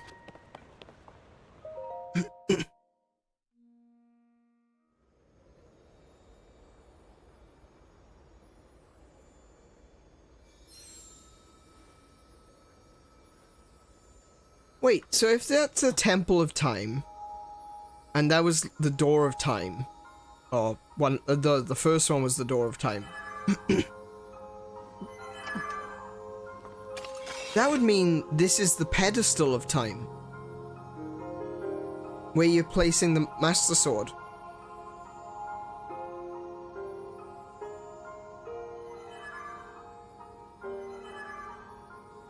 Oh, Fi.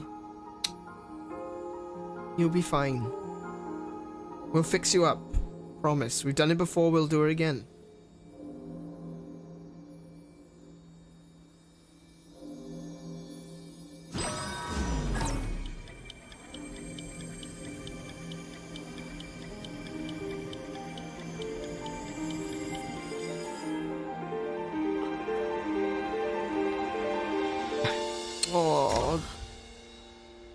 Oh, don't say that, Kiko. I don't feel so good, Mr. Link. Oh. Should be fine.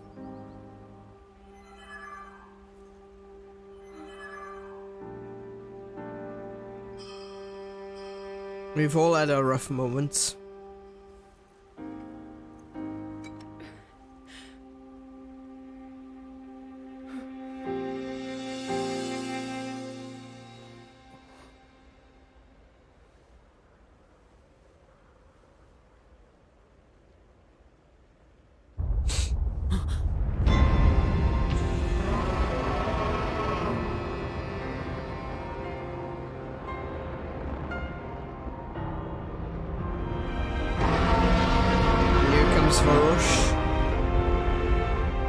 making a break in the sky barrier.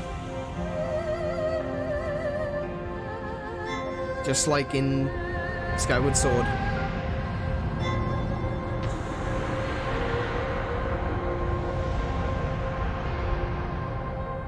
And there's Hyrule. Link. Link. You must find me.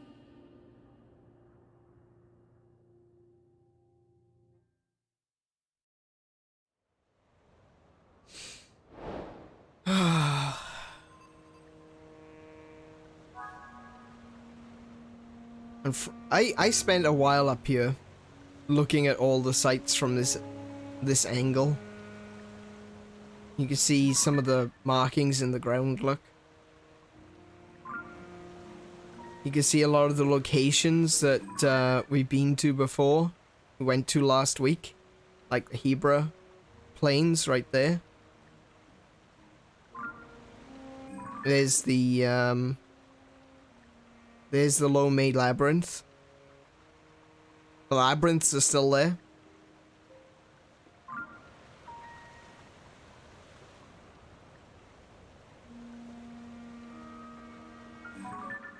There used to be a shrine, right about here.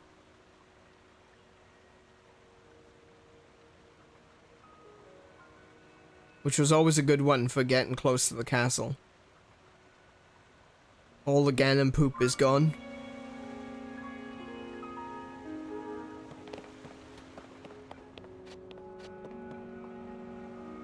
Most of the cloud cover, though, I think the cloud cover is specifically designed to not let you see certain things. Like, you can see through occasionally, but I think the cloud cover is specifically designed to obscure some visuals. But yeah. That right there. This is one of the biggest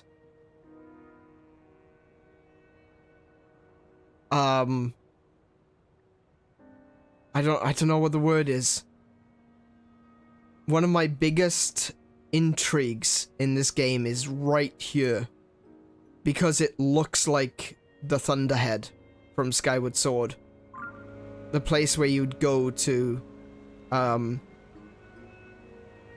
do a bunch of the quests to be able to go down onto the surface.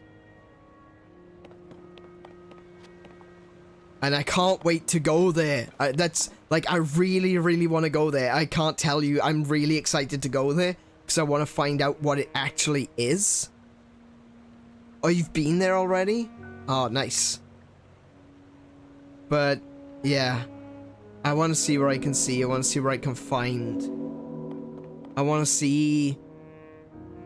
I was saying at the end of the Breath of the Wild playthrough that it's like...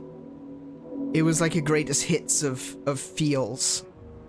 And I think Tears of the Kingdom has the opportunity to be the greatest hits of moments. As well, of course, being its own thing. But it's already showing itself to be very strong on the member berries, but not necessarily in a bad way.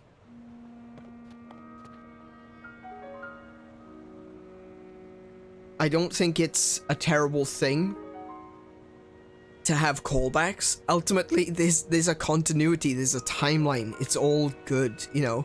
So having some sort of callbacks is necessary to be able to understand where in the timeline, where in the continuity the game is. And so far, the things that I've seen definitely indicate a strong connection to A Link to the Past, Ocarina of Time, and of course, Skyward Sword.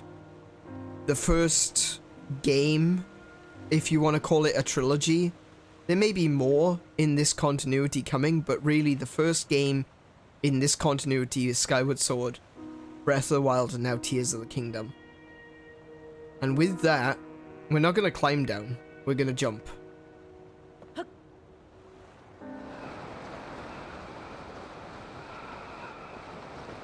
Like many Links have done before. Well, One in particular.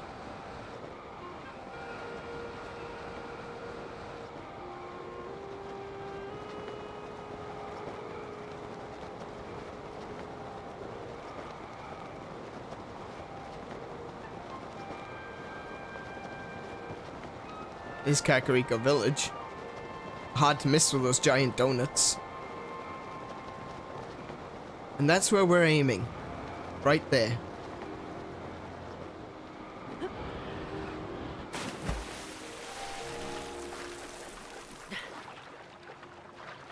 Should have waited till dawn to jump.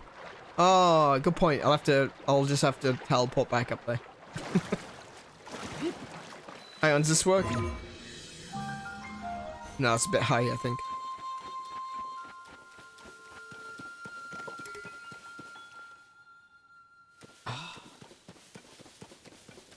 Those little piano flourishes are so... They hit you in the right spot. Ooh, dazzle fruit.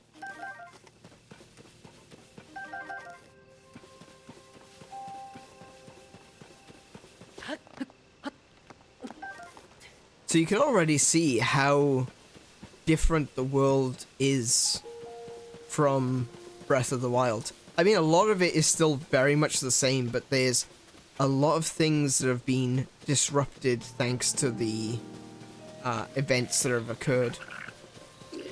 Oh.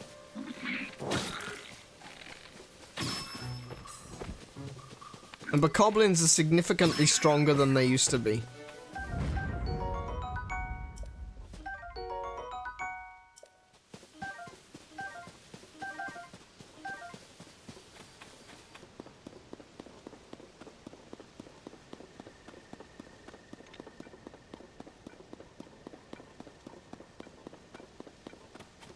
Yeah, definitely. The music in this is... I think I did like Breath of the Wild and its outstanding use of silence. But I did miss music. That's one of the other things for like streaming. It's not always a great idea to leave dead air, as they call it.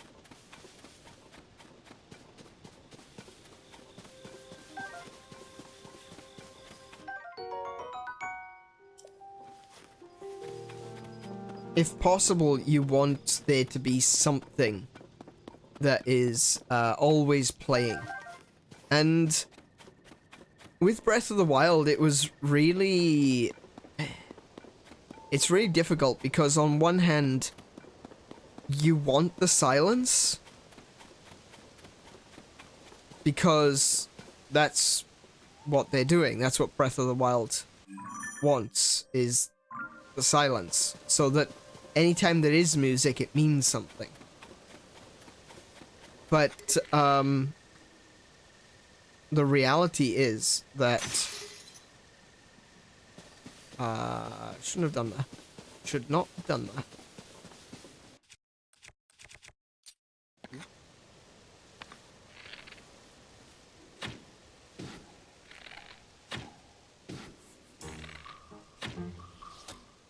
Oh, completely missed.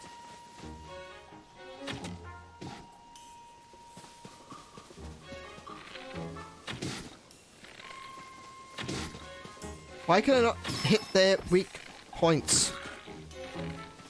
There we go.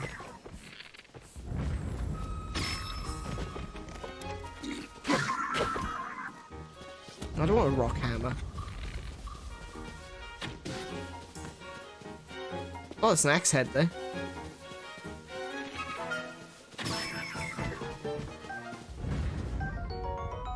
Bokobo? Where are my bows? My bows are all 4s, so yeah, Bokobo is fine.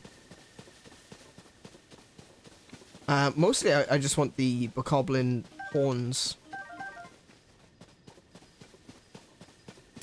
And any arrows they missed me with, that's a plus. Yeah, Breath of the Wild used silence really well, I think. And Tears of the Kingdom is also also has some moments of silence, but they use this game uses a lot more music, and maybe I prefer that from a streaming perspective. I think I prefer that, but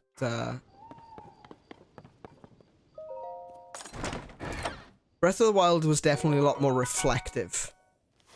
It gives you opportunities to think about what you're doing, where you're going, why you're doing it, what's going on in your personal journey.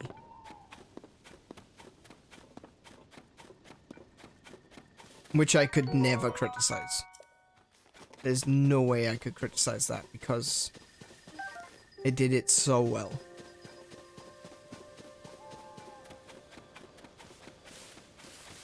Oh, there's that arrow I missed with.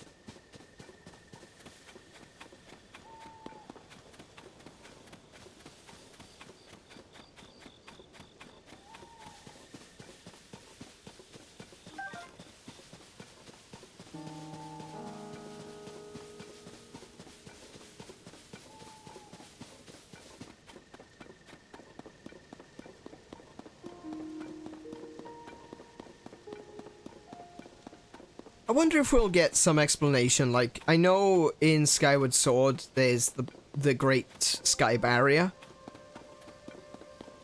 which basically makes Skyward Sword a separate realm, a separate dimension, in sort of. Like, it's still there, it's still above Hyrule, but when you look up from Hyrule in Skyward Sword, you didn't see islands. But in this one, oh wow. In this one you most certainly do. And it makes me wonder if there's going to be an explanation for where the islands were. That's like what I really want to know is, like, were the islands always up there? I know there's a kid in I think the kid's in the Hebra region, and the kid is basically like, oh, one day I saw an island in the sky or something like that, and you're like, wait, what? So that may have just been a Skyloft reference, and that is definitely how I felt at the time. But that could also now be a reference to all these islands that have appeared. And I just want to know, I want to see if the game actually tells you why you couldn't see them before. Link? Mr. Link? Is that really you? Where have you been? No one's seen you or Princess Zelda since you went under the castle to investigate the gloom. And that's when the castle rose into the air. Everyone's been so worried about both of you. Pura has barely slept. She's been trying to figure out where you two went. At the moment, Pura should be in that building with the telescope. Please hurry there now. She'll want to know that you're all right. Aye.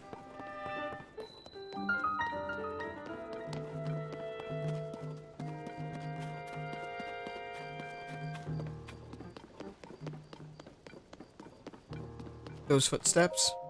Ah, what a pleasant morning. Hey, you. Where have you been?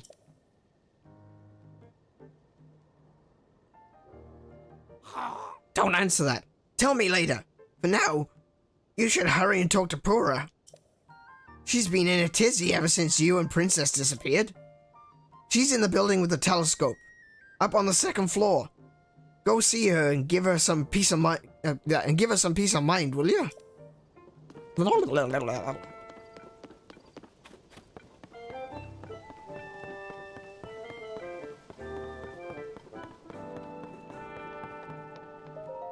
What? That hair, those eyes. Doc! Oh. Dr. Pura! The swordsman has returned! A man of priorities.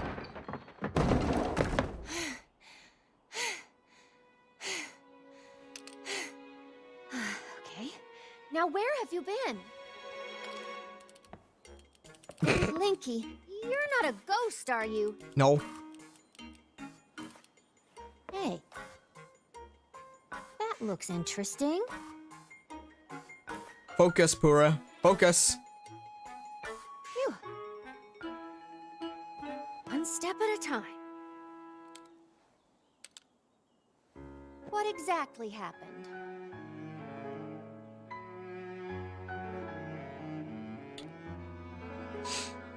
She grew up.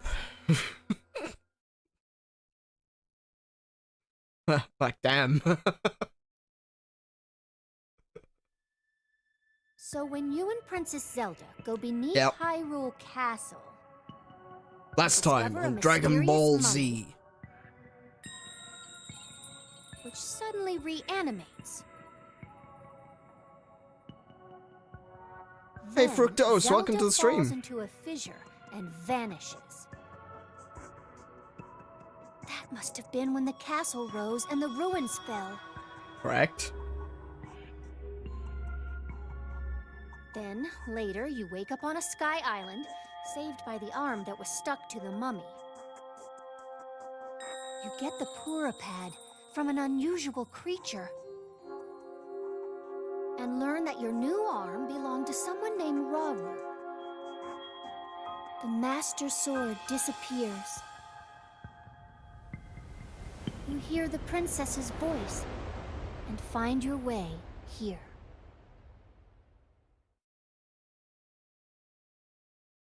Yes. That is what I just did. Thank you. Huh? Then, What? are you saying you came from up there? This Rauru you met. I think that's what the first king of Hyrule was named. Nope, first king of Hyrule was Gibora. Are they one and the same? So much of this doesn't make sense yet. But I'm certain that mummy you found under the castle must be related to the upheaval. The castle rising up, the ruins falling down from the sky. The mummy must be connected to it somehow. And then, there's the most important detail of all. You're sure that you heard the princess speak to you? And she gave you a clear message to find her. If that truly was the princess, then that means she's alive. Maybe she's trapped beneath the castle and needs help. That settles it. I know you only just returned, Link, but I need you to meet up with the search party by Hyrule Castle. They've been searching tirelessly for you two. The captain in charge of the search is named Hoz. Work with him to find the princess as quickly as you can. Yes. I know that mummy may still be lurking somewhere around there. Which is concerning to say the least, but we have more immediate problems to deal with right now. I'm counting on you, Linky. Caught me off guard with that Linky there.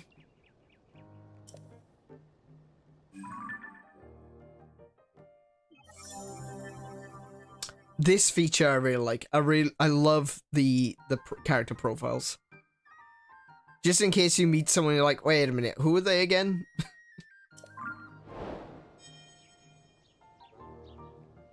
Can I get some clothes first, Pura? No, you can't. Go to the castle now. Alright. Yes, dear. Alright, so I'm talking to Pura... Robbie. Hey, do you have any idea how worried we've been? So, that's the arm, huh? I overheard Pura talking about it. I see. Yes, it's pretty weird, all right. Nope, now is not the time for distractions. That's got to wait until later. Anyway, I hear you've got yourself the Pura pad now. You know, that Pura pad of yours can get a lot more powerful. I know it's real potential. I've got big plans for that device, but first I need you to help Joshua with her investigations into the depths. But then, oh yes, then, I will head back to the lab in Hateno Village to resume my research. So once I'm able to finish up here, You should join me there. Calm down, Robbie. Right, so one of the things I want to do is get clothes, but as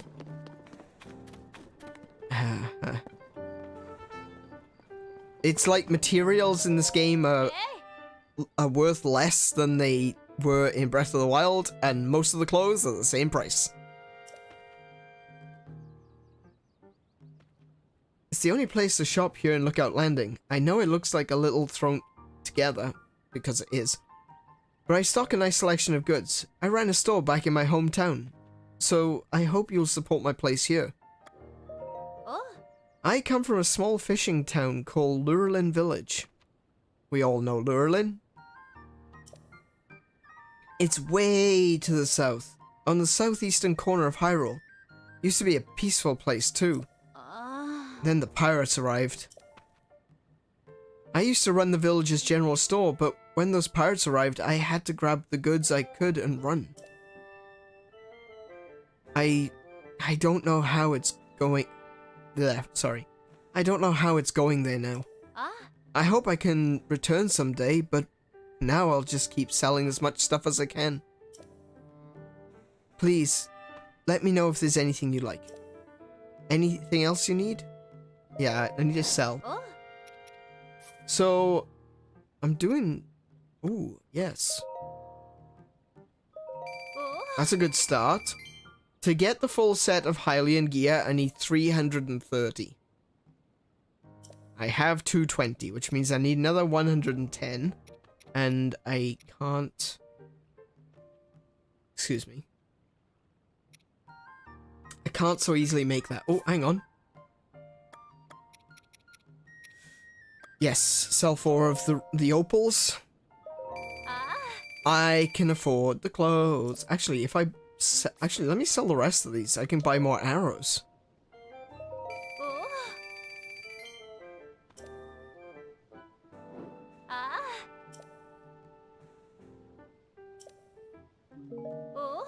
If you want something, just pick it out and let me know. I'll be taking that.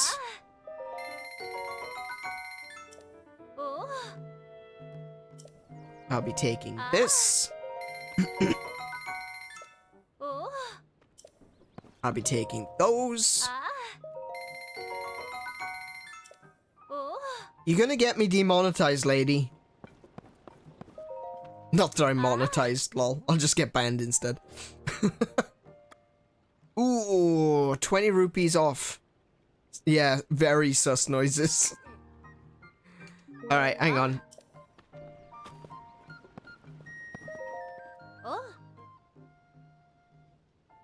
Buy more stuff off me. I need 20 rupees. Sell 2 amber? Amber's an okay material for making weapons, but there's much better options now that I'm on the ground.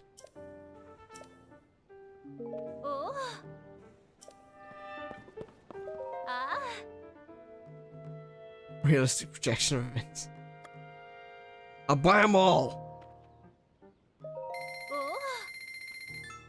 Cool, and now I am broke.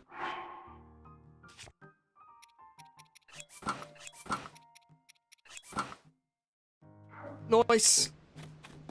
What else we got?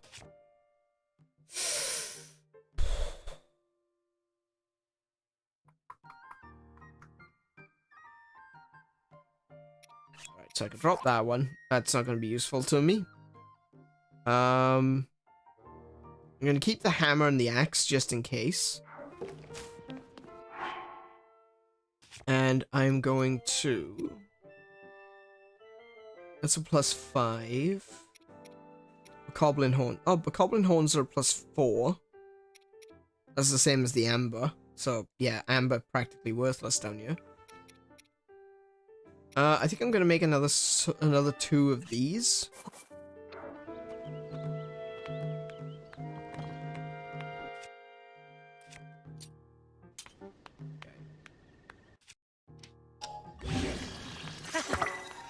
One.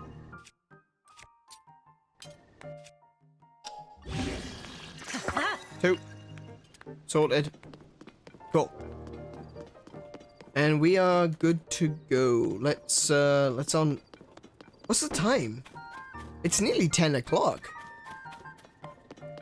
Alright, we'll run up to the castle and,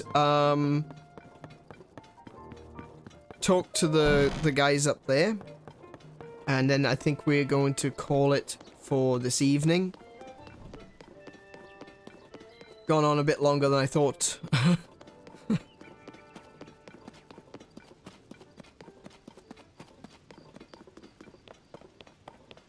Ooh, there's also another shrine to do, so we'll do that as well.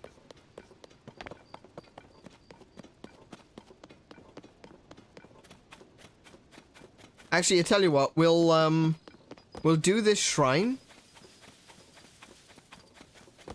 And then we'll go over to... Oh, it is so easy to lose time. I'm dreading if I ever decide to play Civilization on stream. I'll be like 3 days into a stream and YouTube will be calling me trying to figure out if I'm okay.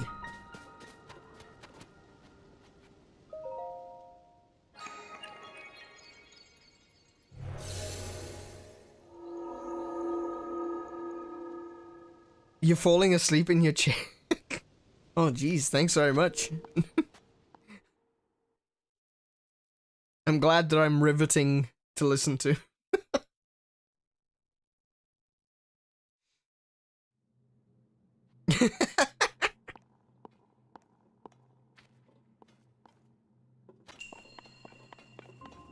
Oh boy, okay. I remember this one.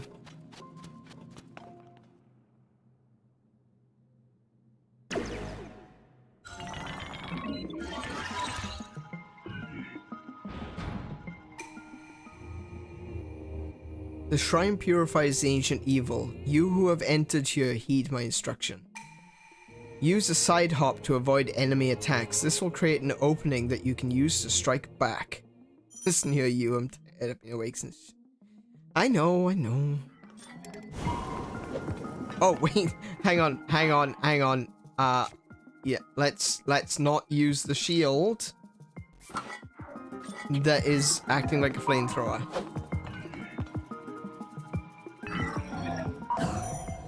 There we go.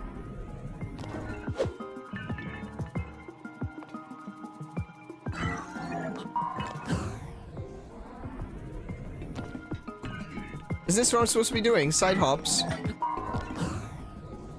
Or am I supposed to attack? Probably supposed to attack, actually. There we go. Okay. Do a backflip. Do a flip! Actually, I probably shouldn't be hitting it so hard with the sword I just made.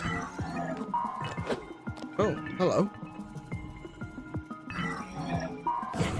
There we go.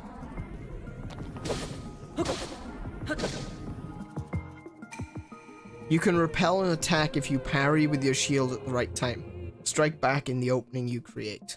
Okay.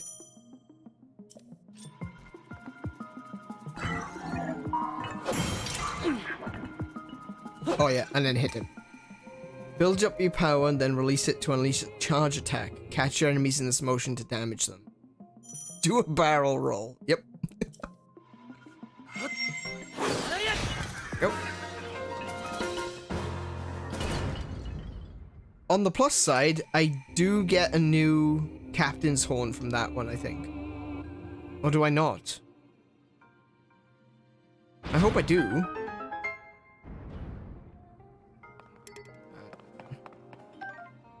I don't. Oh, I wasted that sword. I didn't even use the one that was nearly broken. Alright. Rusty broadsword. Okay, I'll just take that with me. Okay. Let's see what's in this chest then.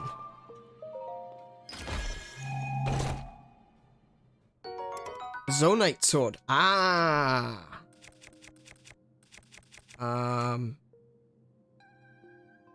Just drop that one, seeing as it's about to break anyway.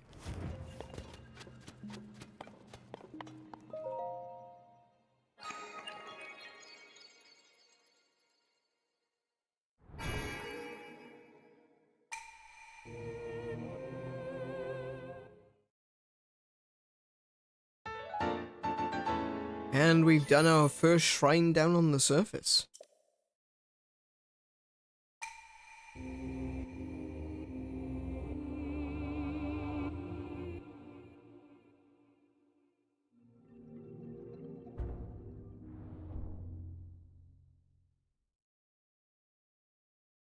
I'm very curious about the various symbolisms that's at play there.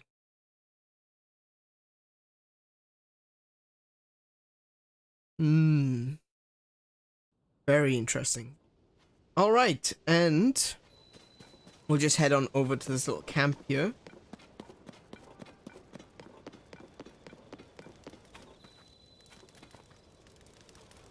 And we will call it there for today. So what I'm going to do now is just quickly save. And we'll rock on over to the chat screen. Hello, welcome back to the chat screen. How is everyone still doing? Kiko, apparently you're really tired. You're going to be going to bed soon, no doubt.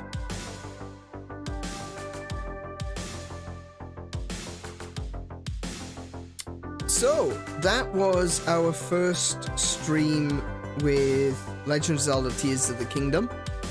I actually did a little bit more today, not like a huge amount more, but I did a little bit more today than I was planning on doing. And we got off the tutorial island at very least, that's a plus. And when we start up tomorrow, we've got, no, not tomorrow, sorry, Wednesday. When we come back on Wednesday, we've got a very clear direction. We need to go up to Hyrule Castle and then bring some information back.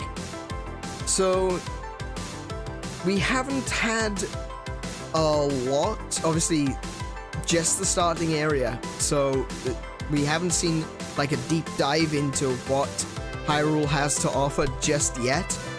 But there is a lot of really cool stuff with this game that is just, I don't want to compare, like every game really should be considered its own game, right? So I don't really want to keep comparing this with Breath of the Wild, but seeing as it is built off of Breath of the Wild, like Breath of the Wild was created, this was originally going to be DLC, but then the DLC got so big, it basically ended up being its own game. So it is most certainly Breath of the Wild like, and so it's so easy to compare the two, but the reality is these are two different games. And I just think this one is it's so good.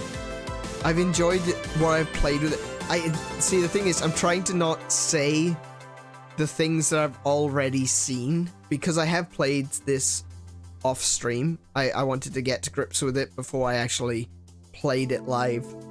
And the things that I've seen so far are really interesting, really cool. And I'm looking forward to doing that stuff on stream. I know, right? Like, gasp. Yeah, just cheating. That's what it is. Mostly I just wanted to make sure that we could get off the beginning island in the first stream. That's the main reason, is that I didn't want to be stuck screwing around for the next 3 streams up on the beginner's island. So, yeah, this game, I've been really enjoying playing it. I love the new mechanics. The quality of life improvements have been outstanding. Like, I can't begin to tell you how much I have liked those simple quality of life mechanics, like being able to drop an item from the quick select, being able to select an item to hold from quick select, being able to having a recipe book. What? Yes, thank you. I've wanted a recipe book from Breath of the Wild, but you know, it's one of those things that they did a really good job of taking the foundation that was Breath of the Wild and going, so how do we improve it? It's obvious that Nintendo have listened to criticism. It's obvious that the team has been working hard to take those things that were just, they were still good, but they weren't quite there, and tweak them just enough so that it still feels like the way they worked in Breath of the Wild, but just different enough that it feels better, it feels more convenient, it feels just generally a more pleasant experience. And that's something that applies even to just running around and combat. I noticed it when I first started playing, is that it feels slightly different. Now, take in consideration, on Friday I was playing Breath of the Wild, and then on Saturday I was playing Tears of the Kingdom. And even just moving felt different. Not bad, just different. Like, I think they've tweaked Link's running speed slightly. I think they've changed his combat, you know, his sword combos slightly. Just enough that it feels new. And I really like it. I've been really enjoying it, so I hope you've enjoyed it. I hope you've enjoyed this stream. If you have, please do consider giving me a subscribe and a like. Maybe even leave a comment with some of your favorite parts with a, what do they call it? Timestamp in the comments down below. If you want to keep up with me anywhere else, you can find me on Twitter. The best place to find me is probably Twitter or Guilded. Our Guilded community is starting to grow now that I've started streaming, and that's always a good thing. Check out my pillar down below. Pillar is some of you might know Linktree. Pillar is basically the same thing. I prefer using Pillar. Check it out. If you see something you like, if you see a social media platform that you're on and you want to follow me there, go ahead. But that is it for today. Thank you everyone for coming. I've been Aneurin, and this was The Legend of Zelda Tears of the Kingdom. Am I on MySpace? I used to have a MySpace. Not anymore. I tried to log into my account and they just deactivated it. Alright, thank you everyone, and I will see you all same time, 5 PM AEST, Australian Eastern Standard Time, yes. 5 PM AEST on Wednesday for more Legend of Zelda Tears of the Kingdom, and on Friday, same time, for Final Friday, and we'll be playing, or we'll start playing, Final Fantasy VII, the original 1997 version. And with that one, have a good evening, have a good night, have a good morning, have a good wherever you are. Play some games, and I will catch you on the next one. Good night.